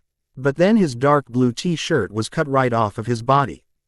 Hey, that was one of my favorite shirts. Well, that happens when you get in a fight, she replied, as her eyes gazed down at his well-toned abs. Naruto looked her in the eyes and then followed to where they were looking at. That place lead to his abs. He looked back at her. And what do you think you're looking at? He asked. Samui blushed. As she looked at him in the eyes. Nothing. It sure doesn't look like nothing. Shut. Samui fell to her knees and groaned in a small pain. Hey, what's wrong? My shoulders. Naruto rushed over to her. What about them? He asked. They hurt, you dumb butt. Here, let me try something. He sat down on his knees behind her and placed his hands on her shoulders. With both his thumbs on the back of them, he started off gently applying pressure in circular motions on each side of her shoulders. Samui closed her eyes and moaned at how good the feeling she was receiving. He looked over her shoulder. As his eyes gazed downward, he added on a little more pressure, which got another moan to escape from her. Yo, I be taking a stroll in these woods and I be hearing these noises. Samui and Naruto turned around to see a dark-skinned guy with a muscular build. He had pale blonde hair and a pale blonde beard. On his right shoulder, he had a tattoo that says iron, and on his left cheek, he has a tattoo of a bull's horn. He wore oval-shaped sunglasses and a white-colored forehead protector. He also wore a white-colored one-strap over one shoulder flak jacket of a Kumogakure Jonin, with a red rope tied around his waist, white hand bands, and a white scarf around his neck. Who are you? Naruto asked. Yo, I should be the one asking you that since you're all over my girl. He looked back at Samui, as a blush came upon her face. Why didn't you tell me you had a man? I just wasn't thinking at the time. Naruto ignored her and faced Killer Bee. I'm Naruto Uzumaki. Ah, so you're the pipsqueak that we be expecting. I'm Killer Bee. A sweat dripped down Naruto's forehead. What is with this guy and his way of speech? Yeah, I was told have a chat with the Raikage and something about training. Not no more. There's no need for you to talk with my brother. I'll be training you starting now. Wait, what are you going to teach me? I'm going to teach you how to control the Jinchuriki. Naruto's eyes widened. How do you? We were told you possess the 9 tails. That's why I'm going to train you. Wait, how would you do that? Because I am the 8 tails. Naruto's eyes widened even more, finally seeing another Jinchuriki before his eyes. Follow me, Killer Bee said. Naruto turned around and held out his hand for Samui. She gladly took it and got back up to her feet. They followed Killer Bee, but after a good amount of time passed by, they were now at a waterfall. What is this place? Naruto asked. This place is called the Falls of Truth. This is where you'll be training at. This is where it looks rather more of a peaceful and relaxing spot. Listen closely, Naruto. You see that platform in the middle of the water? Bee asked. Naruto looked over at the waterfall and then down to see a platform in front of it. Yes. You need to go sit on that platform, and when you do, close your eyes. You will encounter yourself. You must defeat him in order to continue. Okay. Naruto walked onto the water and over to the platform. He sat down facing toward the waterfall. Just you wait, Danzo. Once I'm done with this training, I'm coming after you. Naruto closed his eyes and remained like that for a while. Do you think he'll be able to figure it out? Samui asked. He will eventually. B answered. Hey. B and Samui turned around to see Motoi. Motoi joined in with the two and realized that Naruto has already started. I see you had no intention of waiting on me. Motoi said. Nope. B replied. The three just remained back watching the blonde-headed ninja. Naruto remained quiet, just sitting there. Well, if it isn't me. Font dark Naruto. Naruto opened his eyes to see himself coming out from the waterfall. Hey. B. Is this? Naruto stopped when he realized that they weren't there. Your buddies aren't here, me. We're in our mind. Naruto got up to his feet. Okay, I'm going to make this quick. Naruto charged at his dark self, while his dark side just stood there. Naruto started swinging series of punches at his dark self, but he easily dodged them and deflected some of them. The both of them kept going at one another, and yet not a single hit has landed on any of them. Naruto jumped back away from his dark self. It's no good. I can't even lay a hit on him. Of course not, because you're fighting yourself after all. Meaning we both know our own moves. Fine, if I can't win Shadow Clone Jutsu, I'll just win in numbers. There was now about 100 of clones behind Naruto. Shadow Clone Jutsu. The Dark Naruto did the same thing to reveal just as much as the real Naruto did. What? Don't tell me you made just as much as I did. You sure do catch on quick. Darn it. All the clones, both Dark and real Naruto, charged at each other. Shortly after that, all the clones were gone, leaving a Naruto and the Dark Naruto remaining left. Looks like none of us will overpower each other. Yep, and you can't chase me out of your mind either. I know you better than anyone else. Dark Naruto stood there with a smirk on his face. Then you should already know. Huh, that doesn't make sense. The smirk on his face changed to being a puzzled look. Of what I just thought a second ago. No, I don't know what you're talking about. You can't fool me. Isn't the all's of truth supposed to reflect whatever is in your heart, right? The Dark Naruto was just standing there clueless. If I can focus on what I'm saying, let me show you. Naruto put his hands together. As an image appeared with words that said, no. One Hokage candidate Naruto. Dark Naruto could see it. This is my autograph. Flashback. Well, if it isn't Naruto. Chuki said. Hey old man and Ayame.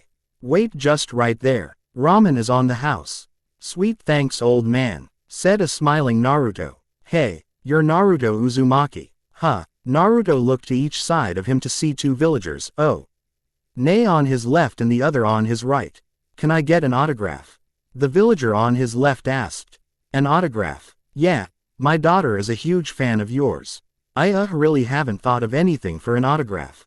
Both the villagers sighed. How about just your name then? I'm sure that'll work. End of flashback. You see, I couldn't think of an autograph back then. Who cares about your stupid autograph? You've been too naive since they're making a big deal about you. They're the ones that deceived us out of all those years. We were the reason why they all hated us. It hurt, right? It was torture, right? I was the only one who understood it all. You can't trust them. The villagers are important to me though.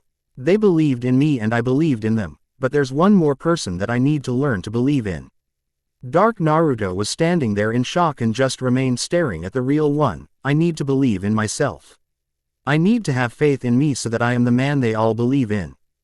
Dark Naruto's reaction suddenly changed. He went from being frustrated to being hurt. He dropped to his knees and had a sad expression on his face. Why they hate us so much. You see, I may have a Jinchuriki in me, but I have faith in myself. So what? Am I just an obstacle to you?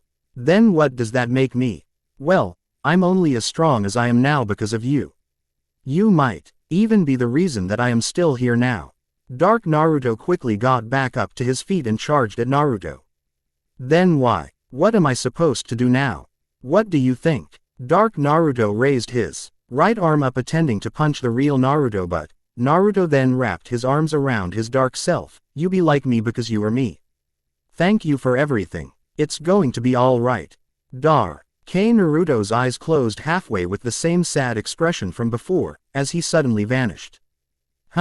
Killer Bee, Samui, and Motoi looked back at Naruto to see him getting up. Naruto turned around to face the others and smiled. Hey, you did it, didn't you?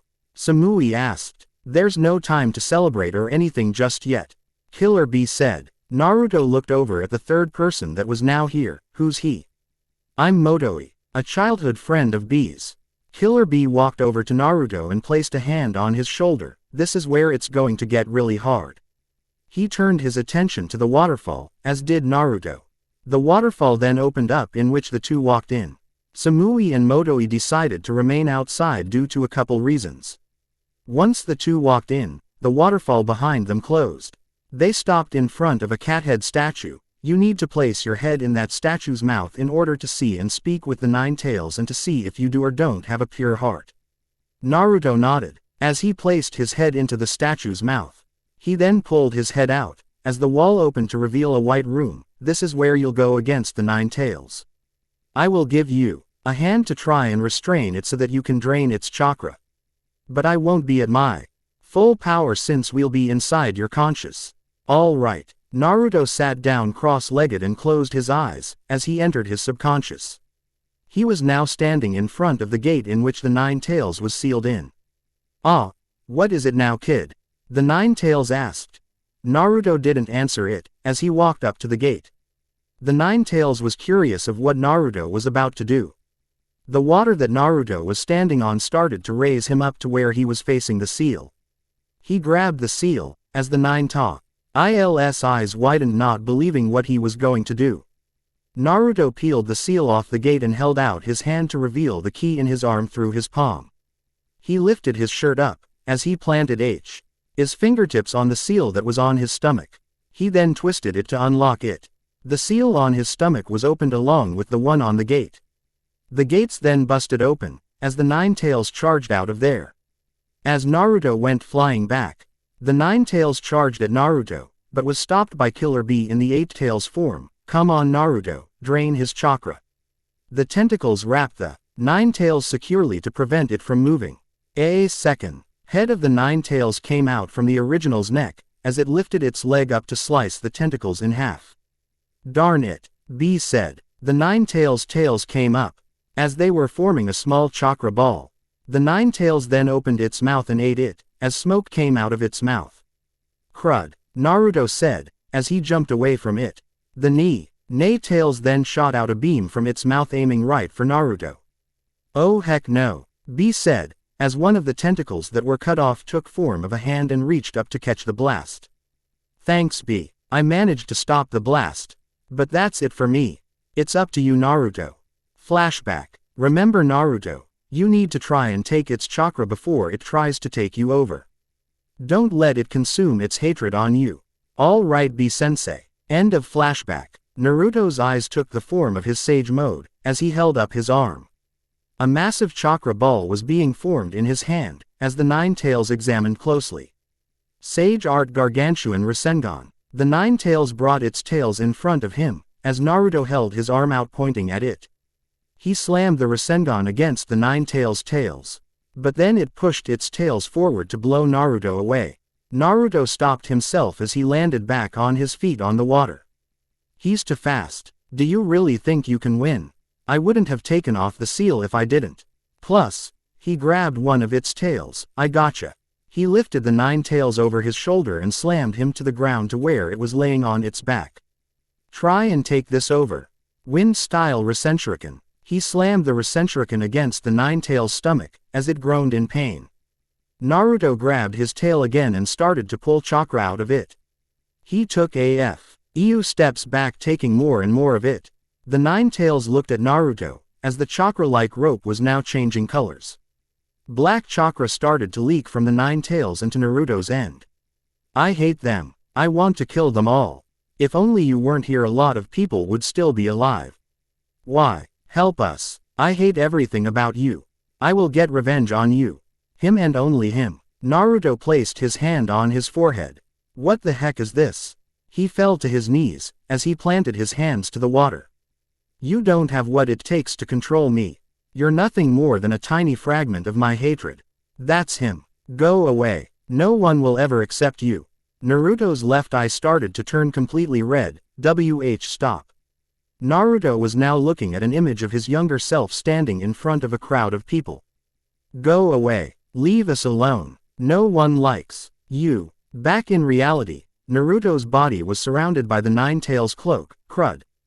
Don't you dare lose, Naruto.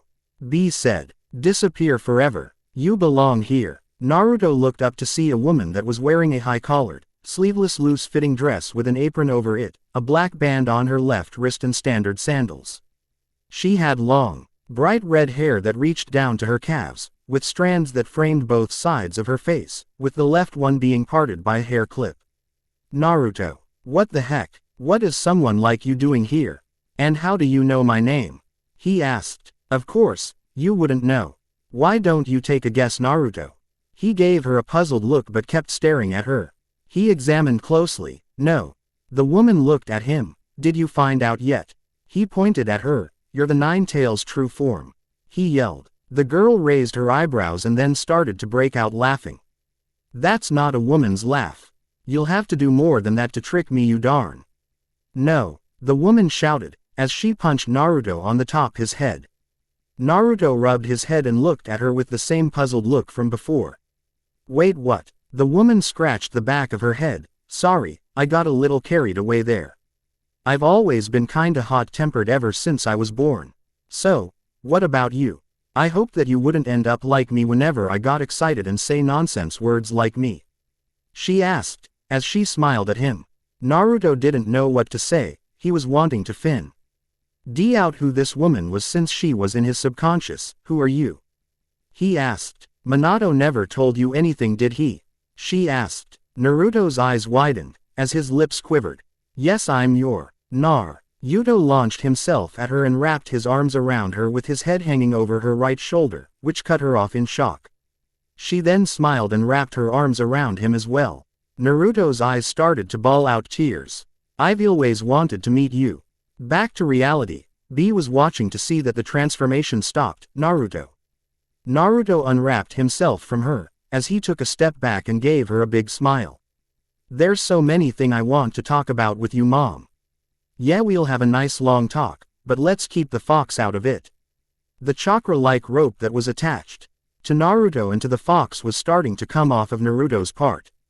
Then chains started to come out of Naruto's body and shot at the fox to chain it down by all of its tails, stomach, and all four of its legs. What darn it, Kushina, this chakra. You see, Naruto, your father used my chakra to form that seal, to help you take control of the Nine Tails one day.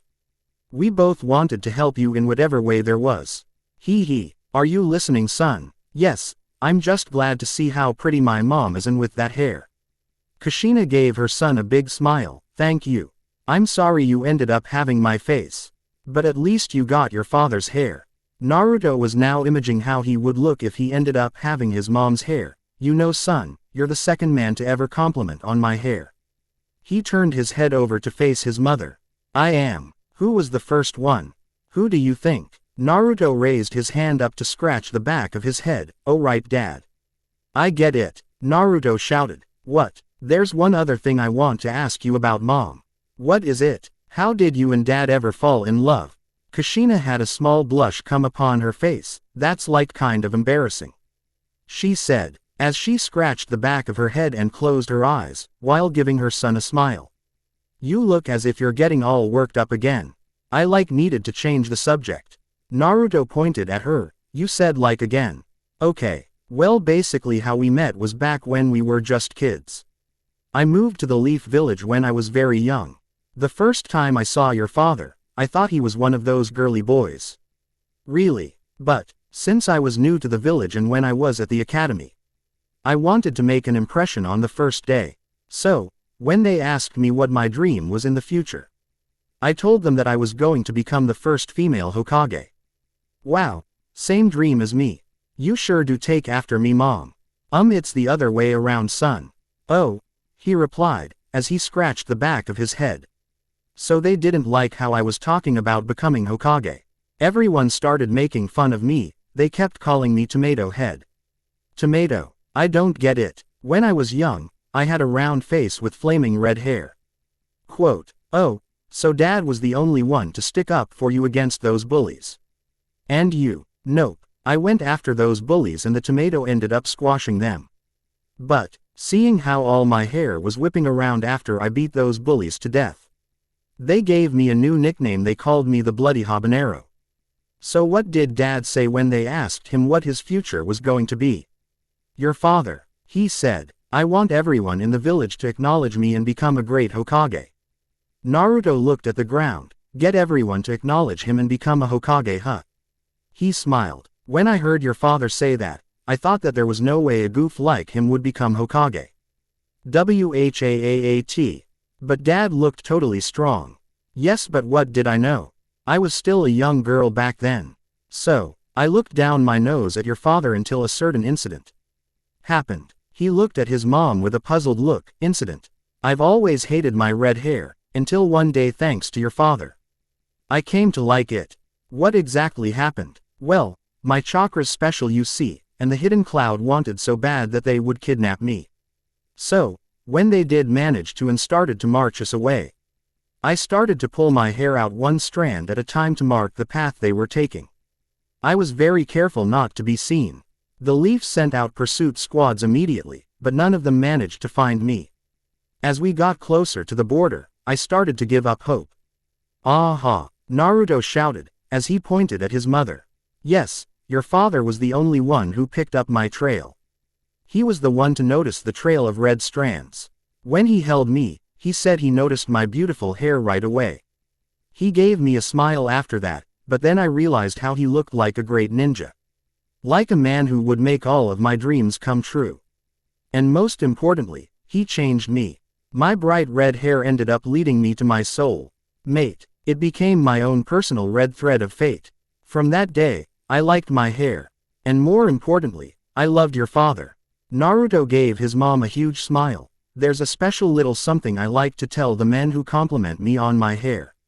Yourself included, Naruto. Kushina closed her eyes and smiled at her son. I love you.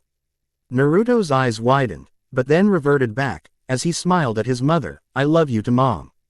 So tell me, what is the product of the Leaf's yellow flash and the blood habanero? Hey, he shot himself back up to his feet, as a huge smile came upon his face. The Leaf's orange Hokage. He shouted, I love you. Hearing that from finally seeing his mother for the first time in his life was making him feel better. The Ninetales was still chained down, as it looked at Naruto to realize he was awake. I feel so at peace. I feel so happy. Quote, Naruto brought his head back up and faced the Ninetales. I will take control of you. He shouted, darn you, Kushina. The black chakra that was once in the chakra-like rope was now gone. Back with B, he saw that the cloak of the Ninetales was gone. He's doing it. B said, son, my chakra can't hold the Ninetales down for long. This is your chance to take it out.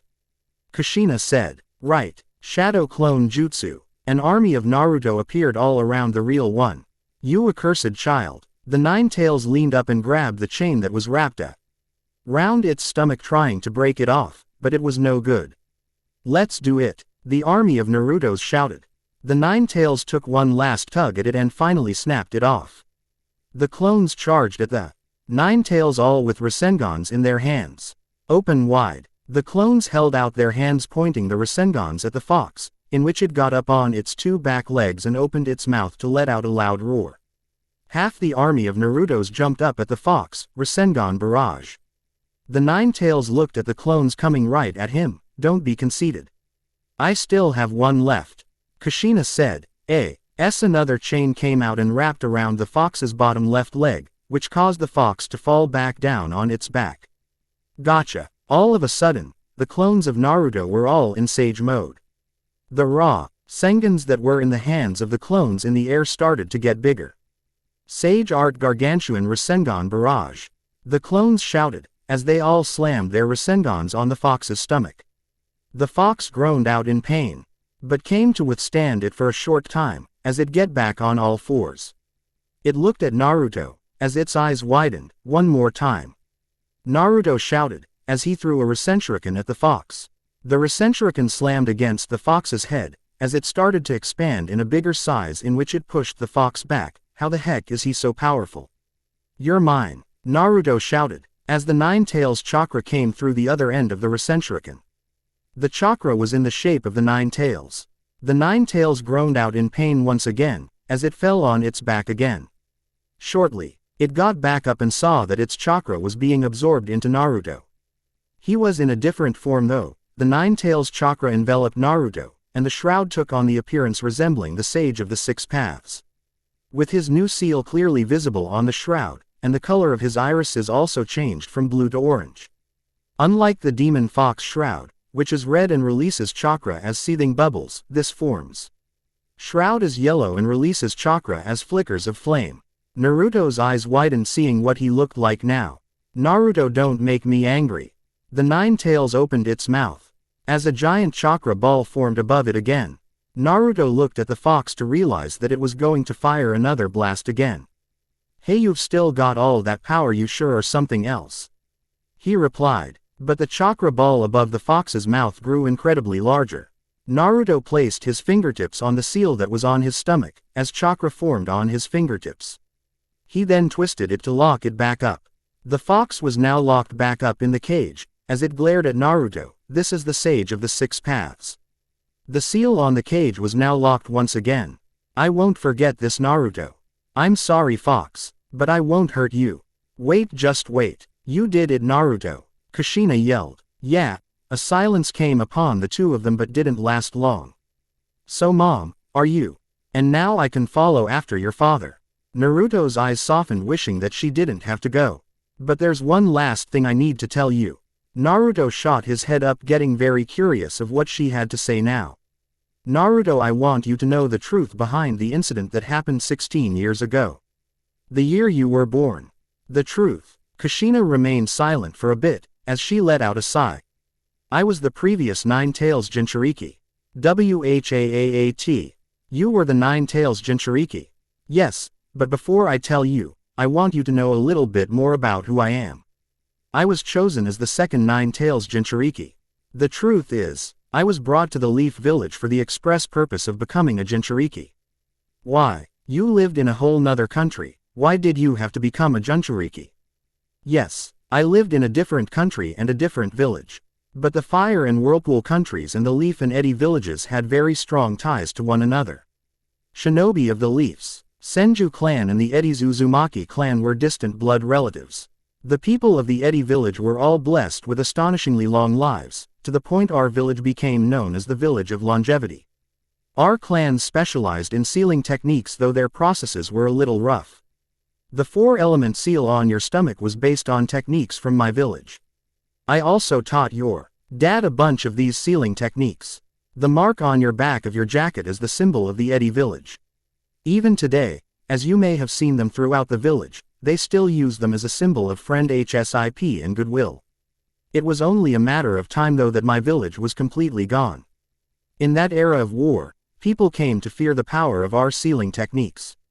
The few survivors disappeared, scattering themselves across the world. But then why'd you have to? Apparently I was born with a particularly strong chakra that was well suited to suppressing the Nine-Tails. Naruto's eyes widened. So, I'll get to the main point. When I was pregnant with you, that's when the seal weakens, in which gives the opportunity to give the Nine-Tails to get loose. So, we were outside the village to where your father could perform the seal safely so I could give birth to you. It was classified to where no one else could figure us out. But it didn't quite work out. I was going through so much pain trying to give birth to you and yet seal the Nine-Tails at the same time. Shortly though, you came out and you were so cute. Your father held you in his arms and was crying with happiness. He was so proud to be a father and to finally see his son. But that was when we were attacked. Some guy with a black coat and a strange mask that was orange with a number of layers had attacked us. Naruto's eyes widened. Mask. That means Madara. Huh, you know who Madara is? Yes, he's the one with the mask. He has been after me for all these years trying to get the Jinchuriki out of me. So you met him. Just whatever happens, Naruto, don't let him. I won't. But anyways, after he attacked us, he held you captive and told your father to back away from me or else you would die. A couple hours passed and he was controlling the Nine Tails, making it attack the village. But luckily your father managed to break the control that he had on the Nine Tails in which the guy left. So after that, he brought me, you, the Nine Tails, and himself to a hill far from the village. And that's where he sealed all three of us within you. Naruto was trembling in anger. Madara, he's the reason you two sacrificed your life for me.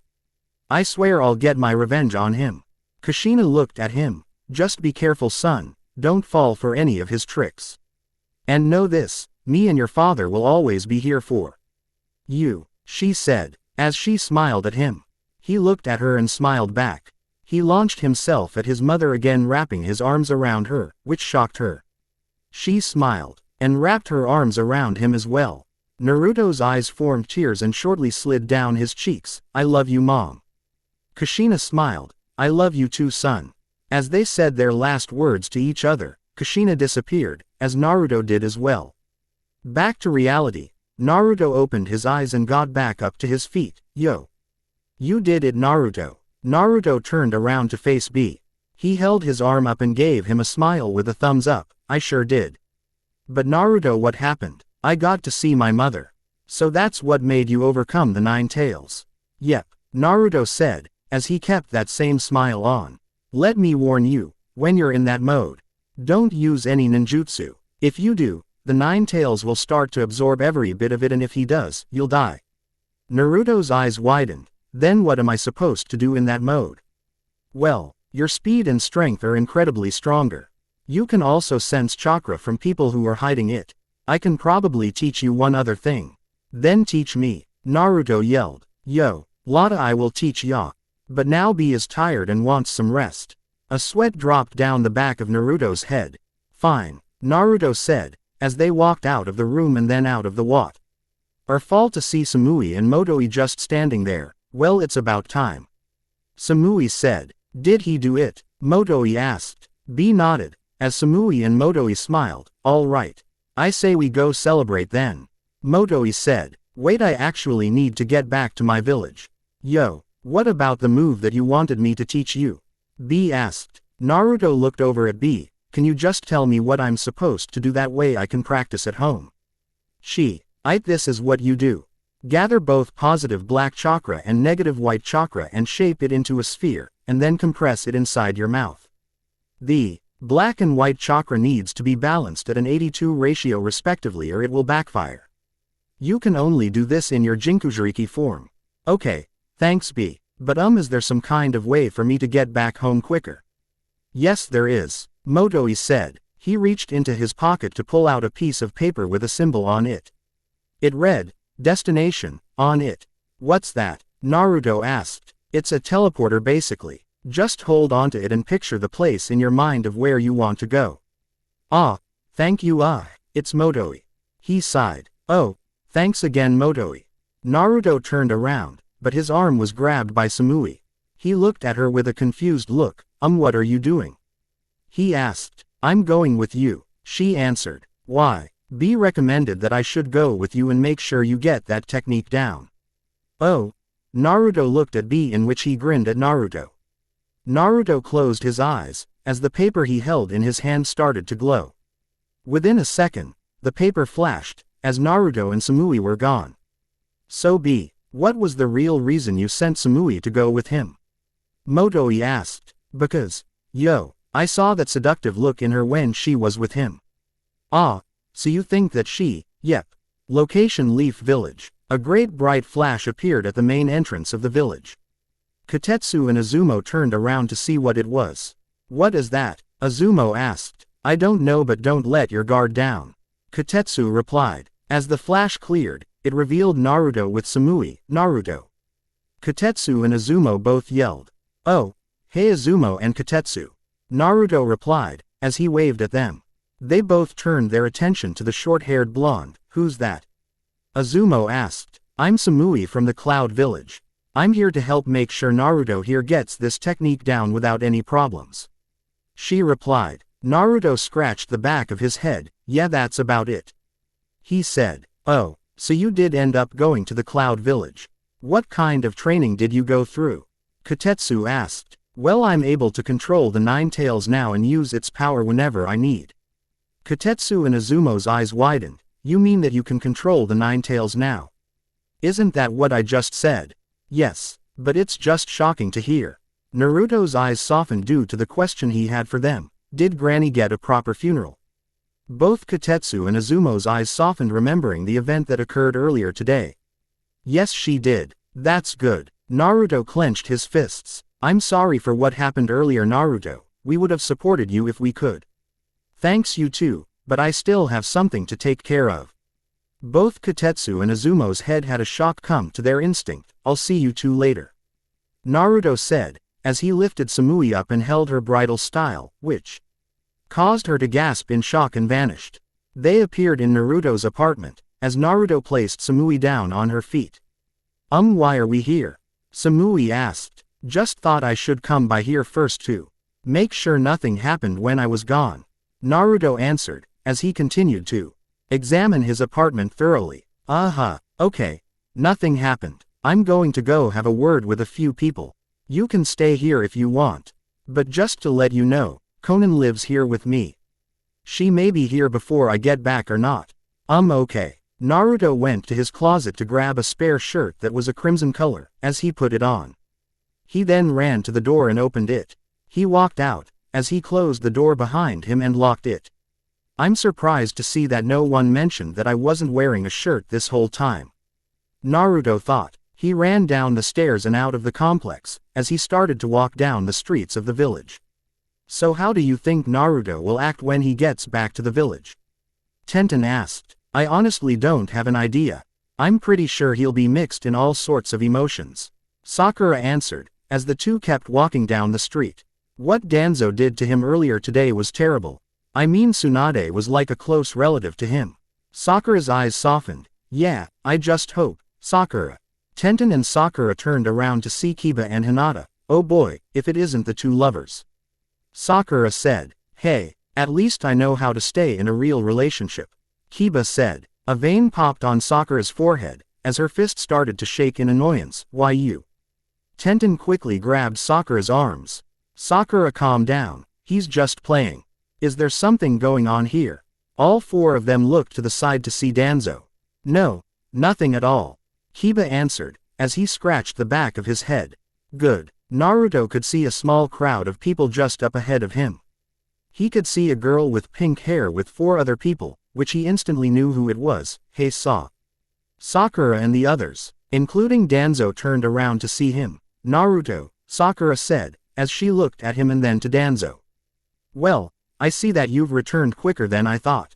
Danzo said. Naruto just stood there and gave him a rather ticked-off look. I have nothing to say to you, Danzo. Danzo raised his left eyebrow. That may be, but do you forget who you're talking to? No, I'm talking to the jerk old man Hokage. Everyone's eyes widened, as some villagers stopped what they were doing after hearing what just came out of Naruto's mouth and decided to watch. Excuse me, Danzo asked. I said, I'm talking to the old man Hokage. That's a complete jerk. Naruto said. Oh, I see. Are you still frustrated that I kept you from attending Lady Tsunade's funeral? Naruto's arms started to shake with anger. You tell me. What do you see, Danzo? I see a dumb butt child that's overreacting. Naruto jumped slightly, as he gritted his teeth. Dumb butt. I hope you're joking. You're the... Danzo suddenly appeared behind Naruto. No, I'm not. He said, as he swung his arm at Naruto, which he easily blocked it. What the wise Danzo attacking Naruto? I thought that Hokages aren't supposed to fight unless there was a threat upon the villager themselves. Tenten asked. Wait, that means Naruto's a threat to Danzo. Sakura said. Naruto swung his leg back and landed a kick on Danzo's stomach, which caused him to slide back a bit. Danzo looked at Naruto with a serious expression. I don't know why they let you live in the village in the first place. You're a monster. You have the darn 9 tails. You don't even belong in this village. Naruto's eyes widened. Why is that thing in this village? Why don't they kill him before he kills us all? He doesn't deserve friends. No one likes that. If only you weren't here, a lot of people would still be alive. I hate everything about you. I will get revenge on you. Him and only him. Lord Hokage, that was completely unnecessary. Kiba shouted. Danzo just ignored him, as he kept his attention focused on Naruto. Naruto placed both of his hands on his forehead. Why are these memories coming back to me? His body started to tremble in horror, as memories from the past of him being just a mere child. Those memories of villagers talking smack about Naruto and how he was a monster. I thought I took care of this already. Okay, for the actions from Naruto about attacking the Hokage, I demand that he be arrested this instant. Danzo ordered. A swirl of leaves appeared in front of him, which soon revealed Yugao. She looked over at Danzo. But Lord Hokage, you attacked him first. He had. Enough. I said arrest him. Yugao jumped a bit due to Danzo's yelling. She then turned to Naruto with a sorry expression behind her mask. I'm sorry Naruto, but it's fine. If he ordered you to, then go ahead. I don't like it when he makes others get involved. So, when the time comes, I'll handle him myself. Yugao nodded and walked over to Naruto. Naruto turned his back to her with his arms behind his back, as Yugao held out her hands to form a chakra handcuff locking his wrists together. Danzo, everyone too, RNED around to see Kakashi approaching them. What is it? Stop this now, Kakashi demanded. Danzo's left eyebrow rose. Who do you think you're ordering to do something? I'm telling you to stand down. You started this problem and you have no right to arrest Naruto. You can't just start something with people and arrest them if they come back at you. You're basically overpowering yourself since you're the Hokage. That's misusage. Enough of your talking, Kakashi, and just go back to what it was you were doing.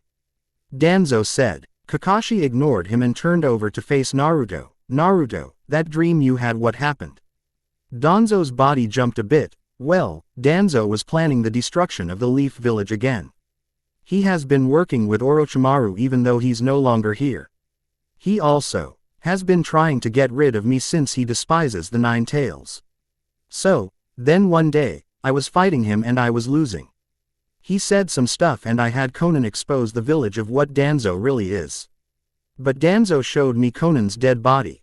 When I saw her like that, I blacked out and that's all I could remember. But, the last thing I heard was a loud growl. Everyone went in a shock state. Kakashi turned back to Danzo. So, Danzo, seeing how Lady Tsunade was highly suspicious of you too. I'm thinking that this dream of Naruto's is true. Danzo had about enough of this, as he unraveled the bandage on his right arm and removed the gauntlet to reveal that his arm was covered with Sharingan eyes. He then unraveled the bandages that were covering his right eye to reveal another Sharingan. Everyone's eyes widened, as they all gasped in response. Danzo suddenly appeared in front of Naruto and grabbed him by the neck. He rose Naruto up in the air and then slammed him to the ground. I've had about enough of this monster. It's time someone put it down. Funny, you're attacking me in a coward state since I'm cuffed. Naruto said, as he remained lying on the ground. Danzo drew out a kunai and looked down at Naruto. No matter. You don't deserve to live. He shot his arm forward and stabbed the kunai in Naruto's gut. Naruto's eyes shot wide open, as he coughed up blood. Kakashi charged at Danzo with a kunai in his hand. Naruto, Sakura and the rest of his friends yelled. It's over for you, Uzumaki. Danzo said, as he pulled out the kunai and pulled back his arm, getting ready to deliver a final blow. He shot his arm forward again, but was blocked by Kakashi. You're not going any further, Danzo. Get out of my way, Kakashi. This thing doesn't need to be living here. No, you're attempting a murder upon a comrade. Plus, Naruto isn't a thing. He's a great student that grew up to be a fine shinobi. He saved the village and everyone that lives in it. You forget that he killed several of our people years ago. He wasn't even alive back then. And not to. Kakashi stopped, as they all turned to Naruto, feeling a massive rise in chakra coming from him. Yugao jumped away from Naruto and stood beside Kakashi. The chakra cuffs vanished off of Naruto, as his body started to change. What's happening? Kiba asked. I don't know, Sakura answered. Red chakra started to envelop Naruto, but shortly vanished to reveal Naruto in his Nine Tails form. Everyone's eyes widened. What the heck? Kiba nearly shouted. Nah, Naruto, what is that? Sakura asked herself. Everyone was looking at Naruto. as his body was covered in a shroud that took on the appearance resembling the Sage of the Six Paths, with his new seal clearly visible on the shroud. His body was also flickering flames from him.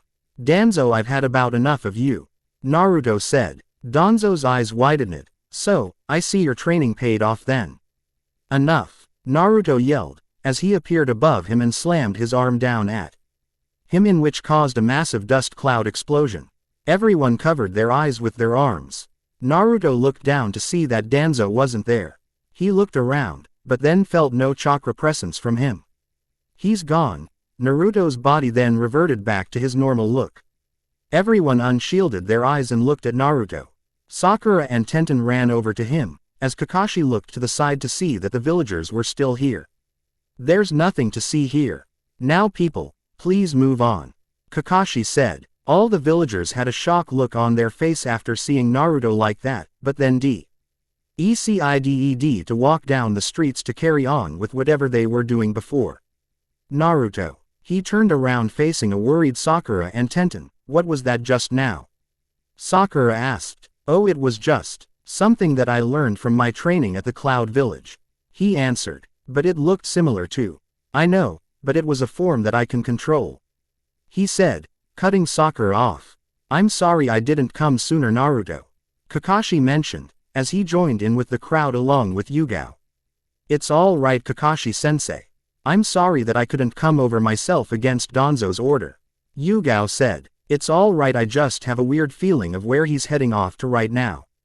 But, enough of this, I just want to relax." Sakura and Tenten looked at each other with a grin and then looked at Naruto, the hot springs. They both shouted, "Wait, wah!" Sakura grabbed Naruto by his left hand, as Tenten grabbed his right one and took off toward the springs. "I think I may join them," Yugao said to Kakashi. A sweat drop slid down the back of Kakashi's head. "You too?" he asked. "Yeah, I'm curious of something. Later, Kakashi," she said, as she vanished. Was all Kakashi could say, as he scratched the back of his head. Location: Konoha Hot Springs. Was all Naruto could say, as he sunk into the hot, smoothing, steamy, relaxing water.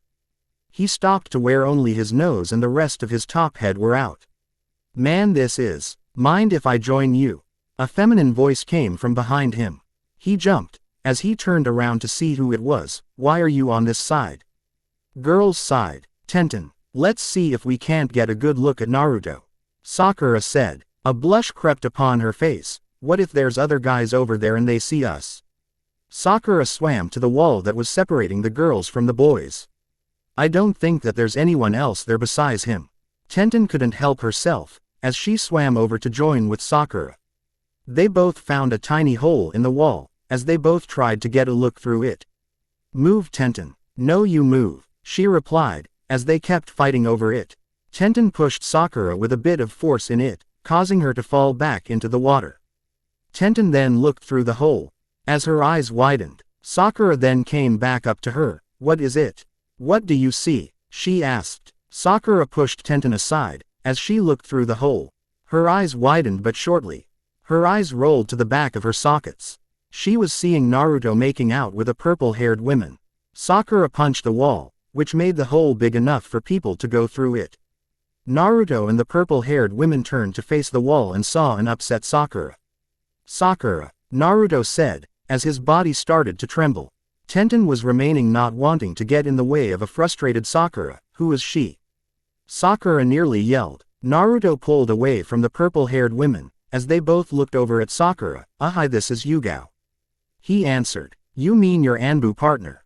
Sakura yelled. Yes," he answered. Sakura then went through the hole and into the men's side, as Naruto jumped a bit with a blush on his face. Yugao, on the other hand, swam back away from Naruto and giggled. Sakura swam over to him, as Naruto backed up a bit, waving his hands in front of him. Sakura it was. He felt her hand grabbing a hold of his rod, which nearly caused him to jump out of the soothing water. "If you were going to have some company occupy you, then why didn't you invite me?" she asked, as she gently squeezed his rod. He looked past Sakura to realize that Yugao was gone. What is going on here?" Quote. Sakura and Naruto looked over to see one of the women that worked here. you're not supposed to be on this side. Sakura realized that she was talking to her. I'm going to have to ask you to leave. Sakura sighed and looked back at Naruto. Thanks a lot, Naruto, she said, as she let go of his rod. What? You broke the rules and broke the wall. Sakura ignored him, as she swam back to the wall and went through it back to the girl's side. Let's go, Tenten. They both got out of the springs and wrapped themselves with a towel. They walked back inside to get back in their clothes. I think I'm done too, Naruto said, as he got out of the springs and wrapped his lower half body with a towel. He walked back inside, leaving the women alone, and headed to the changing room. He unwrapped himself, as he grabbed his clothes from the shelf. The door opened. Mr. Uzumaki. He instantly turned around without anything covered to see the same women that told Sakura and Tenten to leave. What are you doing in here? He asked. The women then closed the door, as a poof of smoke covered her whole body. Just as the smoke cleared, Naruto's eyes widened, seeing who she really is, Yugao. His eyes were examining her body, seeing how she had nothing on. A deep red blush came upon his face, as he then gazed back at her eye to eye. Put some clothes on, he said, as he covered his eyes with his left arm, his rod out of her mouth. She looked up at him with a smile on her face, as she got back up to her feet. How'd that feel? She asked. Naruto brought his head back to its normal position and looked at her. That was great. Good. I thought that I should repay for my actions earlier. She turned her back to him, and grabbed her clothes that were in the tray on the shelf. I just felt bad for you, know that I said it was fine, he replied, as he placed his hands on her hips. She tilted her head back a bit, as she looked at him through the corner of her eye. She then placed her clothes back in the tray and turned her whole body around, as she leaned her back against the shelf. She threw her arms up, wrapping them around his neck, as he wrapped his arms around her waist. They looked at each other eye to eye, as they both leaned in, pressing their lips against one another. They closed their eyes, but Yugao could feel something else pressing against her lips. She gradually parted her lips, to feel his tongue enter her mouth. Now their tongues were battling each other, trying to achieve dominance over the other. After a short couple minutes, the two parted. He looked her dead in the eyes, as did she. Yugao, maybe some other time. Okay then, she said. They both grabbed their clothes and put every last piece of it back on. He turned to her one last time before he took off. She looked back at him and quickly pecked him on the lips. I'll see you later, Naruto, she said, as she vanished in a swirl of leaves. He smiled, as he made his way down the hall and walking to the main doors. Once he approached the doors, he realized that it was starting to get dark out. Man, I hope Konan's not in one of those moods when I get home.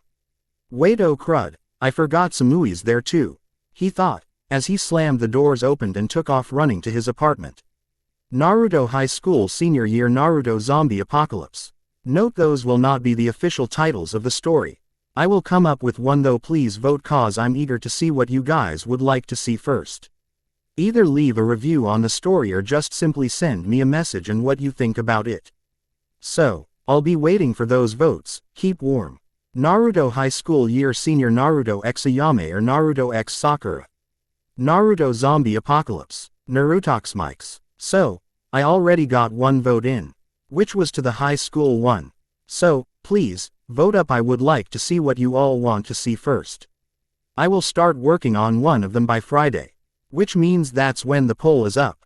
So, get your votes in by leaving either a review or just PM me. Note, depending on how many votes I get in, I might just start working on it early.